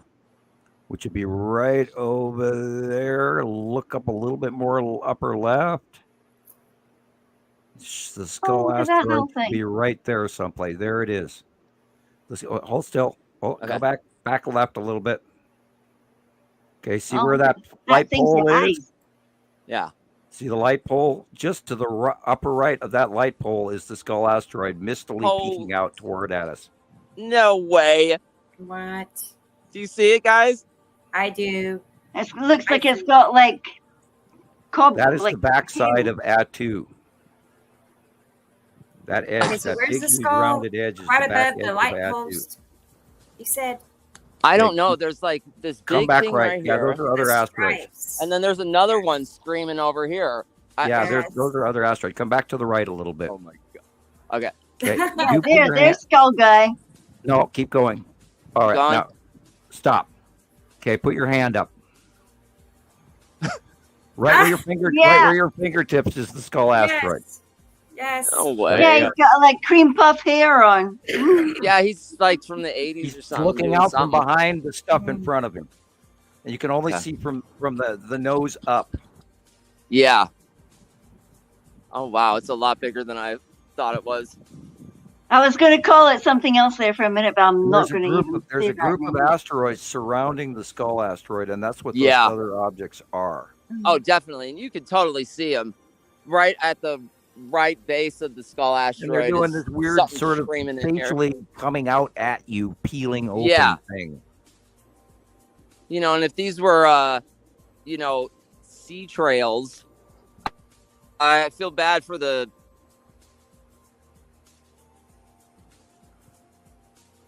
He's breaking up. To me, anyway. Oh, do you hear me? No? Yeah, I heard some of what you said, but yeah, it is breaking up a little bit. And there's that bottom of Atu pinch thing with it's beautiful. The side edge of Uri and all of that. Oh, okay. I see what I'm doing. Yeah, there's two things there. You're putting your finger over the microphone?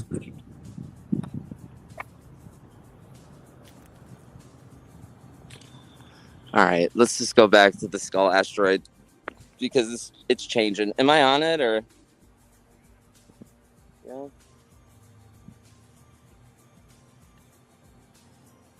Come back right. Right there. Check at that, dude. Yeah, it's getting harder to see.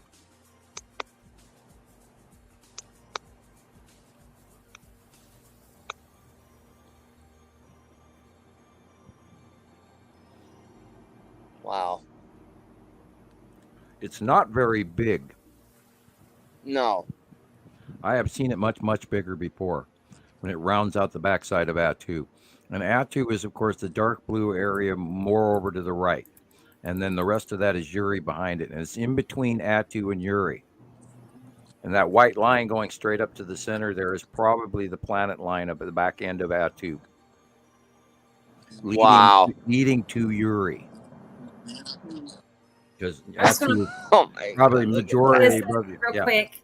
Just so people can see what we're talking about, like left, lower left, all of the dots and circles are the asteroids, and you can even see the skull asteroid that Sam drew in. So those are the things that we're talking about, all these little specks. Sorry, guys. Mm-hmm. Well, that's okay. It's a great shot. Absolutely wonderful shot. Yeah, we're having a good time. I always look forward to you going outside. Now you can go back to the right if you want to. You probably have a fantastic view of a Saturn yellow moon right now when we're not talking about it. See, even Jerry agrees. Hi, Jerry. Let me go back over there. UK. But,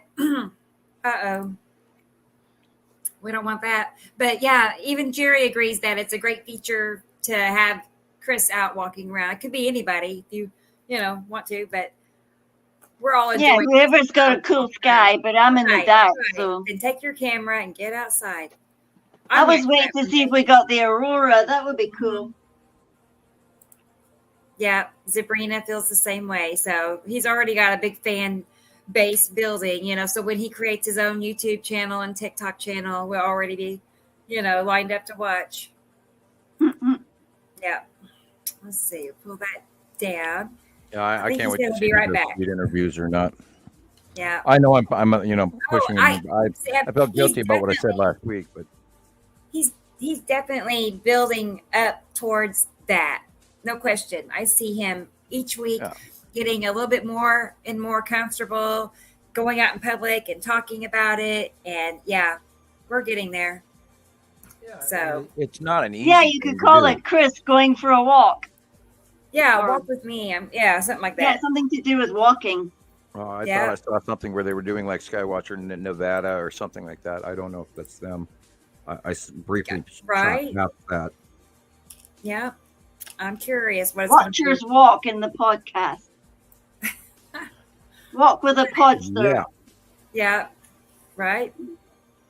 Something. So I'm almost get some catchy little gizmo that really, he has to have a. And what's really amazing about what we were just looking at is like those were not in any way, shape, or form any normal sky that we've ever seen within the last 20 years. Right. And when it matches and and here we, our man about town's wandering out, and you just look right up and live, and you can go outside too. And if you're seeing that as well, and any of that stuff matches anything you're viewing right now, it tells you that it's far higher up in the atmosphere than just local, which is how we do things. We compare stuff from around the world every day, and this is how we learned all of this and recognized it and documented it and learned how the patterns happen over and over and over again. And it always matches. That's the thing. It's not like This is a short video that Nicole in Colorado sent to me. That's what her sky looks like today. Very large Saturn's yellow moon right there in deep blue circle. Oh, look at that.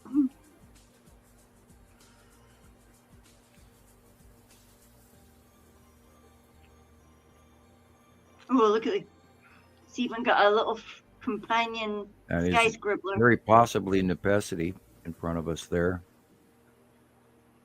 Depending. I'd have to see more in Colorado. 3 p.m. MST Mountain Standard Time. That was it. Yeah. Yeah, right there. That looked very much like a Saturn yellow moon. I'll make it a little smaller so it's easier to see thumbnail wise. Yeah, that big white cloud right there sure looks interesting. Just trying to fully absorb the whole shape. You think that's like an ion tail of Saturn? Is that what you're saying? That looks odd right there, and I'm trying to figure out where the sun is. I was wondering, well, it doesn't. Can't really tell for sure. Yeah, that's too quick. It looks like it's too. Yeah. People have to, by the way, anyone new, if you're new to filming, pan slowly. I mean, it doesn't help. I'm dragging it fast too, but I mean, I'm looking at the trees, and it looks like the sun is coming from the left to me. Which that would, Saturn's moon effect. I don't know what these directional 2 rounds right there are. It's too like a tripod effect happening on it. I wonder if it's the long box cube with the side orb and the empire orb. I don't, that's 2 directional shapes that don't quite fit for that. For that right there, that has to be a Saturn's yellow moon that we're looking at right now. Yeah, that darkness. Yeah. With the bun on it. Right.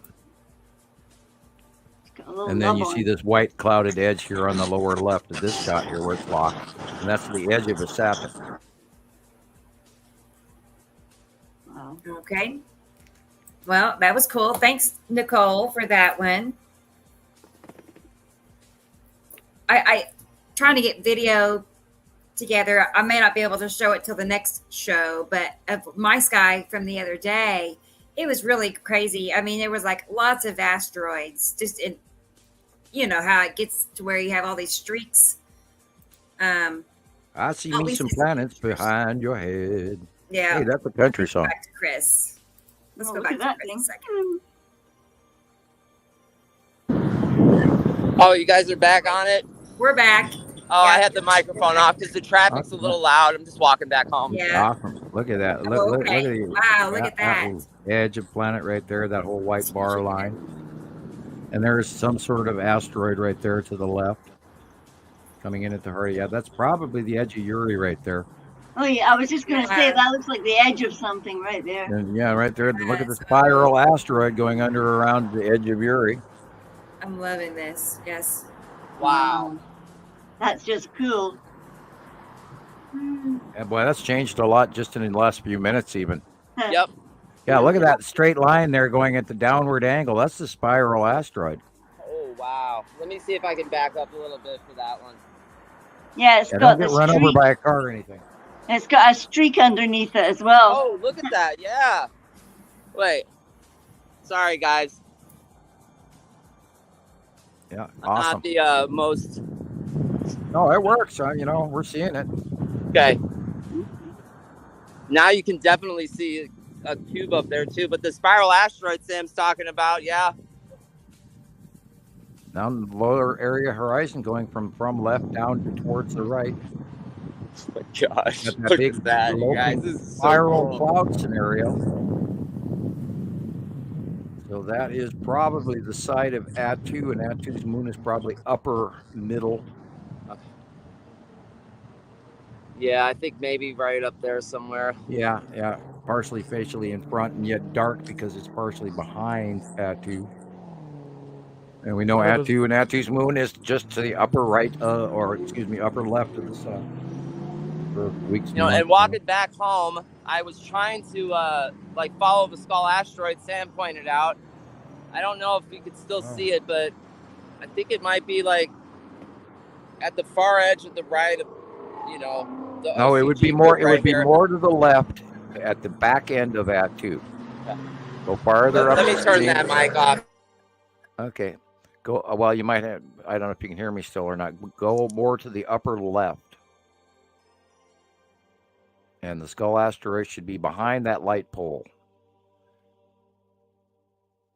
No, keep going. Somewhere up in there. Somewhere up in there behind in that dark shadowy area is where the skull asteroid should be. Yeah, that right where your finger is. I think you're right. Hiding amongst the mists, peering out at us. Yeah. Bringing its impending doom. Yeah, right. Dun, dun, dun.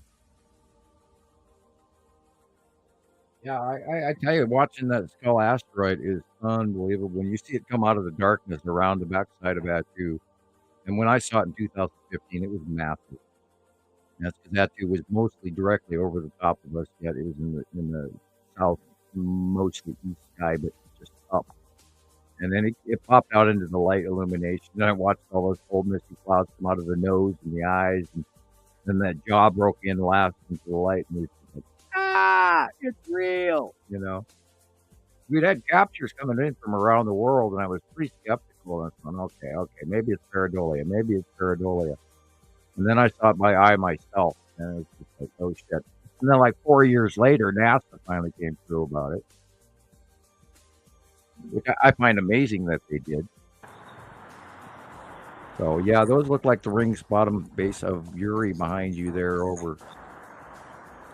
And Attu's higher up, and yeah, Attu and Uri and all of that. Guys, there's planets right there you're looking at. That's Sorry about the power lines. Yeah, but we can see them behind the power lines. Okay. Not a worry. Not a worry to me. I don't even see them after a minute. I know, right? And there's the upper side of Uri, and then the rings, and then you can see the melting clouds that are close to the sunshine on the right hand side. I tried looking for like a nighttime camera, you know, to see if we can get some better pictures at night.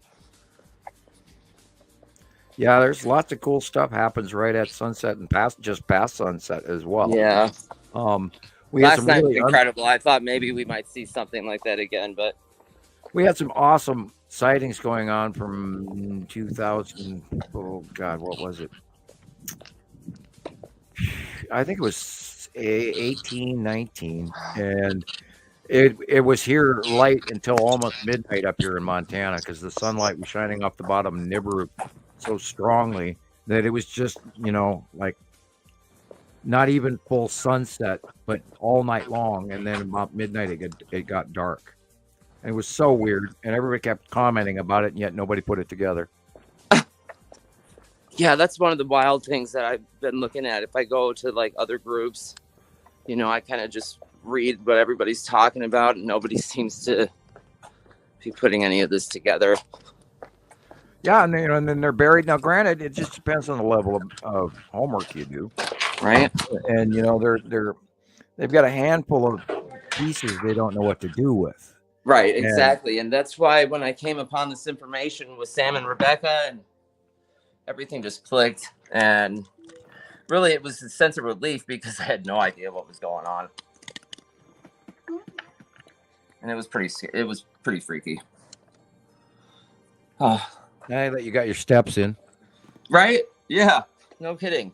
It is hot too. Oh my gosh! You actually look like you'll catch a suntan. I know. Oh no, I burned, Gillian. It's actually zero. It's actually 0 degrees Celsius here. Okay. Yes, Sabrina. Many talk, yet no one figures it out. Do my radio voice. And that's kind of what I do is I put the pieces together and I study and I watch all this shit and I correlate and I get it just comes out of my mouth and here you go. Yeah. And Montana Skywatcher has been doing this for a very long time, and we've placed all of this together after extensive research every day for many hours, far more hours than I would care to admit to. Right? That's okay. Okay, well, tell that to my butt in this chair. That joke. It's really bad when you have to explain your jokes. There we go. Yeah. I'll need to go to bed I'll need to go to bed in a wee while because I've got work tomorrow. So. Well, anytime you're ready. I know it's gotta actually go to bed this time, though, right? Yeah. All right, I'm going to. Yeah, I can't resist listening to you guys until I go to sleep, though. Yeah, well, that was cool. We got a shot of the skull asteroid. That was pretty cool. Yeah, we seen the skull. Well, we know it's there. We watched there. I don't think I must have seen about 100 different false sightings. You know what I'm saying? Yeah. Oh, yeah. We've got more actual skull sightings in the early years than we did some of the planets, which was odd. Yeah. Maybe it's because of the pareidolia issue or whatever. But so. We have some really, really awesome pictures of the skull asteroid when it was on the other side over behind Uri and Atu and in between. And then it became rainbow. We got a couple of really cool rainbow shots. Right. And they're few and far between, but we have watched it cycle after cycle after cycle, so we do know. And frankly, I wish it was bigger currently right now, but maybe I should be careful what I wish for. Every time you start that, there's like a couple of days later, as if you've got a prompting to say it.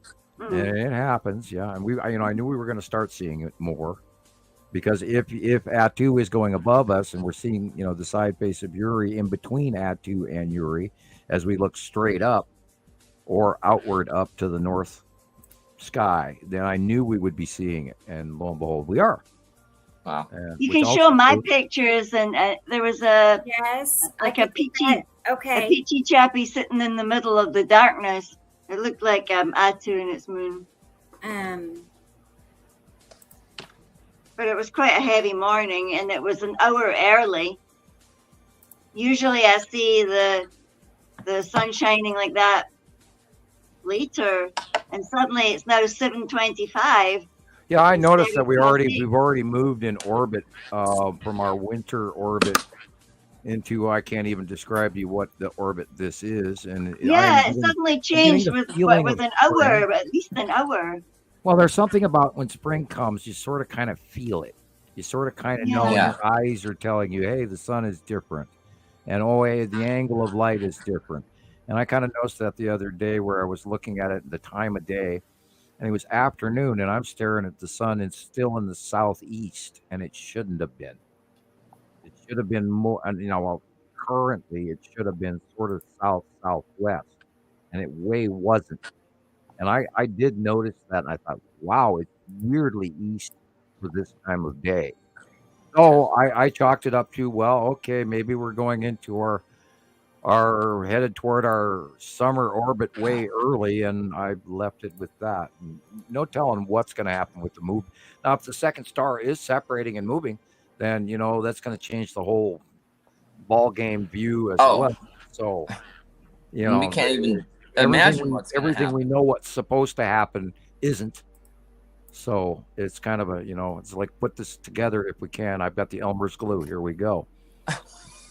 No. Yeah, it was colored like this. It's incredible, isn't it? Illumination. Let's see. What do we got here? I almost believe I'm seeing Necessity base core open. Oh. And we know it was too soon for the... Well, the illumination is because it's on the bottom of a planet, so it lights up early. Because you've got that refractive edge that it goes up above and then comes back at that angle. It's just like a pool shot. It's just so big. You like. Yeah, that looks like the open core of Necessity. Very close and very above Earth. Wow. Look at that illumination. Crazy. The birds just go crazy. Look at that. Hallelujah. Yeah, birds. At least you have birds. But no birds? The geese are. I can hear the geese right now flying around in circles. Everything's. We have very, very few birds up here anymore, and it's so strange. Wow! Look at that. It looks like a peach I would feed hordes of birds there. in the winter, and now I'm feeding dozens. See that peach color thing there? Yeah. That's definitely a Saturn's yellow moon effect, or Saru. Could be bottom core of Saru at the far illuminated. Right behind that light pole. See that flat illumination? Yeah. That could easily be cut with Saru core. I never know when I'm seeing Saru. Right. Saru's on the left, and she's currently her base core is currently on the lower left horizon line, behind everything else. Okay. This has a weird shape. Yeah, that's the moon. Right. That's the moon. Beautiful picture. That's the moon. Wow. Okay. Maybe that would account for why it's got a weird edge on the upper right.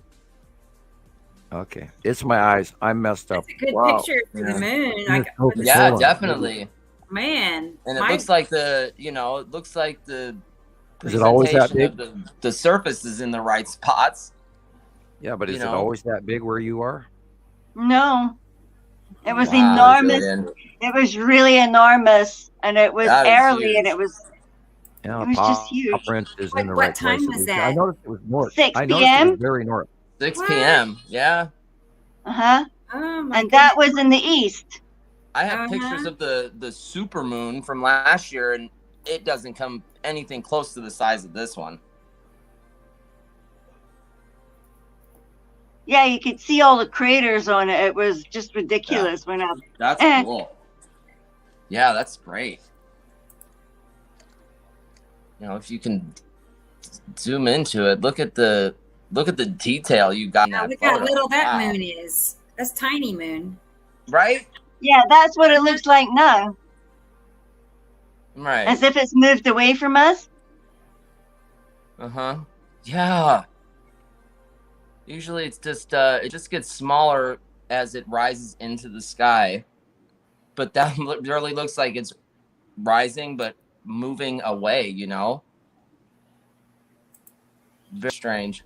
Right. Yeah, I thought maybe we were going to get the aurora, so I went out and looked at all the colors now. But that's it in the dark. It's so purple. Have you seen it yet, Gillian? Or what, the aurora? Yeah. Yeah. Have you been able to? Wow, that's something. That's special. Yeah, in September it went crazy. September 23. We actually raced out to one of the fields in Ardesir to go and take pictures with a giant camera. And we got our picture going like that. and the aurora in the background, like purple and green and a red. It went a kind of red, and then we got the pillars. It was quite cool. Oh man, yeah. It looks like there's little trails behind these quote unquote stars. So I'm not ready to call those stars. No, I would say those are traveling asteroids. I'm going to zoom in and put it on the picture. Everybody can see it. But yeah, there are streamers behind those little glowing things, not stars. Yeah, it looks like asteroid activity or the Klingons. Okay, let's add it. Yeah, because I can't be like roughing up the pictures all the time because I stand still and take Star Destroyers. They could easily be Star Destroyers. Oh my goodness, there's something like that. Yeah, look, there's a unique, definite pattern to them, and they're all facing away, going by. It's a 5 pattern. 6. There's one way in the background back there. Okay, let's. It's like that. Here they come. Okay, I'll quit. Okay, here it is. No, that's not it. That's what I took. Yeah, well, it's still great. Of course, I have that on 42-inch screen, so. No, I know, but I saw it because at first I was wondering if those were stars, but no. Are you talking to the aliens, Gillian, and they're just visiting you? Is that what's going on? I don't know where those guys were going, but they sure didn't look like. Well, line up, boys. Jillian's gonna take pictures. We gotta stand outside, man. Wow, look at that. Those look very not like asteroids.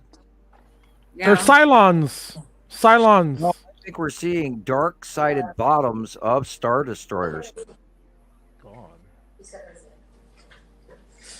Look at the sharp edge, especially on the one in the middle right. These things. Look at the one on the middle right next to the edge of the picture. Yes. See that black bottom? Looks like the bottom of a wedge craft flying. It's dark. Yeah, those look like Star Destroyers to me. Wow.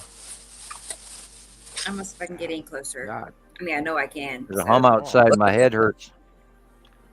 Yeah, I think I see them. Something going on there. There's something really dark. That weird blip downward angle on the left-hand side of each of these is probably heading to the nose of Star Destroyers flying away from us. Wow. Do you see the bottom? The shadowing on the bottom? It looks like triangle craft with just barely showing conning towers. And then that light weird edge going to the bottom downward left is lighter, but that is like the front edge going from the back to the front of flying away from us group of Star Destroyers. Yeah, because they all look the same. Right. Okay, I can't have glitched more. You can totally see that. See, those are all the same looking, and that. Jillian, you can claim that these are Star Destroyers, and you captured them. Right? Sorry. Yeah, look at the tree up on the top there. Look at the tree up on the top. OMG, look at the tree up on the top on the right. I'm staring at it on a 42-inch screen, and I'm telling you, these are Star Destroyers that are flying away from us. Wow. Holy cannoli. Okay, look, those three are in a line, so I didn't bugger those up. No. I have a closer up, but I have to back out to come back in to pull it up. All right. Do your diligence. Wasn't that away? Oh, I can dream about those when I go to sleep. Oh man, I've been having weird dreams, Gillian. Weird. Oh, you've got no patch on what some of the stuff is that I see. Oh no. Yeah, with the planets included, I actually see them. Yes, well. I've been having dreams about planets, and it's been weird. And cubes, and oh my God! Ever since I've seen that first cube. Yeah, I've been dreaming about the Ukrainian soldiers lately, and I don't know why. Oh my God, God! That's interesting. Maybe they've Well, got some you're a kind village of like. person. They hand you a rifle and they say, let's go to fight. And that first day, can't even imagine. No, I can't either. Where you actually, volunteer to walk up to that front line with a rifle in your hand. Yep. I cannot even imagine that. Yeah, look at that.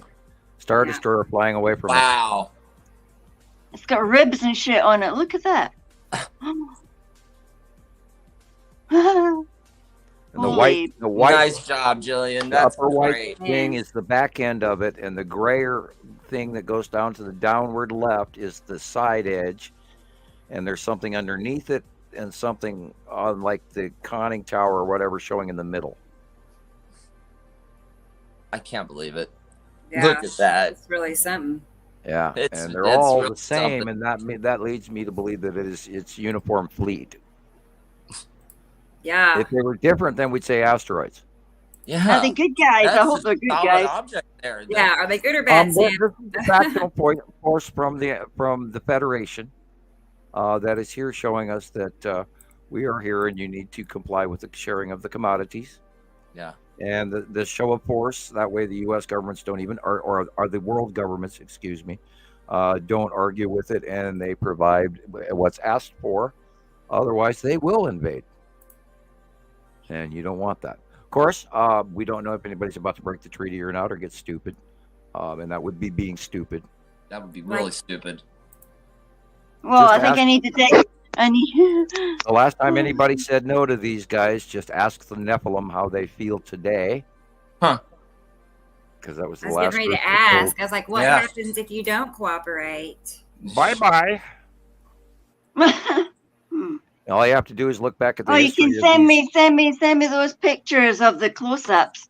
Yes. If you go to any scientists from Graham Hancock through God only knows how many of the controversial scientists that are out there, and they talk about pre-BC atomic blasts on the planet Earth, that would be your answer. Wow. Because at one point in time, there was a faction that told the demigods no, and they paid the price. Wow.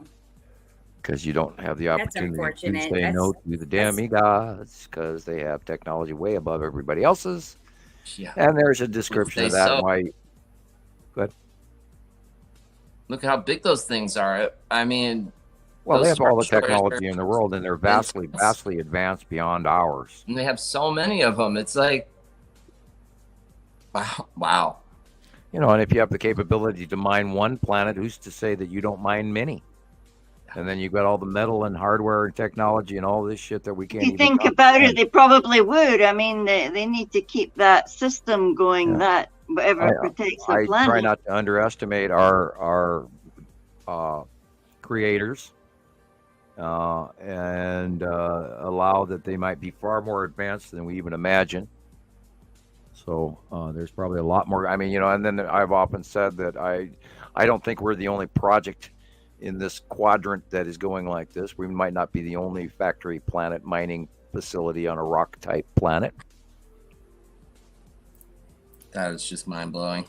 Yeah, and this is why I try to tell everybody space is far bigger than modern man can perceive. And I know some of this information because it was directly told to me by an off-world person, other being. Yeah, the three of those that they match, those are Star Destroyers going downward and away from us. Look at them. Jillian, that is so crazy. I can't believe that. You got a whole squadron of them. I'm seeing, Kylo Ren and, part of his Starfleet, coming in out of hyperspace and going, and there they are. Hi, guys. Bye, guys. Right. And these aren't just, little these are the big suckers around the sky. These things are, look at you can see the intelligence in this photo. They are like multiple football fields long. Yeah. I mean, huge ships. I have actually seen one of those fly over the top of me. So, and I had friends, and we witnessed it, and they're absolutely quiet when they go over the top of you. Wow. So I know they're real. And we saw them, we seen them offload, after the cubes got here. In 2019, I was watching them for the hours, watching them offload, and there was no clouds around them, and you could plainly see them in a grayish, dark blue area, and then these little white things offloading out of the cube. It's like, oh shit, look at this. And this is, of course, when I first saw my first fighter squadron docking station and some of the support craft, and all this little smaller stuff flying around as the big stuff came out. It was just wow, and I've been screaming it to everybody publicly, ever since. And that was 2019. And what do we get back? Crickets. Yeah, nobody wants to know this shit's happening. They don't want to know. I can see why people don't want to even think about what they're here. This is just crazy, very, very crazy. We lost Rocket Man. We're getting the shot of his flashing light. Is he gone? Okay. I have had problems. Empty chair and his crystals and his computer system, and he left us. No, anyway. He's got a music, or he's got a light show going too. I just now noticed. Cool. Wow, man. Either that or the department at his front door. I'm only joking. Like a disco, right? Probably got one of them lights that goes. Yeah, that's like fun. A frequency light. If it hears like noises, it kind of throbs. I always like those. There's all sorts of cool kind of lights you can get. We've seen them at the sound baths. And unfortunately, Spencer stopped carrying them just about the time I could actually afford one for the girls for Christmas, and they didn't carry them anymore. I was like, oh, okay, never mind. There's one that rotates and shows all like universe colors and things. Disco ball. Those are cool. Yeah. On your ceiling, and you can watch that and go to sleep. Like. Yeah, I would love to be able to afford neon, but currently, I would love to have the internet that would actually allow me to be on camera and not just microphone. Right. Here's a few pictures from Michelle McEwen. I hope I'm saying that right. Thank you. McEwen, EWAN. Oh, thank you. I'm so glad you're here. Michelle McEwen. She's the one sending you all your sun things. So. Gillian, is McEwen Welsh or Scottish? McEwen. Is it Scottish or Welsh? Possibly Welsh.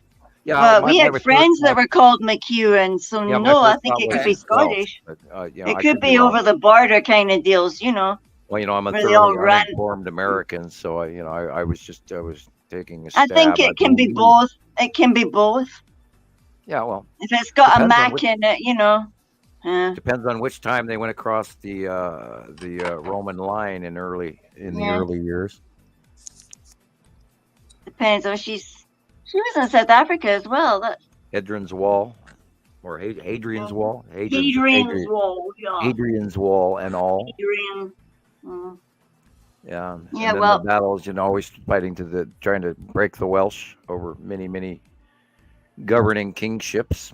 Anyway, I think I see a cube there, Sam, right there in the middle. Do you see it? Probably. Yeah, you're probably right, because that's right where it should be. Hey, you missed my Star Destroyer, Sam. Very cloudy, very white. You gotta see it.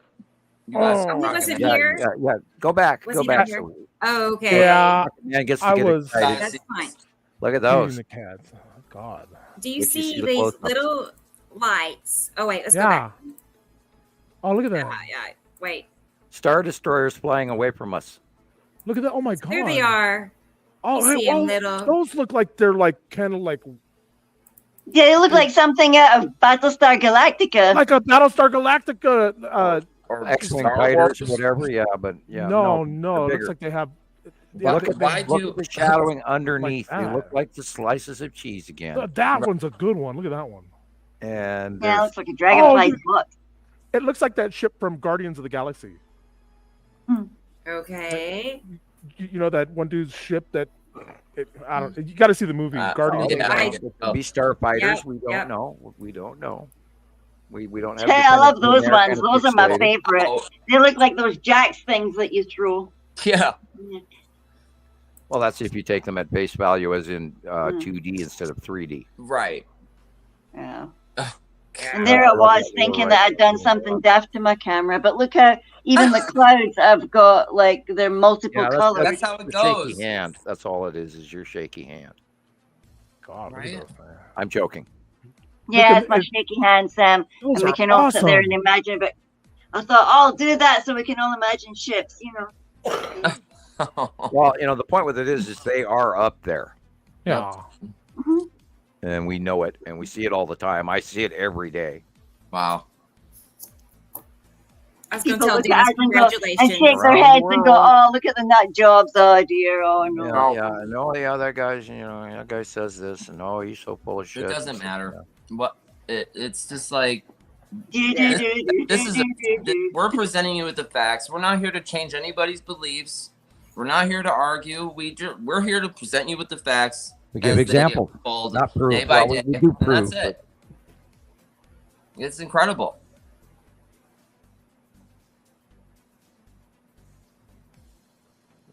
Almost thought I lost the dog for a minute, but he's talking. Yeah, I don't know what time it is for Dennis, but I'm assuming it's middle of the night, something like that. So where is he? He's somewhere here in the UK too.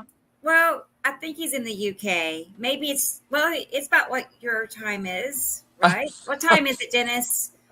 We need to know. We need to know what time it is. Yeah, tell us what time it is, and then we'll know you're in the same place as me. And then we can be proud of you too. Inquiring minds want to know. Right. Yeah, I'm going to go past the 5-hour mark, and then where's he? Well, I love the Irish. I love Irish so far. Hi, Nina. You know, you gotta love the Irish. And it's 1 a.m. for T. Racy. 1 a.m. Unless you're watching Blazing Saddles. Oh, where's Blazing Saddles? We're Great Britain. Yeah, well, I see the wee flaggy, but she's and England. Nina is in Ireland, yeah. Right? Yes. Nina's in Ireland, yeah. Let's see. And I didn't. Andrea is in New Scottish. Zealand. Yeah, it could be. 1 a.m. He's It's in 1 the a.m. UK. in the UK. Oh, yeah, well, some you know. Hey, you know, They'll what just better time say- to do a they'll nighttime say UK, Marquez like, Radio it's Wasteland weird. thing, you know?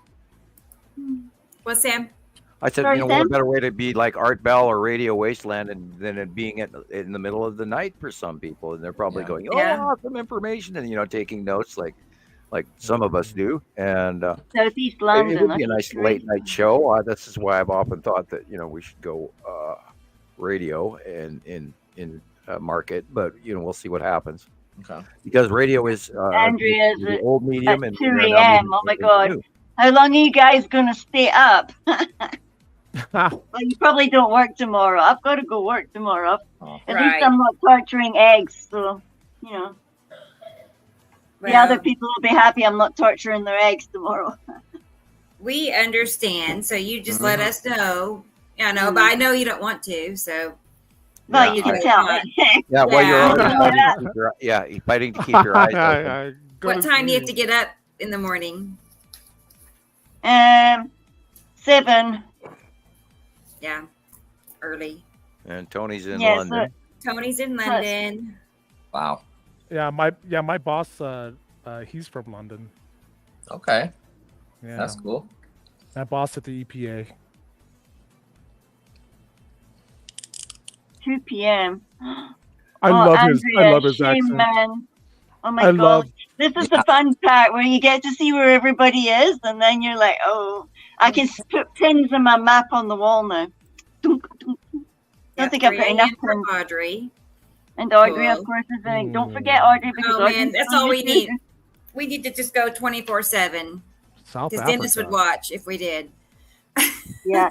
I flew for 33 hours to get here. Oh my gosh.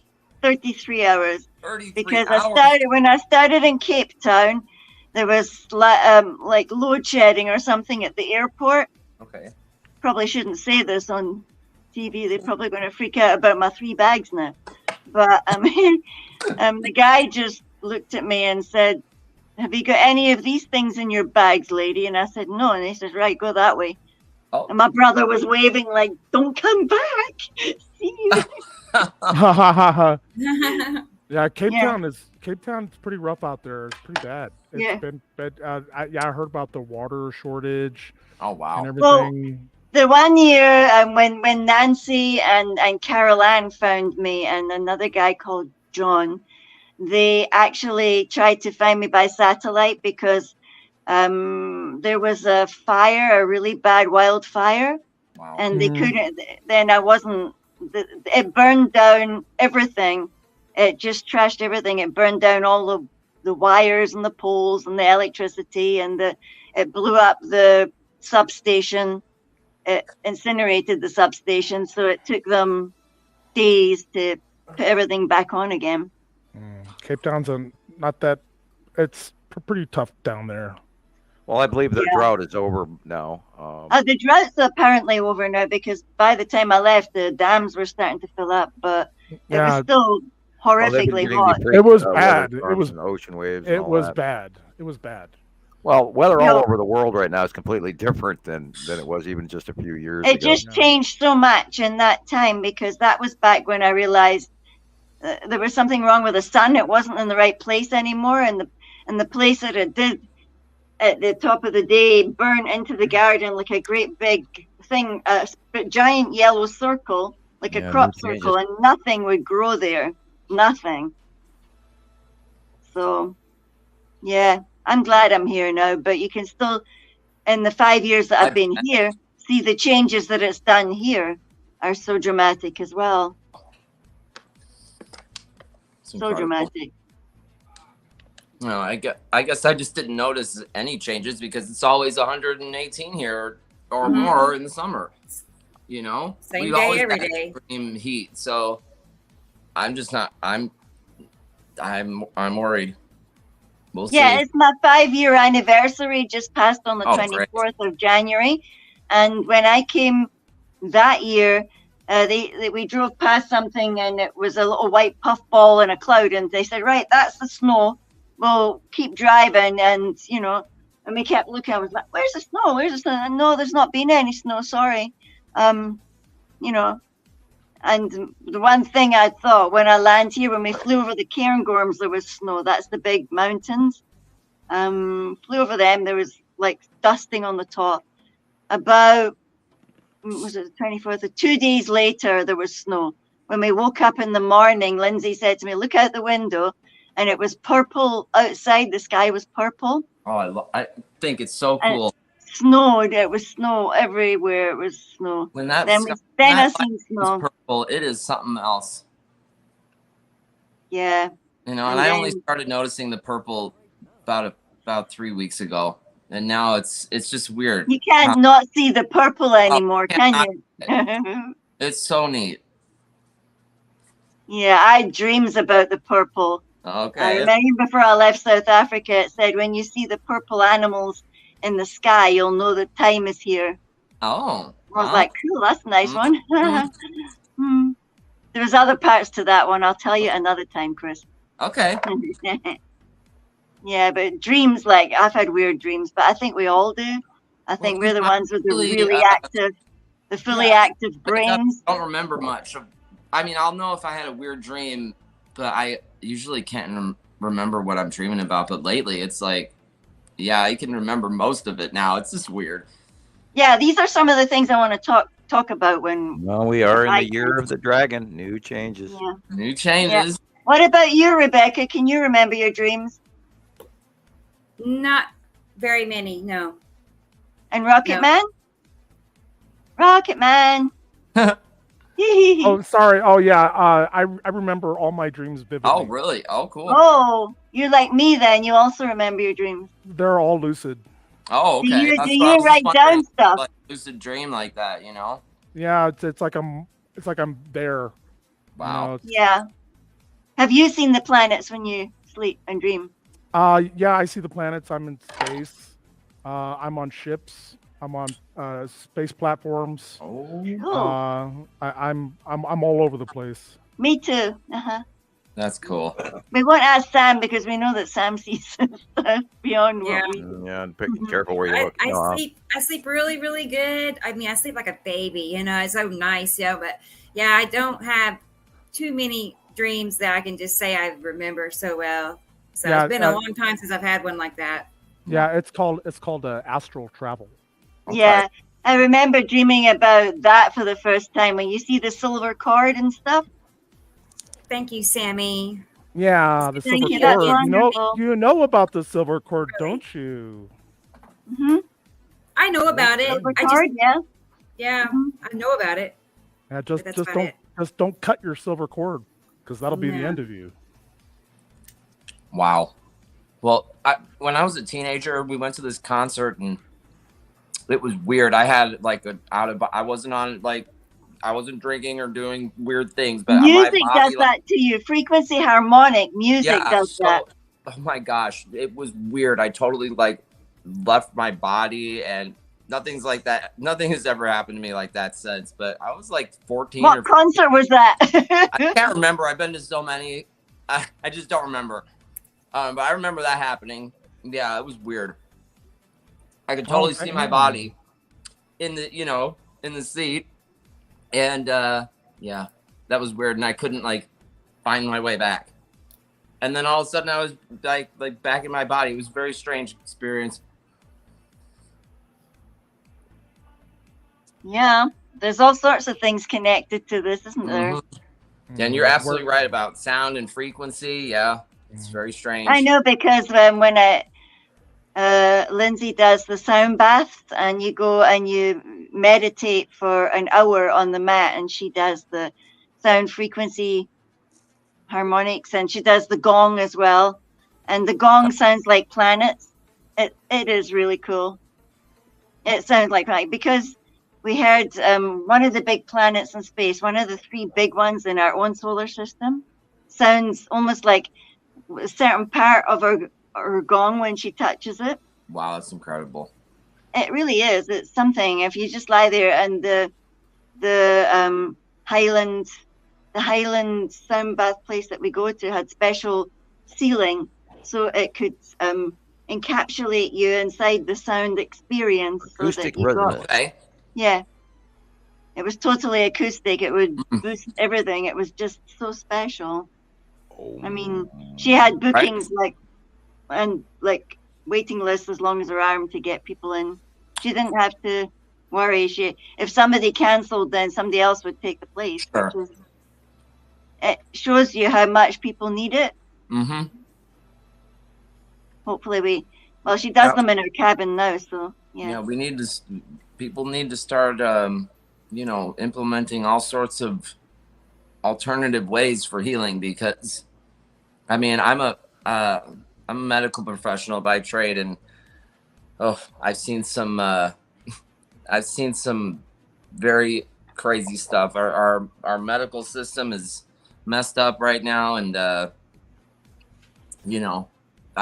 see greed, and it's not what I thought I was getting into when I was in college. You know what I'm saying? Yeah. Yes. My son left medical school. He had one more year to go to be an RN. And he left. Yeah. That's which is too fine, bad. because he's actually pretty happy now. He's doing really well, making more than he would as an RN. So good. It worked out good for him. He was going to be a nurse. Uh-huh.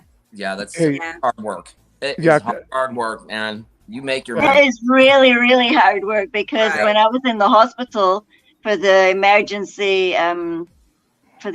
operation, because they discovered something during COVID, and then it took them 5 months to be able to actually perform the surgery, and by then the thing had grown exponentially, right, and stuck itself on inside there. So the mini operation turned into a monster operation, and universal healthcare. You can. Yeah, it was really wild. Happening. Really wild. Yeah. Hey, Christoper. But, yeah. Christoper. Harmonics really, I think, is the way to go if you want to heal yourself naturally. Yep. Don't they talk about med beds and stuff like that? I mean, there must be another way to heal. I'll get to you in a second. Okay. Yeah, there's gotta be, right? I mean, I just think that we had the answer, and at the turn of the century, the powers that be changed the whole way the medical system is here in this country. There's so much that has to change to make everything whole for everybody's sake. You can't. I just see the whole thing. I see the food, chain, and it's completely tied in with the pharmaceutical industry. You know, like look at the ketchup they sell at the grocery store here in America.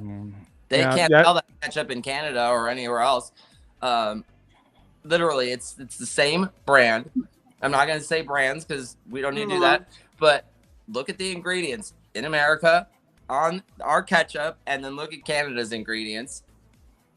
And it's a same thing in Europe. They won't include most of the ingredients in the food, and they can't sell it in Europe or Canada. Yeah. Hey, Chris, I used to work in the healthcare industry for years, and I totally agree with you. Yeah. Everything they're doing is wrong. Yeah, and I watched. My mother's an RN, so she was a nurse for over 40 years, and she was a single parent. So I mean, I grew up with all that stuff. So yeah, it's rough, especially when you finally realize what's going on. It's called pharmakia or black magic. Yeah, that's pretty crazy. That's what it is, bro. It's black and magic. You know, like I apparently a lot of herbs and all that stuff. I'm not like one of these, you know, like I'm not outside eating grass straight from the ground. Okay, but you know, I guess dandelion root is supposed to be really good for your heart. It's one of those. Do you know how during COVID, if you could sit on Wi-Fi here and research things that's coming out your ears, and you can't believe that we didn't even think of this stuff until then. It's wild because it really opened my eyes. I think a lot of people suddenly started waking up, but they don't realize this whole enormous picture that we're living in, and it really is intense. It's not just. I love my planets and everything, but there's so much that has taught me. I'm so grateful for finding Sam and finding all this information. You're not asleep anymore. You're like, never ever go back. Right, exactly. Once you see it, and you just long to be able to tell it to everybody, and you have to be so careful because not everybody. Exactly. You have to walk on eggshells, and you know, some people just don't want to listen to. It's so hard for them. But how do we help them without seeming to do that? You know, I would love to be able to make it better for everybody without them realizing it. It's just so we could teach them and help them and grow them. I mean, I don't know. How do you do that? I don't know. Yeah, I don't know. Rebecca, I have just sent you a picture on Facebook through the PM that came in from today from Petty Bosco in Hungary. Oh, okay. And I figured you'd like to see it, so I just sent it to you. Yeah, it should be arriving any second now. He's another person looking forward to us having translation. Cool. So, yes. Okay, you should have it by now. Okay. Oh, wow. I was scrolling down Facebook and I saw it, so I figured I'd share it. Right. Let's get it pulled over. Sleep well, Nancy. See you in dreamland. We're all going to bed now for work. I'm following close at your heels, I promise. Like, almost. I have to see this picture, though. One more picture. Hang it on. 5 hours. One more picture. This came in from Betty in Hungary. Yeah. Awesome. Okay. You know, I almost tempted not to have to say anything about what we're looking at. Here. Oh, really? Okay. Yeah, it's pretty self-evident. All you have to I didn't do is even look at too close, but the color is weird. The coloring is off, as we've been seeing here lately. It's so blatantly, you can see the difference between the objects in the picture. Oh, wow. Mm-hmm. Oh, hello. Yes. Oh, okay. Whoa. Look at that. Boing. The drawing. Hello. It's like, hi, guys. Here. Ooh. I'm going to write it down before Rebecca says something. And this is after the sunset. Yes. Where's the asteroid? Oh, man, this is like... That's so close. Look at that. The grinder. I'm going to figure out if this is Atu's moon in the object cluster group, or if it's Saturn Magellan moon coming in from the right, and yet the object cluster group coming in from the left. Yeah, that's cool. Yeah, look at those guys. And The you can ones in the see, front, I can nothing in tell the you, middle. drastically tell you, everything on the left-hand side is asteroids. Yeah. Yeah, you can see Yeah. the bulgy little lumps. I'm gonna get your drawing pulled up here so we can compare. Yeah, Oh, look at there, the but different it colors. looks like On it- my phone, the color is totally different. It's like a sort of gone like a grayish on the left, and that other. Oh, Is that the skull asteroid on the far left in the middle, or? yeah, look at that on the side. It's kind of Yeah, illuminated. stretching It kind of the looks face. like that, doesn't it? You know, Looks because like at a first I face thought it thing. was Nibiru and the yellow moon, and I saw them, but then I saw all the asteroids, and I'm just like, it can't be the yellow moon, and I saw them. That facial illumination in just below the E. Okay. The post-pho E. Yeah. That does look like the skull asteroid poking its little face right there, compared to what we were just looking at from your live cam. Yeah. Oh, look at that. Yes. Cool. That's it. Exactly. I gotta make a comparison. That's another one I gotta make. Right? This is a cool picture. I know. It's like, yeah, Super that nice. is. Yeah, look at that one. That's a keeper. And of course, this is what we're experiencing minute stress about on the oncoming 180-day cycle, and here we're looking at the objects now, and they're coming in at that harsh angle, and how big they are, and we know in the next couple of weeks they're going to get bigger and bigger till we hit the end of March, and that's when the 180-day cycle supposedly starts. We could almost say it's going on now, but I mean we don't picture from Hungary. It's Yep. on the other side of our world from here. It's we're seeing this all over the world. It's incredible. In the Western Baltic, Eastern Europe, whichever you wish to call it. Budapest. Yep. Formerly Constantinople and all of that. At one point in time, the home of the seat of the Roman Church, or the Roman Empire. Right before the Byzantines took over. Wow. Go back through history. Okay, I made it into a comparison so we can look at that next. So, boy, it looks just like it too. Well, really, I'm impressed. It's amazing how they look exactly the same. How can the sky look like a picture? Huh? I mean it. I That's just my marvel favorite part at of it. all of this It's are the drawings. Somebody must know what he's talking about. That you think? I don't know. You know, you always get that awe factor when you see in the sky what you've seen like 2 days ago in a picture. You go, oh my God, look at that. Wow. It's so cool. Sometimes you ever think that it might be your picture, and then you look again, and it's like, wait, that's not my. That's not mine. That looks like the other dude's. Right. Yeah, that were your picture was so close to the other person's you can't tell which is which, except for that's not the house. Yeah, your pictures actually look like they were in a set together. They're in some part of the world where you just can't believe it. Yeah, if you put them all together, they would look like they were in a set. It's so cool. That's how we know what we know, Gillian. That's because a cool we've idea. done the comparisons around the world for years. That's a really cool idea. Maybe get that transparency.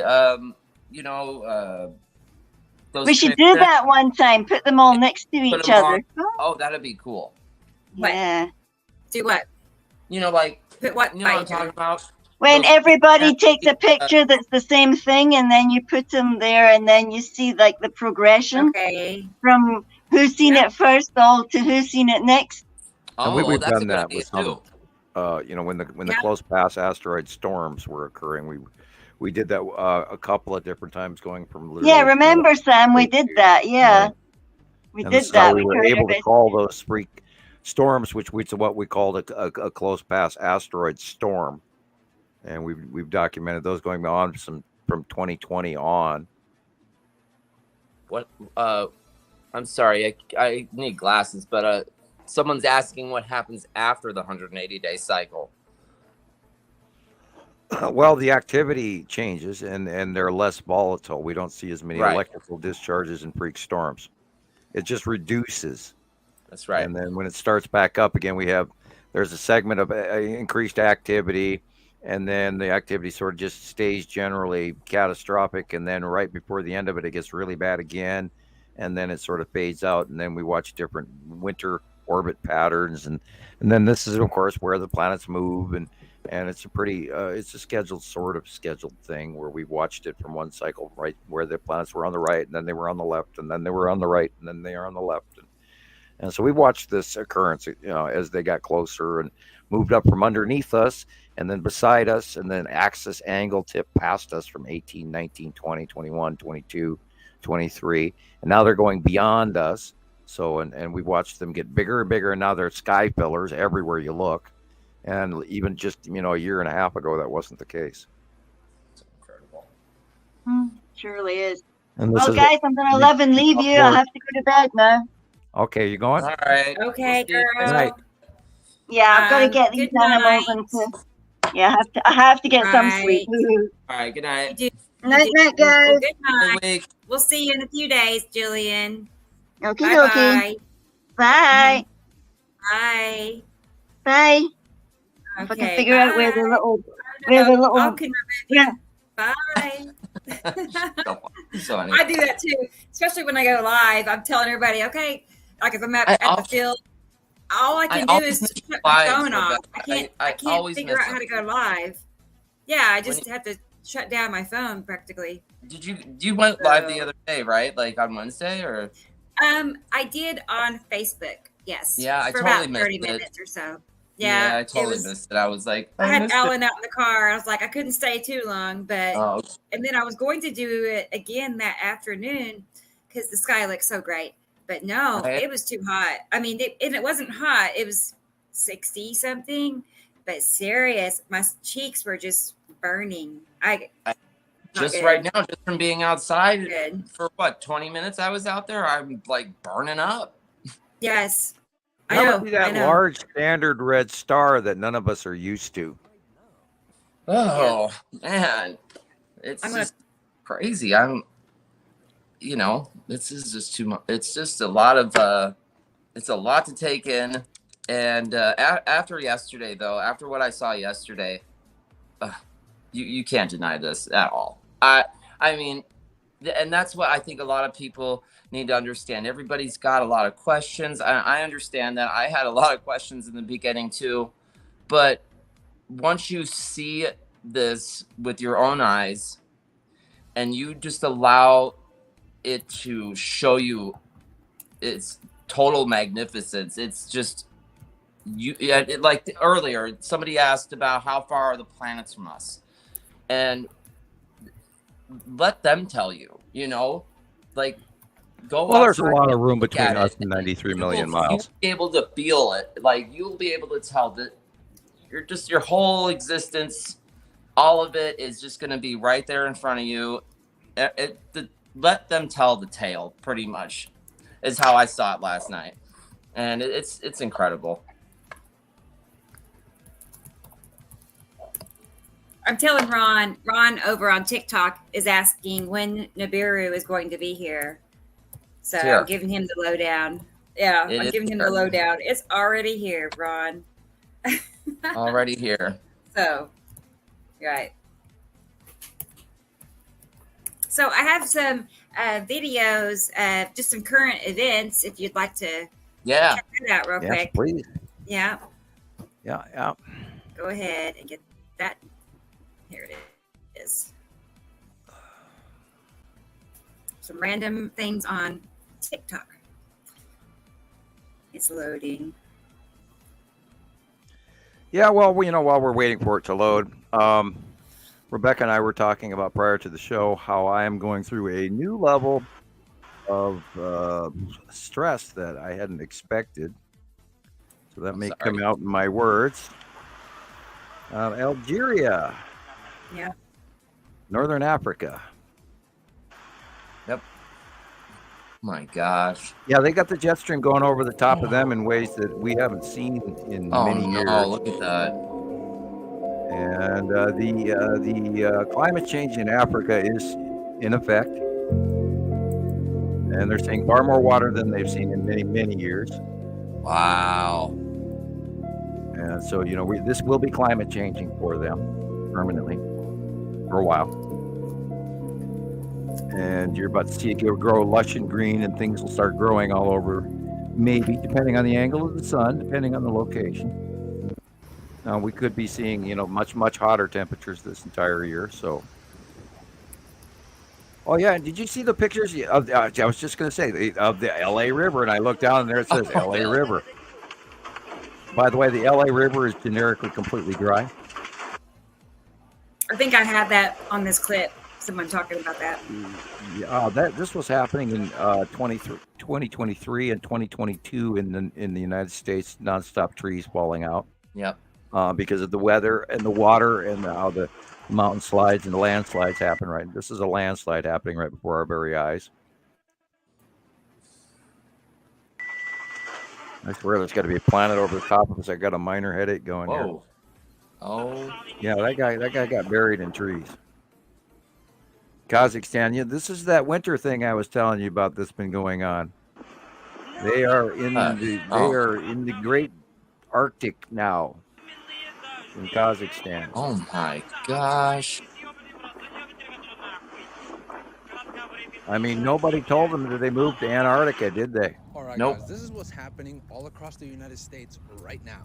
Over 32,000 AT&T outages were reported at 4 in the morning today. February 22nd, 2024. So now, guys, remember, there has been a lot I included this because I thought, I mean, they're saying important. hackers, whatnot, but don't you think it's also because of the solar activity? Yeah, yes. My phone has not been working that well too.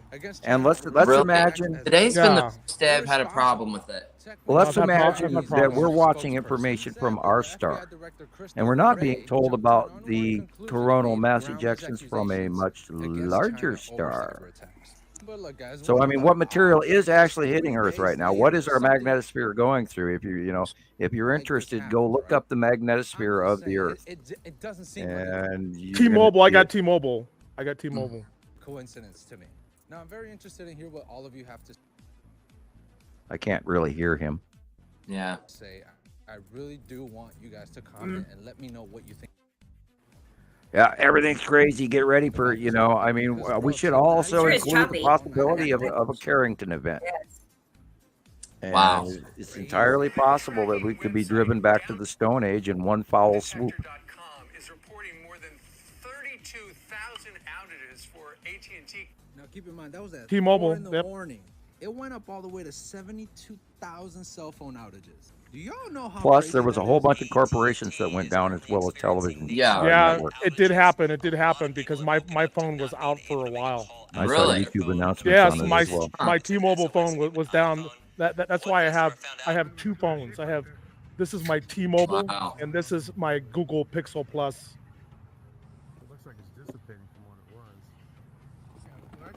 Yeah, it looks kind of asteroidy, but yet not.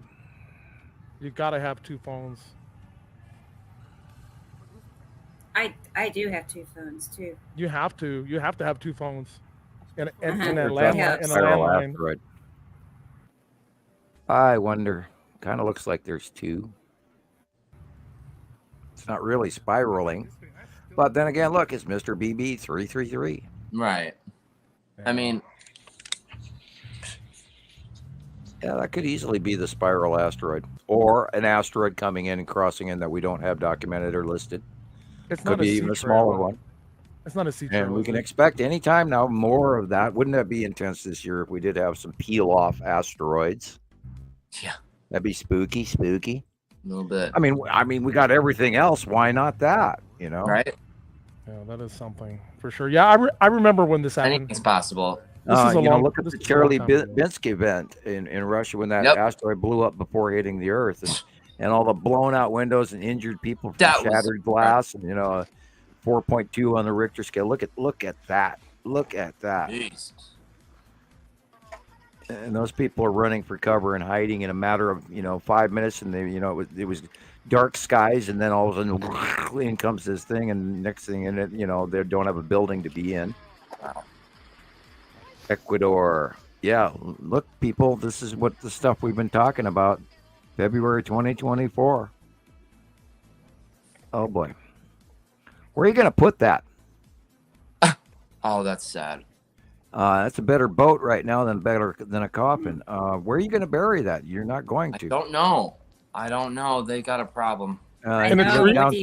Probably 80 of In a them. tree. In a tree. Yeah, well, you know, they and that's part of the flood water issue, people, is coffins pop up too. This is why you have to be buried in a cement casket. That way that doesn't occur.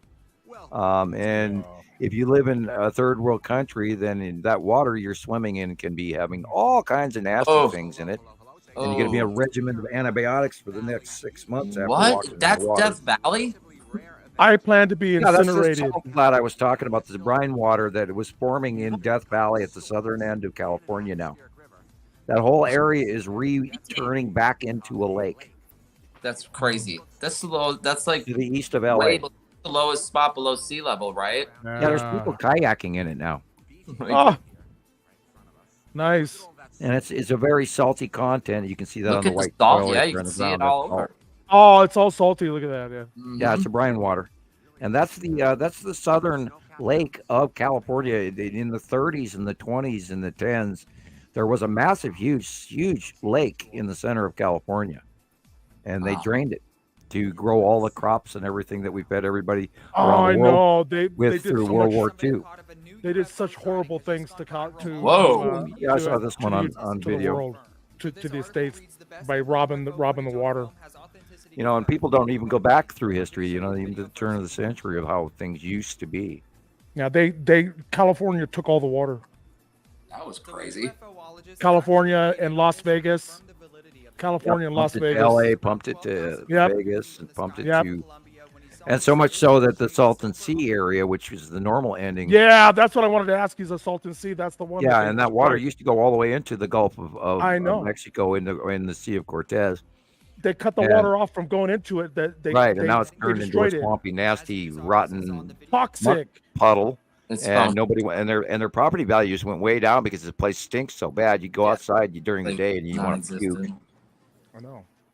But there's some hardcore residents that are, you know, claiming their property and they live through it, and they're, you know, down there living their California Baja life, and whatever. So, and it's geologically, volcanically active down there at the southern shore of the Salton Sea.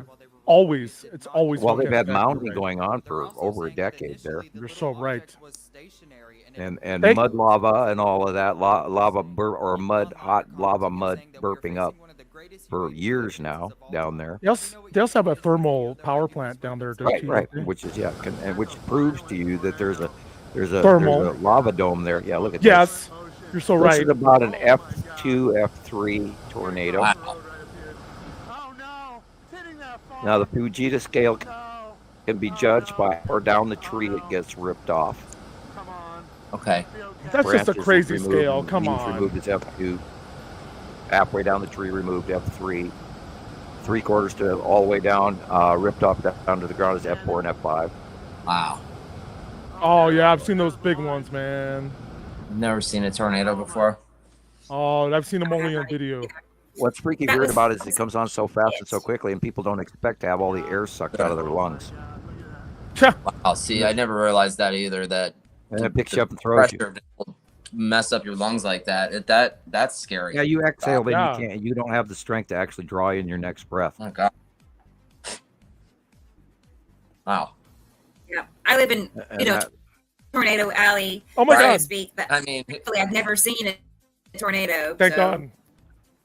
Right. are you curious? No. Like, would you ever want to see one before? I No. got one it's just south of St. Far Cloud. away. Yeah, not And, really, because even if I saw it from a 70. distance, I'd still be worried for whoever is, Right. Yeah, experiencing it from above It them. could come to you. Yeah. It could also head your way.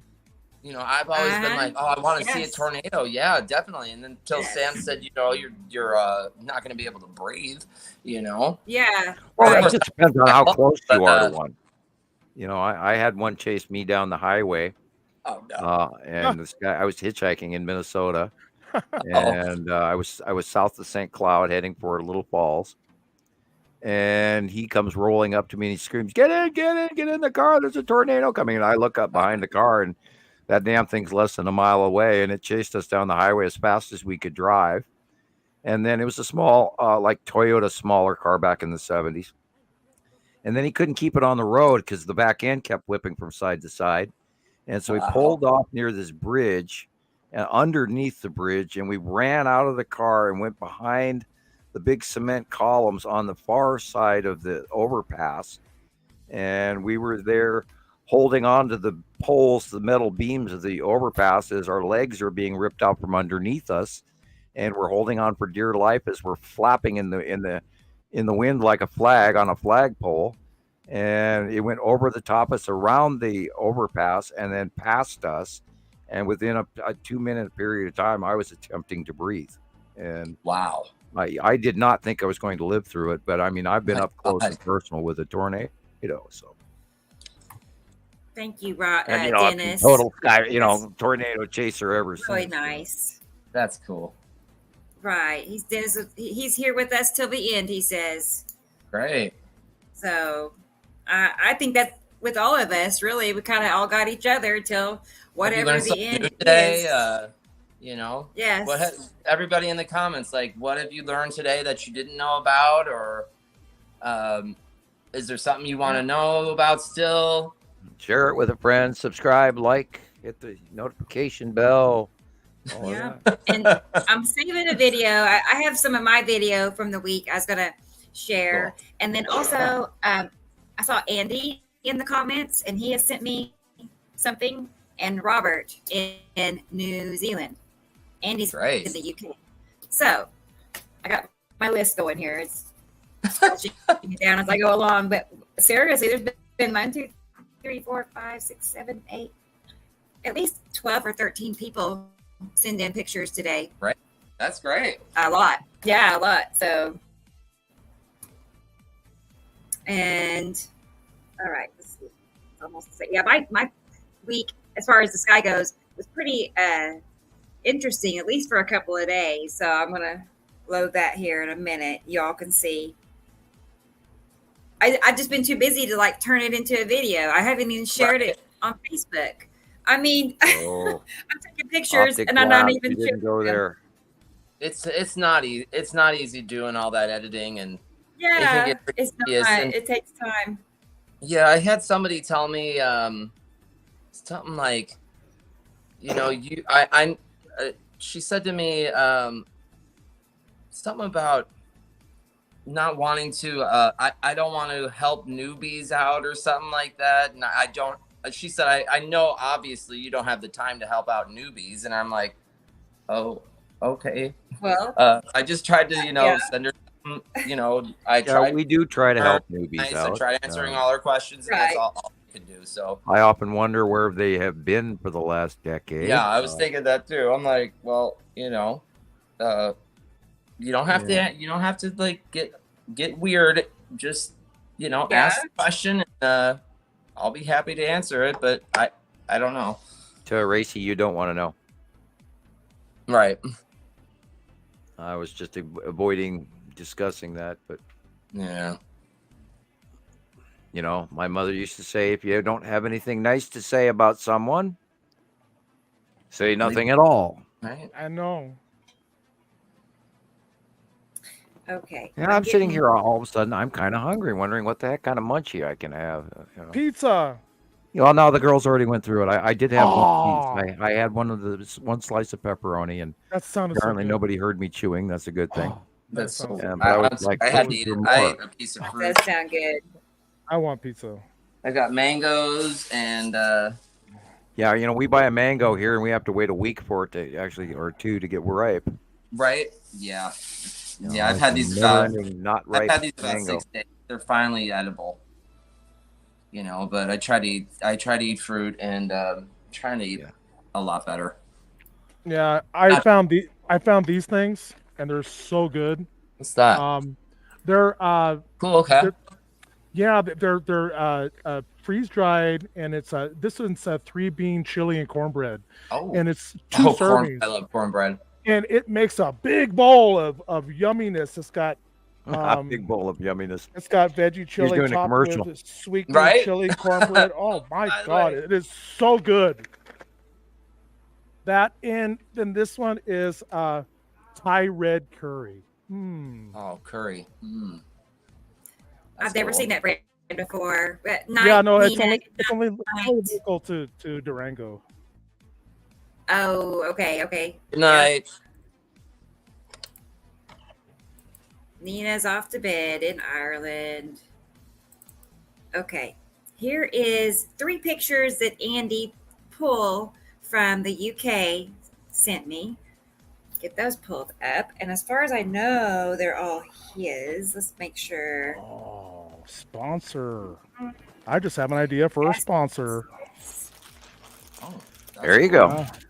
Well, Sponsor. Right. Sponsor. Oh, you sure do.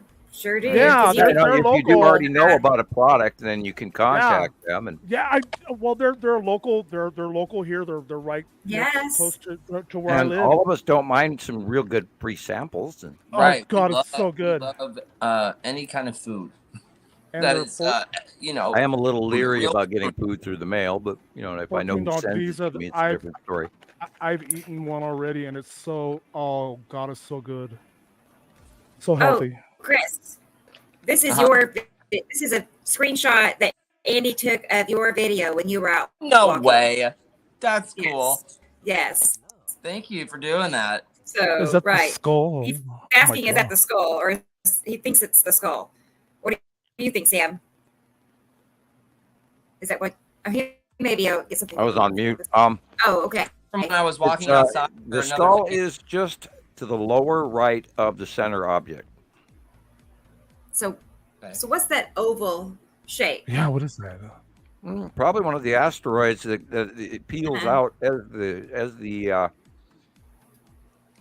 the skull asteroid comes into the light. It looks like it's sort of coming out of the center of an exploding group of asteroids.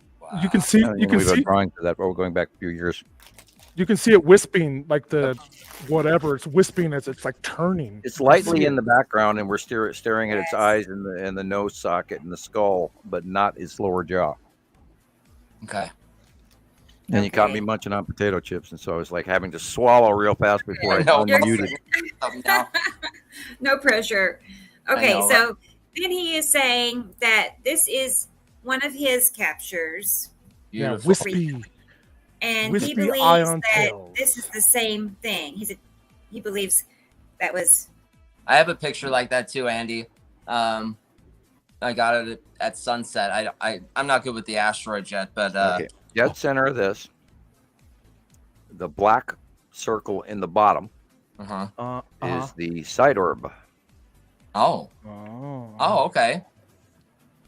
And we know what's next to the side orb, and behind it is the long box cube. Oh, okay. Okay, so let's go back to his picture here. Would that be considered the same, Dead basically? center here, the red circular I see object it dead now. center in the middle is red asteroid. Mm-hmm. Underneath, the bluish area to the left is Attu's moon, and Attu behind it. And the pink-orange area just to the right of center is the bottom of Nepesity behind Attu and Attu's moon. Okay. Very cool.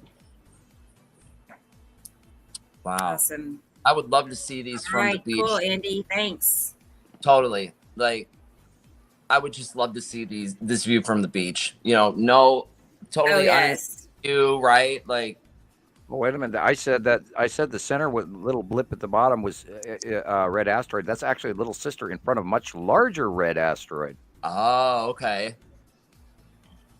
Wow. I was wrong at first. Yeah, that's little sister is the circle. Little small Wow. thumbnails, the size of your thumbnail. Dead center, Mhm. middle, just left of center. And look And at then the rounded object behind that is the red asteroid. Okay. See the teardrop rounded Mm-hmm. turtle shell shaped. Yeah, Attu's moon in the upper left corner, Nepesity, Wow. Nepesity base core in the upper right. Okay. And of course, the Wow. illumination at the far horizon is where Saru is, which is green and blue way in the back off distance. Oh, We know okay. it's there. We know it's Hmm. there. Yep. And that's the secondary weird illumination way off in the distance at the horizon on the left. I would very much like my minor headache to go away, please. It's those are the sound from worst. outside.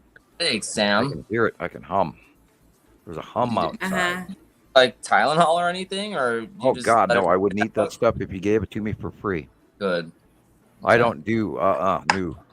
I mean, you have to fight me to take one aspirin. Yeah.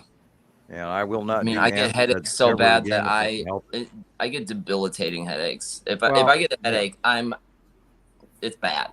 Like, I used to have horrendously screamer laying on the floor, sweating in your underwear. Migraines.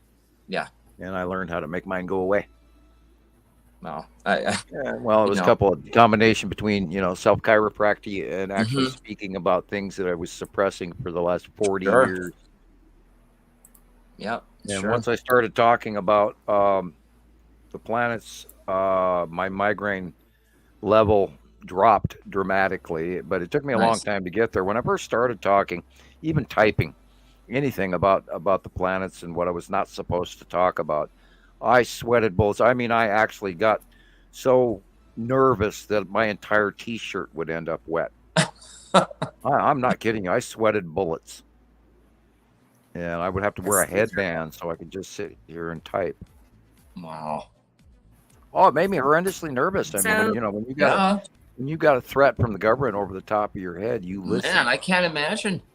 I can't. No, it's not describable. Don't be afraid of the government. I'm not. Seeing some of the things that I've seen. When you go down in an elevator for a good 10, 15 minutes. No, I've been watched too. I know what it's like.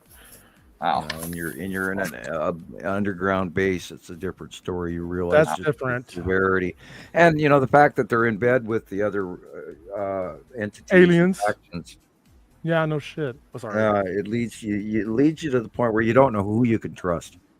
Exactly. And you can't trust any of them. Well, and then you question yourself: is this worth speaking publicly? I mean, look at the level of ridicule I've gotten. Yeah, you know what? Who cares? Well, yeah, who cares about them? I know that part of me says the exact same thing. I don't care, but yet at the same time, it is not something one should volunteer for. Look at that. Yeah, that's okay. I work for the government, and I say bad things about them anyway. They don't promise to deport you. No. You said you work for the EPA? I work for the EPA. Wow, that's cool. Mm-hmm. Sure is lagging. Is it lagging for you too? Yeah. I guess it is. Okay. It's like, what is happening? That's Anyway, this was this week over Tulsa. Beautiful. So, yeah, Look it at was, all those, dimples or whatnot is asteroids. Tattoos moon, lead asteroid, red asteroid, spiral asteroid. Site of Uri is behind all of this. Oh, and Chris, that bubbly area right there, directly above center right, is Attu's moon. And Chris, the EPA, the EPA's got a bad rap. The people in the organization, it's a really great organization. I've been with them for 3 years. Cool. They've been entirely gutted since presidential regime I know. change, going back to 2016. It's a good organization, and I stand by them 100%. Well, it used to be a lot better, but unfortunately, currently it is being run by a director that was formerly affiliated with the oil industry. Yeah, that's putting the fox in charge of the hen house, if you ask me. We're not really too happy with the director of the EPA. No. It's like working for the. It's like they brought the bad guy in to run the show, and you are so right. Interesting. So you're so 100% right. But then the world does not work according to Sam's design. Yeah, you're right, Sam. 100%. You could be working for the FDA. I could be working for a lot of people, but then I would be too opinionated. The FDA stands for the Ferocious Drug Administration. Ferocious. Forgotten Drug Administration. Man, I mean, ferocious of their that's some of the pictures of their directors. I don't understand this one woman. She's like, I don't want to talk bad about anybody, but she just doesn't look like the type of person I want to take advice from about my food. The FDA is criminal. The FDA is criminal. Too bad. Negligent would be a better. Yeah. Criminal. Okay. Negligent. is the word for it. Criminal is the right word. Then according to your First Amendment rights, you are allowed to say so. Criminal. Yep. Well, okay. Well, let's work for a better future tomorrow and start asking a little bit more responsibility of the people that we hand power to. That's right. Exactly. Stop voting for people for their hair Don't color vote for on top stupid of their people. head, Or stop voting for because you morons. like the colored pants he wears. Some of the reasons Ignoramuses, will say I voted for this person for it's idiots. just Stop voting for them.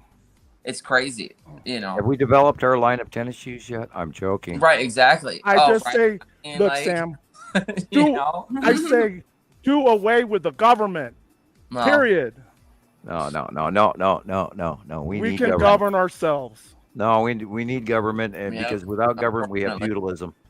Oh Yeah. yeah, to control the demons. Well, I wasn't talking about the metaphysical world because there's no controlling the demons. I'm talking about the demons with bodies.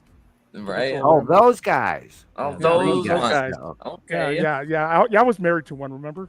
Oh, okay. Yeah, those are Yeah. the easily impressionable who haven't been guided properly into the reality of the future. It's too bad. They'll kill you. They'll stab you in the back, literally. It's unfortunate, you know. It really is unfortunate. I've just had Now look at that dark area. relationships like that where people are just, you know, Toxic. yes, Killers. and They're killers. They're killers. Well, all you have to do is go on YouTube and watch Karens. Yeah, that's they're a bunch fun. of killers.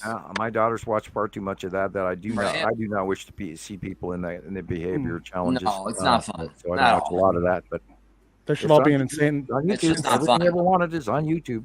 They should put them all back in insane asylums like they did a long time ago. Especially when you see them in public for yourself and not on YouTube. That's the worst. That would be mandating judgmental judicial system. Asylums. Bring back the asylums.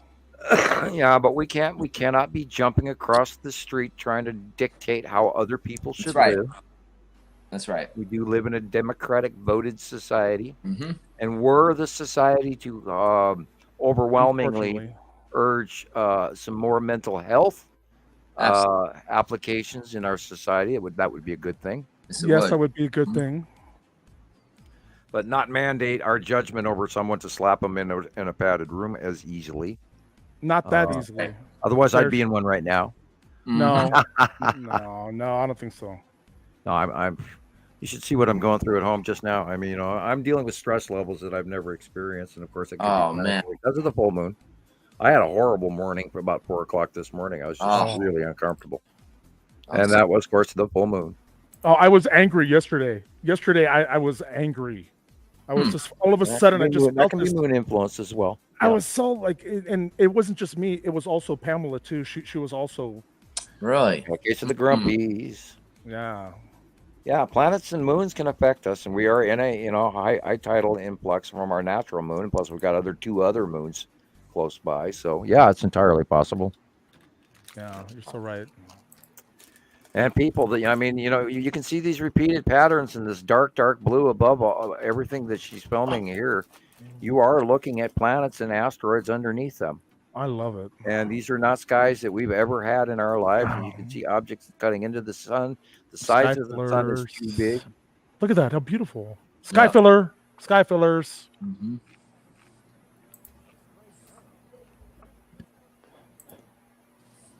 Got some great pictures today, Rebecca. Definitely. Right on. Yeah, this was a few days ago, but yeah, a couple of days in a row, it was really good. Yeah.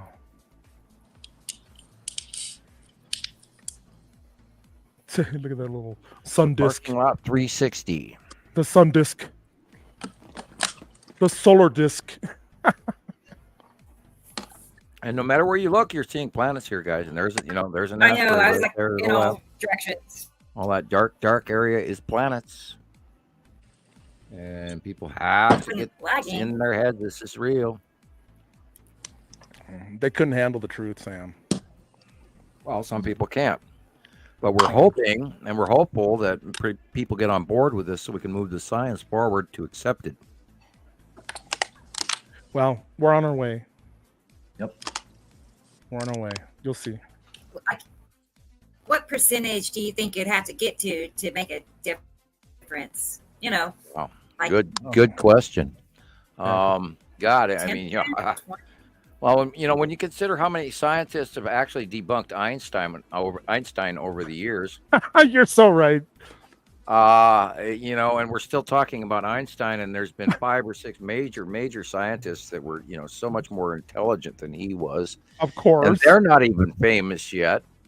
Mm-hmm. And you know who you are out there, and I apologize. So you know, this could take many years, and let's hope it doesn't, because of the age of the internet, or that blue shaft lighting. Yeah, hopefully it comes out like this as it should. I would love it if it would go. I mean, even just, you know, the Texas Cube and Longbox Cube are circling around planets that are right in front of our faces, and whether they get the names or not is not the issue. Right. You know, of course, Nibiru would be nice if everybody knew what Nibiru was. Wow. I mean, there's so much. Where do we start? Yeah.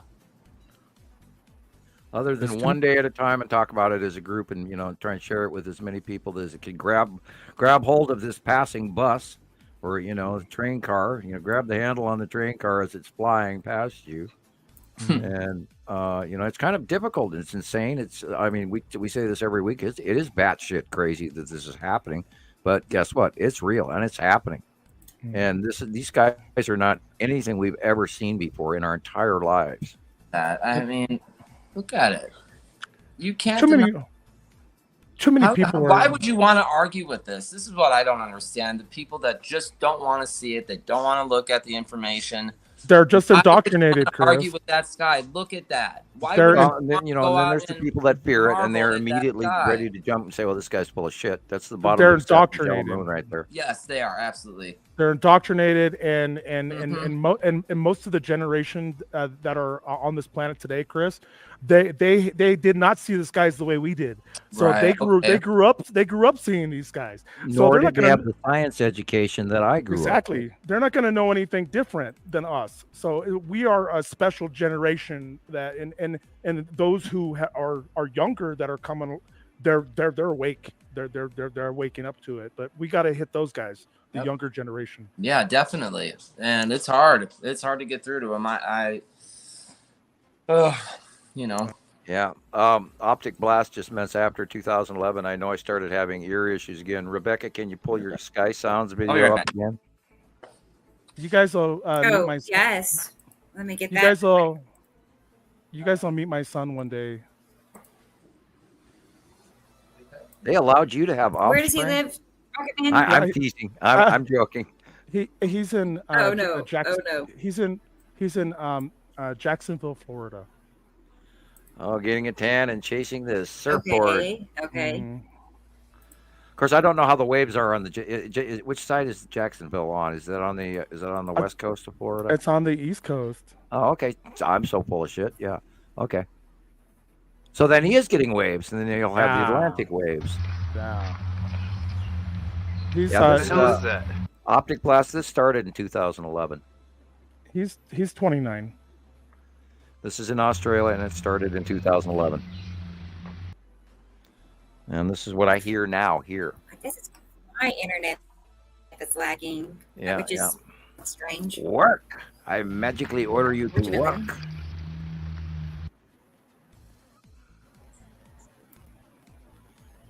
I don't know, guys. Yeah, we might want to get used to this for the next week after this X flare goes, the double X flare goes by. Yes, it was like an X.6 or something, which was really high.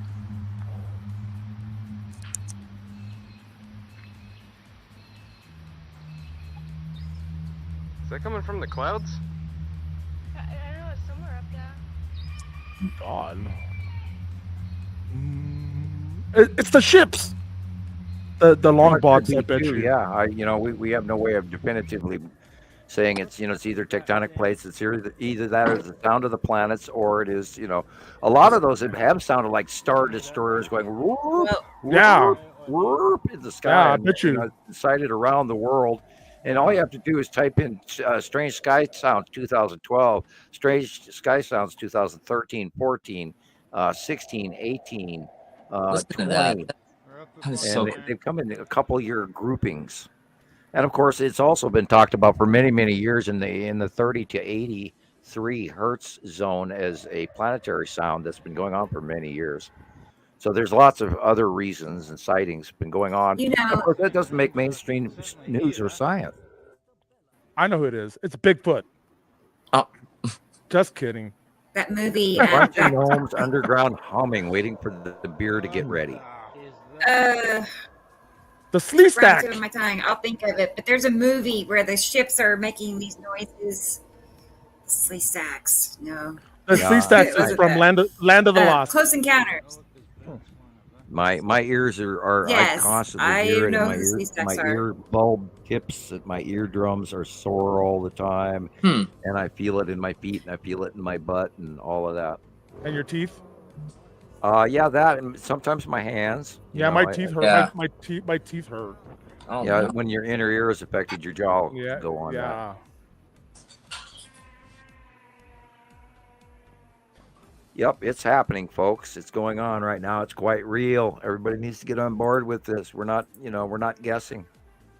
And I sure wish everybody who was out there would, come to center of the science rather than doing their own little thing and misinforming large numbers of people, which is where my stress level is coming from too. I don't want to misinform anyone, and I'm constantly trying to stay up on top of things and do my best possible science and be informed and have material ready to share with everybody a couple of times a week. And then I worry about other people I haven't spoken to. So it's been a little bit more pressure than usual. Yeah, that's gotta be cracking to have to be talking to somebody, especially somebody that's on the other side of the world, and because you mentioned that before, that a lot of people that you talk to just stop talking. You don't know what's happened to them. That's unfortunate. That is 2 planets over the top of us. This is from Andy, That's incredible. and he said he's going to try to come on the There, show and then that is in Atu's a week or moon. so. Do it. So And there is the red asteroid and Uri to the left. Atu's moon, Nibiru behind. Look at that. Red asteroid with little sister. Wow. Uri is to the upper left. Atu's moon is middle right in this shot. Atu is above and behind in front of Uri. And to the far right, to the far upper left of this is where the skull asteroid is. And we might be looking at one of its eyes poking out of the far corner at the upper left. And then Necessity is behind Atu's moon in this shot. You can sort of see the core is orange and yellow, whereas the bubbly white, purple, blue in front of this is Atu's moon. Red asteroid, little sister on the far left, and then we go into the Isatum's yellow moon area in front of Isatum, and in the background is Nibiru all the way at the bottom horizon. Man, he couldn't have asked for a better sunset. Listen, we're underneath multiple planets right here in the Look at outview. that. And the That's only so real perfect. sky is at the horizon line, and the rest is all planets.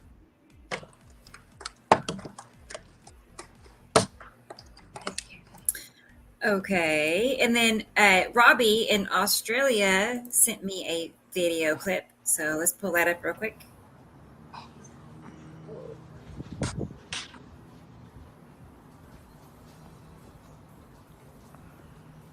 Yeah. That is cut in from Atu. You can see the darker area in the upper left is Atu. You can see the definite line, dividing line of the planet right there. And it's cutting in, which is why it's making this weird flaring. And he's of course removed the light, but then you saw it as he removed it. That edge right there, the upper edge right there, that whole straight line is the edge of Atu. Oh wow. Recently my video had that orange ring around it, Yep. that kind of a coral peachy color. Yeah. Yeah, and that shows you when you start to see that, it shows you its refraction of land masses and that sort of thing. Wow. Even though, Atu purple, but you're actually seeing it in orange because it's going through the minor atmosphere of it, which is why it's breaking into the orange spectrum. Wow. back up real fast and go back to that section. Partially, half of that sun is gone from that. Right. If I can find it. Bear with me. But look at all these asteroids. Those were asteroids. Yep, they're those moving little wispy old clouds. That right there. See? Look at that. See that? Wispy. Yeah, and the shaft light shows you it's being cut off. Yeah. Wow. Asteroids. That was the day I was going to go live, and I sat out in my car, I don't know, 30, 40 minutes. That's all and then you spin back, taking and then you're coming pictures to the other and looking side, at and them. they're looking at Saturn's yellow moon on the right. It was so hot, though, on my face. It was just, it's not worth a burn over. Yeah, most of those blotchies right there with the wispy clouds are asteroids. That's the bottom of Saru. I mean, excuse me, is Saturn where I came up with Saru out of my mouth? I don't know. Yeah. Hello, wake up. It happens. It happens, people. It can happen. That would be my other left, yeah. Look at that.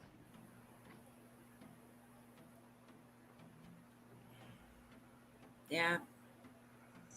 Blue. Now, I just love how, we're looking at the same thing every day, but there's always something different happening. It's so cool. Wow. Flame-like clouds on the right-hand side. Yes, it is. Wow. That was that. Yeah, it was a good week for me where I live, for viewing pleasure. So Well, I hope everybody's starting to get a handle on this. It would be very nice. Be very, very nice. And then Robert sent me some pictures. So let's pull up Robert's. Okay.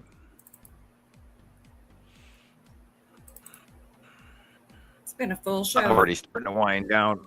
Get a little pooped here. I'm barely sipping in my third Coca-Cola, Maybe I'll do a cough drop. Cough drop 2. How many? I was going to say, what's the cough? Number 2. I had one at the beginning of the show right away within the first 5 minutes, and then now I'll go for cough drop number 2, Ricola. How many subscribers do you have watching, Rebecca, on Facebook? 40, 50. Wow. 50 on Facebook? 52. 52 on Facebook. And how many? Slowly climbing. Oh, on Facebook. It does not. Oh, Does wait. it tell you? 32. Wow, that's cool. So you got like 80 something people watching right now from between Facebook and YouTube? Right. And TikTok. Oh, and TikTok too. Uh-huh. Yeah. Okay. See, All of you 80 people TikTok share is it in their share own this with at least window. one person. I could use your help on how to get them joined over one day. Can you send me an invite to your TikTok channel? I've never used TikTok before. Sorry. It's okay. I'll forgive you. If you could email it to me, please. For sure. Okay. Because I'm going to go ahead and get that hooked up into Streamlabs as well as Trovo. And because TikTok, it gives me, the stream key, and there's 2 codes. I've not been able to get it to work on Streamlabs. Oh, yeah, Nicole, those X-Class players are what's hitting us right now. I'll get it to work on Streamlabs. And then the two major ones that went off yesterday and the day before won't hit for like 2 days. And this is from Robert in New Zealand. Yeah, you'll have everybody on Streamlabs from TikTok. You'll be able to see them all there.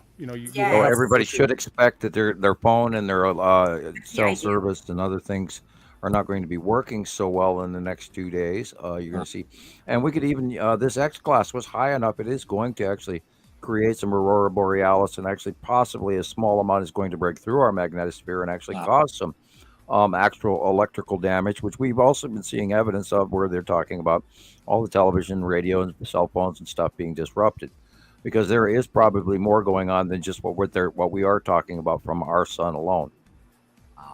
Wow. Now, how long does it take usually for a solar flare to?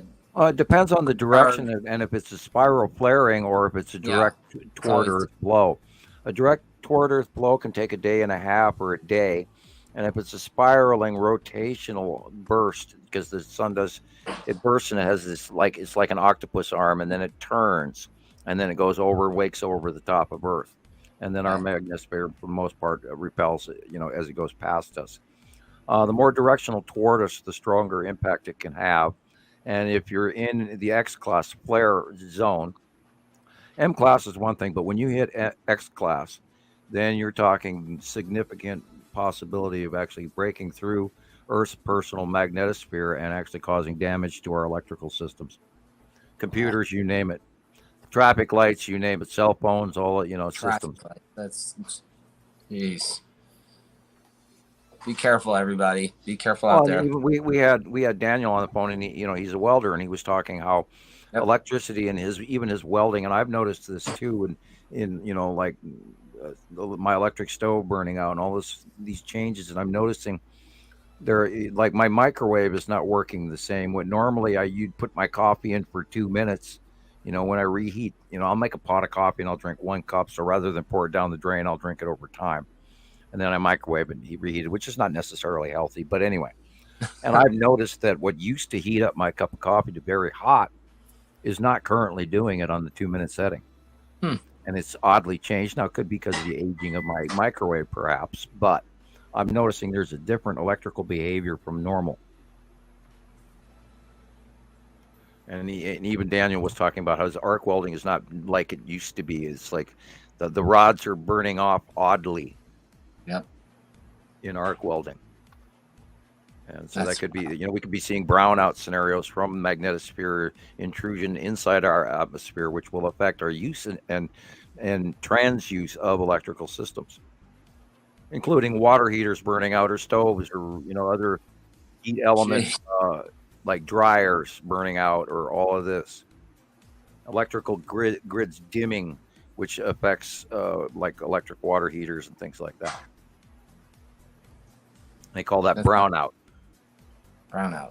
This isn't good. Because it doesn't get quite the energy it needs, and those elements will burn out because of that. Okay. Okay. Yeah, I love that. Go back to that one picture. Okay. Just one. That is not our sun. Nope. That is illuminated Saturn's yellow moon, dead center in front of.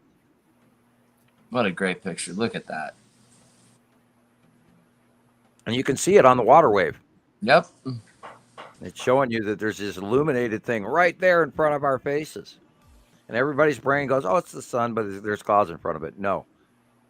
The sun is just below and slightly cut off to the left of this big white blurb in the middle. And that white blurb is Saturn's yellow moon cutting off the top of the sun. And they can see it. And this is, of course, in New Zealand. Look how gray everything is. Robbed to color. And we've been talking about that for a couple of months worth of shows now. I've been noticing how, like, the sky is like tan color, kind of like this, kind of a gray tan. Yeah, there's not I guess it's dust or what. It's very color. Dirty looking. And my car is like encased in dust. I don't know. It's just very dusty here. Well, there are lots of volcanoes burping up ash everywhere as well. So, and I do worry about nuclear winter type scenarios where, the earth suddenly cools, but we sort of kind of need it. Yeah. We could use any kind of regulating factor that actually cools us down this year. We'll see what happens. Very rare, very round object. Got to tip my head to see it. Boy, that looks like it's on the right-hand side of the sun, and I would probably say that would be lead asteroid. Wow. On the size, it's directly above the tree. Yeah. There it is again. Wow. And there it is again. Yeah, just to the right of the sun. Definitely. Yeah. Goodness. We know that the lead asteroid is that big. There's the stripes again in the on the right side face. Like, right overhead. Like I said earlier, I saw it like kind of at the horizon, like almost like the size of a dime maybe, and after about 2 hours it was already, heading southeast, and it just got so big. Pictures. It's hard. It's hard to tell the size of what we're looking at in these pictures. That's why we stress to you guys to go outside and look and see for yourself just how big all of these objects are. It's incredible.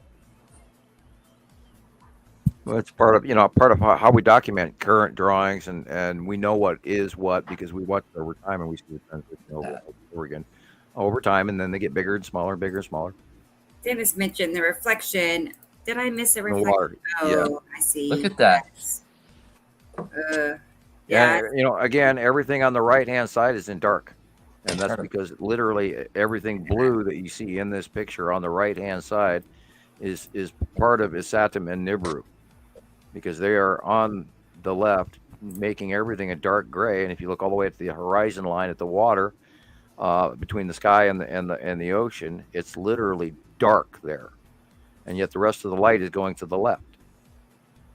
Wow. And illuminating off the face of very large Isatim's yellow moon. And you can see the big full circle. Wow, thanks, Nicole. I didn't know all that. All the flare rundown. Yeah, and this is Nicole. This is part of what we believe that because it was an uptick in transition in the behavior of the sun that was previously not occurring going back even a few years, and then it started getting building, and then we saw more and more activity, which is what has led us to believe that this was the startup. And we saw some backflow CMEs to the left, and that's what led me to believe that we were seeing a transition of the separation. And it had been like 7 or 8 years. So we figured, well, it's got, how many years? We don't know. For all we know, these planets could be doing this until 100 years from now. We don't have any knowledge of when they're going to leave. We're just making a supposition by what we've seen that has occurred. And we're creating a hypothesis that believes that we're just past halfway.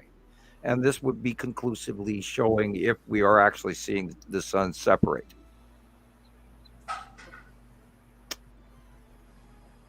Oh, wow. I don't know about this. Wish I knew which direction I was looking. So hard to tell where this actual sunlight is coming from.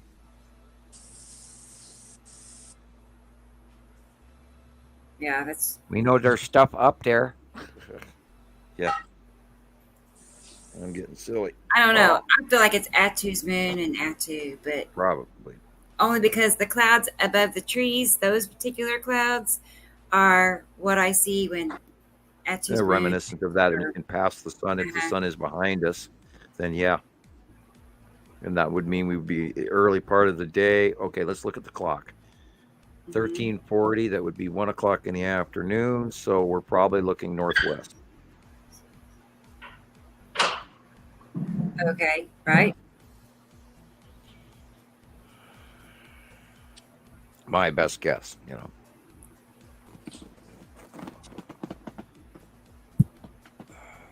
Oh, that was the last one then of the current ones because we've seen this one before. Yeah. Yep. Thank you, Robert. So cool. Close that down. Neat. All righty. And I'm getting your link to you, Rocket Man. Oh, thanks. Yeah. I'm just over here eating dinner. Cool. I know. I told Sam when we gotta go cook started the show, I'm like, I haven't even had anything to eat today. Like when we started the show, so I have not eaten today. Yeah, I am. I was too busy to eat, people. I don't know how you do it. I don't know either, but coffee. I guess I'm on a coffee diet. But anyway, I'm thinking a grilled cheese sandwich sounds nice. Nice. Oh, that sounds really Tried good. Sam's grilled cheese sandwich yet? I'm gonna try it. Yeah, I'm gonna try it. Butter and mustard, I think he said. Yeah, yellow mustard, paprika, cheese. Yeah, I got butter it. nice and slow. Mustard, like New York don't deli. don't burn your butter. I have both. I have a lot of mustards actually. I like mustard. I do too. So I had when I was a kid, I like it a lot. Yeah, but for the best flavor, just stick with standard yellow American mustard. I love honey mustard. I love me too, but that's a completely different flavor for this sandwich. Okay. Maybe Yeah, you want it to be a tangy cheese, grilled cheese sandwich. It's a really good. It's an unbelievably good recipe. I'm gonna try it. Okay. I'm gonna. Yeah, I don't have American. Evenly distribute mustard on both slices. You put the cheese down, then you throw the heavy, a red covering for the over the top of the cheese. Put the sandwich together, and then you cook it in butter. Okay. Cool. I will do that. I'll let There's a you difference between cooking in margarine and butter, and I don't even use margarine. I don't buy margarine. I don't even buy it. Ugh. I use a lot of olive oil and butter. Buy it, but I don't anymore. I have vegetable oil, but I never use it. Same. Oh, God, that's the worst. Yeah, I'm hearing some bad things about how toxic vegetable oil actually. Oh, they're all bad for you. Those vegetable oils and the canola oil. Forget it. They'll kill you. Yeah, I hear bad things about them. And they don't taste good either. So, unless you're making French fries in a big, deep fat fryer. They probably get it from China in the gutter oil. Yeah, and then they recycle and sell it back to us. Yeah. I'm not going to buy anything. That's racist, and I apologize. It's true, but they all do that. Well, we know there's an entire industry. It's called sewer oil. They all do that in China. In China, everywhere you're going to be getting gutter oil. It's still good. You just filter out bugs. Come on. Tofu dredge and gutter oil. Don't mind rat particle, extra protein. Grapeseed oil. Sorry, the truth hurts. I'm sorry. Okay, we're gonna get a bunch of bad letters now. I have to behave myself. Optic blast. You're saying it's bad for you? Grapeseed oil? Yeah. Right. All seed oils are just terrible. Well, you start pulling things apart, and especially they come in a plastic container. Oh, everything's in plastic. You can't get it from it. It's crazy. It's crazy. Well, I get my olive oil in glass. Thank you. Yep. Yeah. And I'm kind of particular. I like cooking and all. I cook a lot of Italian, so there's no way I'm going to use anything else but olive oil. There you go, Rocket Man. Yeah. Cool. Right. I even like the cool green bottles. You said Italian. They're hard to throw away. It's like, that's a good bottle. Why? I'd have an entire house full if I could, but Right. Yeah, I've got like tons of this stuff. Kind of refilling service or something too. I don't know.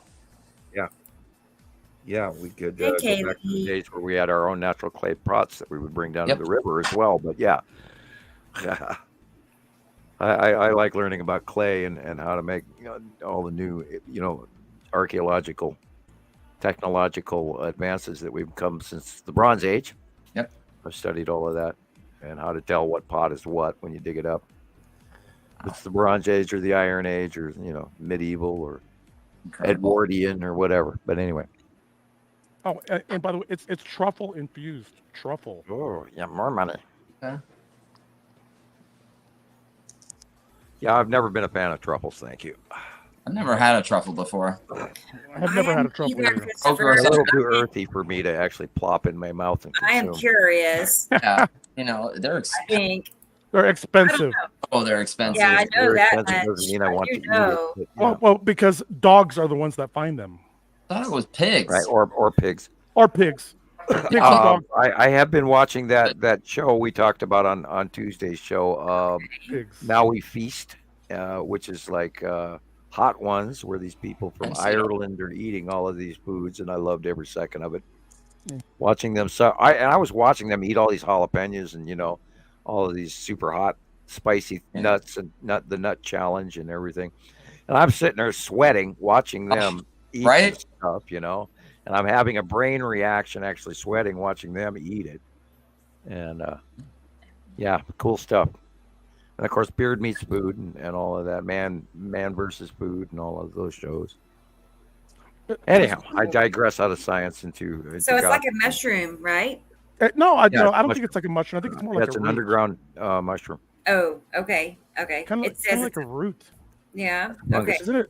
Is it a root or a mushroom? What is fungus? It? It's a fungus. Yeah. It's a fungus. Fungus. Oh, so it is a fungus among us. Yeah, truffles. Interesting. See, I don't eat mushrooms, so I don't know if I'd. I mean, if you dig truffles for a living and you're actually successful at it in a good area in your land, you can make a lot of money. Really? A lot of money. Yeah, a millionaire. Probably. Then you got to find a rich chef in California that wants to buy them from you regularly. You know, nice. part of his marketing. I understand why they're so expensive, but I mean, I don't think you're paying the price for the taste. No, you're paying the price for idea. truffle oil for my outrageous French cooking. Yeah. Wow. And they use a lot of truffle oil in French cooking. Okay. Put a little bit on your escargot, maybe. Yeah. Yuck! I can't eat snails. I actually have eaten and many times eaten escargot. Grilled cheese sounds good to me too. Right. I especially like it from the garlic and the butter part of it, rather than the snail itself. Snails and. Yeah, all you got to do is go to Oregon. You know, go to Astoria, Oregon, and walk around for a while, and you'll have your fill of escargot. Yeah. They're everywhere. I mean, these things are big and huge, and they're sliding across the ground everywhere, and you don't want to step on them. There's a big loogie slime trail behind them, and yeah. My dad took me to Portland, Oregon a few years ago, and we were going to go to Astoria, but I got so sick. Oh, man. Yeah, we didn't end up going. And don't drink the water. Don't drink the water. Okay. Yeah. Portland water. Yeah. Oh, my God. I couldn't believe the homeless population. It was just so incredible. And this was before Vegas got really, I mean, we have a homeless population here too, but it's gotten really bad since the pandemic. Yeah. Pacific Northwest is really in trouble. Yeah. It's, I was shocked. I wasn't ready for that. You might as well drink toilet water if you drink Portland's water. Oh man. I had one of the worst migraines I've ever had in my life the last time I was in Portland. You're going to get sick. It's worse than Mexico water. I had a bowl of, we ate it at this, I believe it was a Laotian restaurant. I had pho, big bowl of vegetable soup, and I had the worst, from the MSG, it was one of the worst migraines I've ever had in my life. Yeah. And that was when I, absolutely went on my diet and said, I'm never going to consume very much MSG as long as I live. Now, Nova, for her birthday, wanted Kentucky Fried Chicken, and that's full of MSG, and I did try to eat one chicken breast, but I was not thrilled with it afterwards. Right. Even though I know how to make the, secret 11. I signed a 30-year non-disclosure agreement for that one too. I'm not kidding. I did. I actually did. I made the spice for the state of Montana. Dude, when you guys were talking about the other day, Jesus was like, I got to get me some. When you guys started talking about KFC, like, I can't do chicken. I don't blame him. Well, after you cut up enough chickens in your life, you don't want to eat them anymore. Right? Oh, God. I know. Yeah, it's like, anything. If you make chocolate for a living, you lose your taste for chocolate. I worked at McDonald's when I was like 18 and 19 years old. To this day, I cannot eat McDonald's. Yeah, I don't at all. Can't. I worked at Wendy's for a period of time. I helped open the Missoula Wendy's store here in the 80s. Okay. That's when the job market fell through, and I literally ended up taking whatever fast food job I could get. Right. Yeah. Don't eat McDonald's unless you want to eat, unless you're a cannibal. Man, oh God, I don't even want to go there. Okay. Kangaroo and worm and you name it. We don't even want to know what's in them. No, we don't. There was a lawsuit. Have you seen that video where they dump molten copper on baby fetuses? Oh, okay, well, let's not go there. I don't even want to think about it. They literally dump molten copper on a Big Mac. It's 1,400 degrees and nothing happens to the Big Mac. It's intact. It's the weirdest video. Can't penetrate it. No, it's gross. They don't stay down if I ever. You can leave the food outside for 2 months and it'll still look the same. Oh, it's true. Go get your Big Macs right now. Go eat your. Hey, let's not get sued by McDonald's, okay? Right. McDonald's again. You're afraid of corporations now. No, we don't want to spend all our hard-earned money paying off corporations by give me up, Rick. Having them lock us in discovery for the next 5 years. Oh man, it's the truth. It's the truth, and it can be proven. Well, yeah, it has been proven that it's not edible. Anyway, let's get back to something, or we can wind it up if anybody's comfortable with that. We are at 6 hours, 28 minutes. Yeah. I think I'm caught up on my end. Cool. Does anybody in the comments have any more questions? Or? Well, Rocket Man is making me hungry. I want to go make a sandwich. I know. I'm sorry. I'm hungry too. It's okay. It's okay.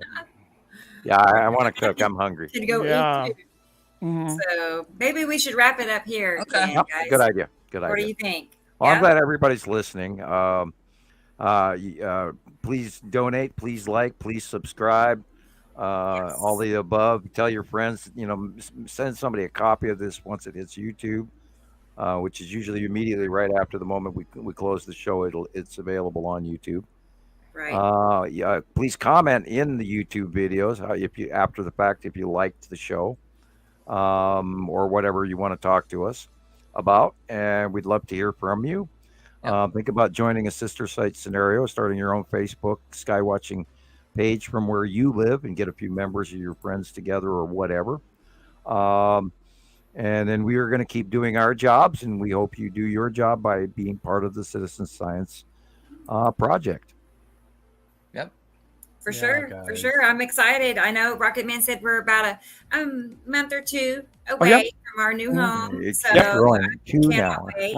I laughed. Yeah, Yeah. you were right, Sam, in the beginning. I'm teasing you. I'm not going to be impatient, and I'm not going to be over anticipating this, because when it comes out, we'll see what happens, and I'm sure it's going to be wonderful. It's going to be. And I have good feelings about it, although I am a little bit hesitant because everybody who knows me, I don't do money well. I'd rather not have it, but I do need it, and we all need it. Right. And we have to pay for things here, and so hopefully you folks will help us get We'll on board. We'll take care of all the money. And the more that you help us, the more that we can continue these shows, because if we don't have funding, then we can't continue doing this. Right. I mean, we're going to have the funding to be able to share this message, just get it out to more and more. Yep. So it's just going to keep growing. Carol Ann, once again, thank you for being here, and everybody. So we're going to wind it up. Yes, Carol Ann. And then I can go make a sandwich and then go play Star Wars. Star Wars time, guys. I'll close it out first. Start the thing. Okay. Good night, everybody. We've got free movies on our site. Yeah, go check out the free movies. Yeah, on our new site. Free movies. Science project.muvi.com. Yep. And right now there's free movies there for y'all. So perfect. Thank you, Rocket Man. Excellent. Okay, and thank you, Sam. Okay, well, I'll be second to go, so good night, everybody. Okay, bye, guys. See you Tuesday. Bye, Rocket.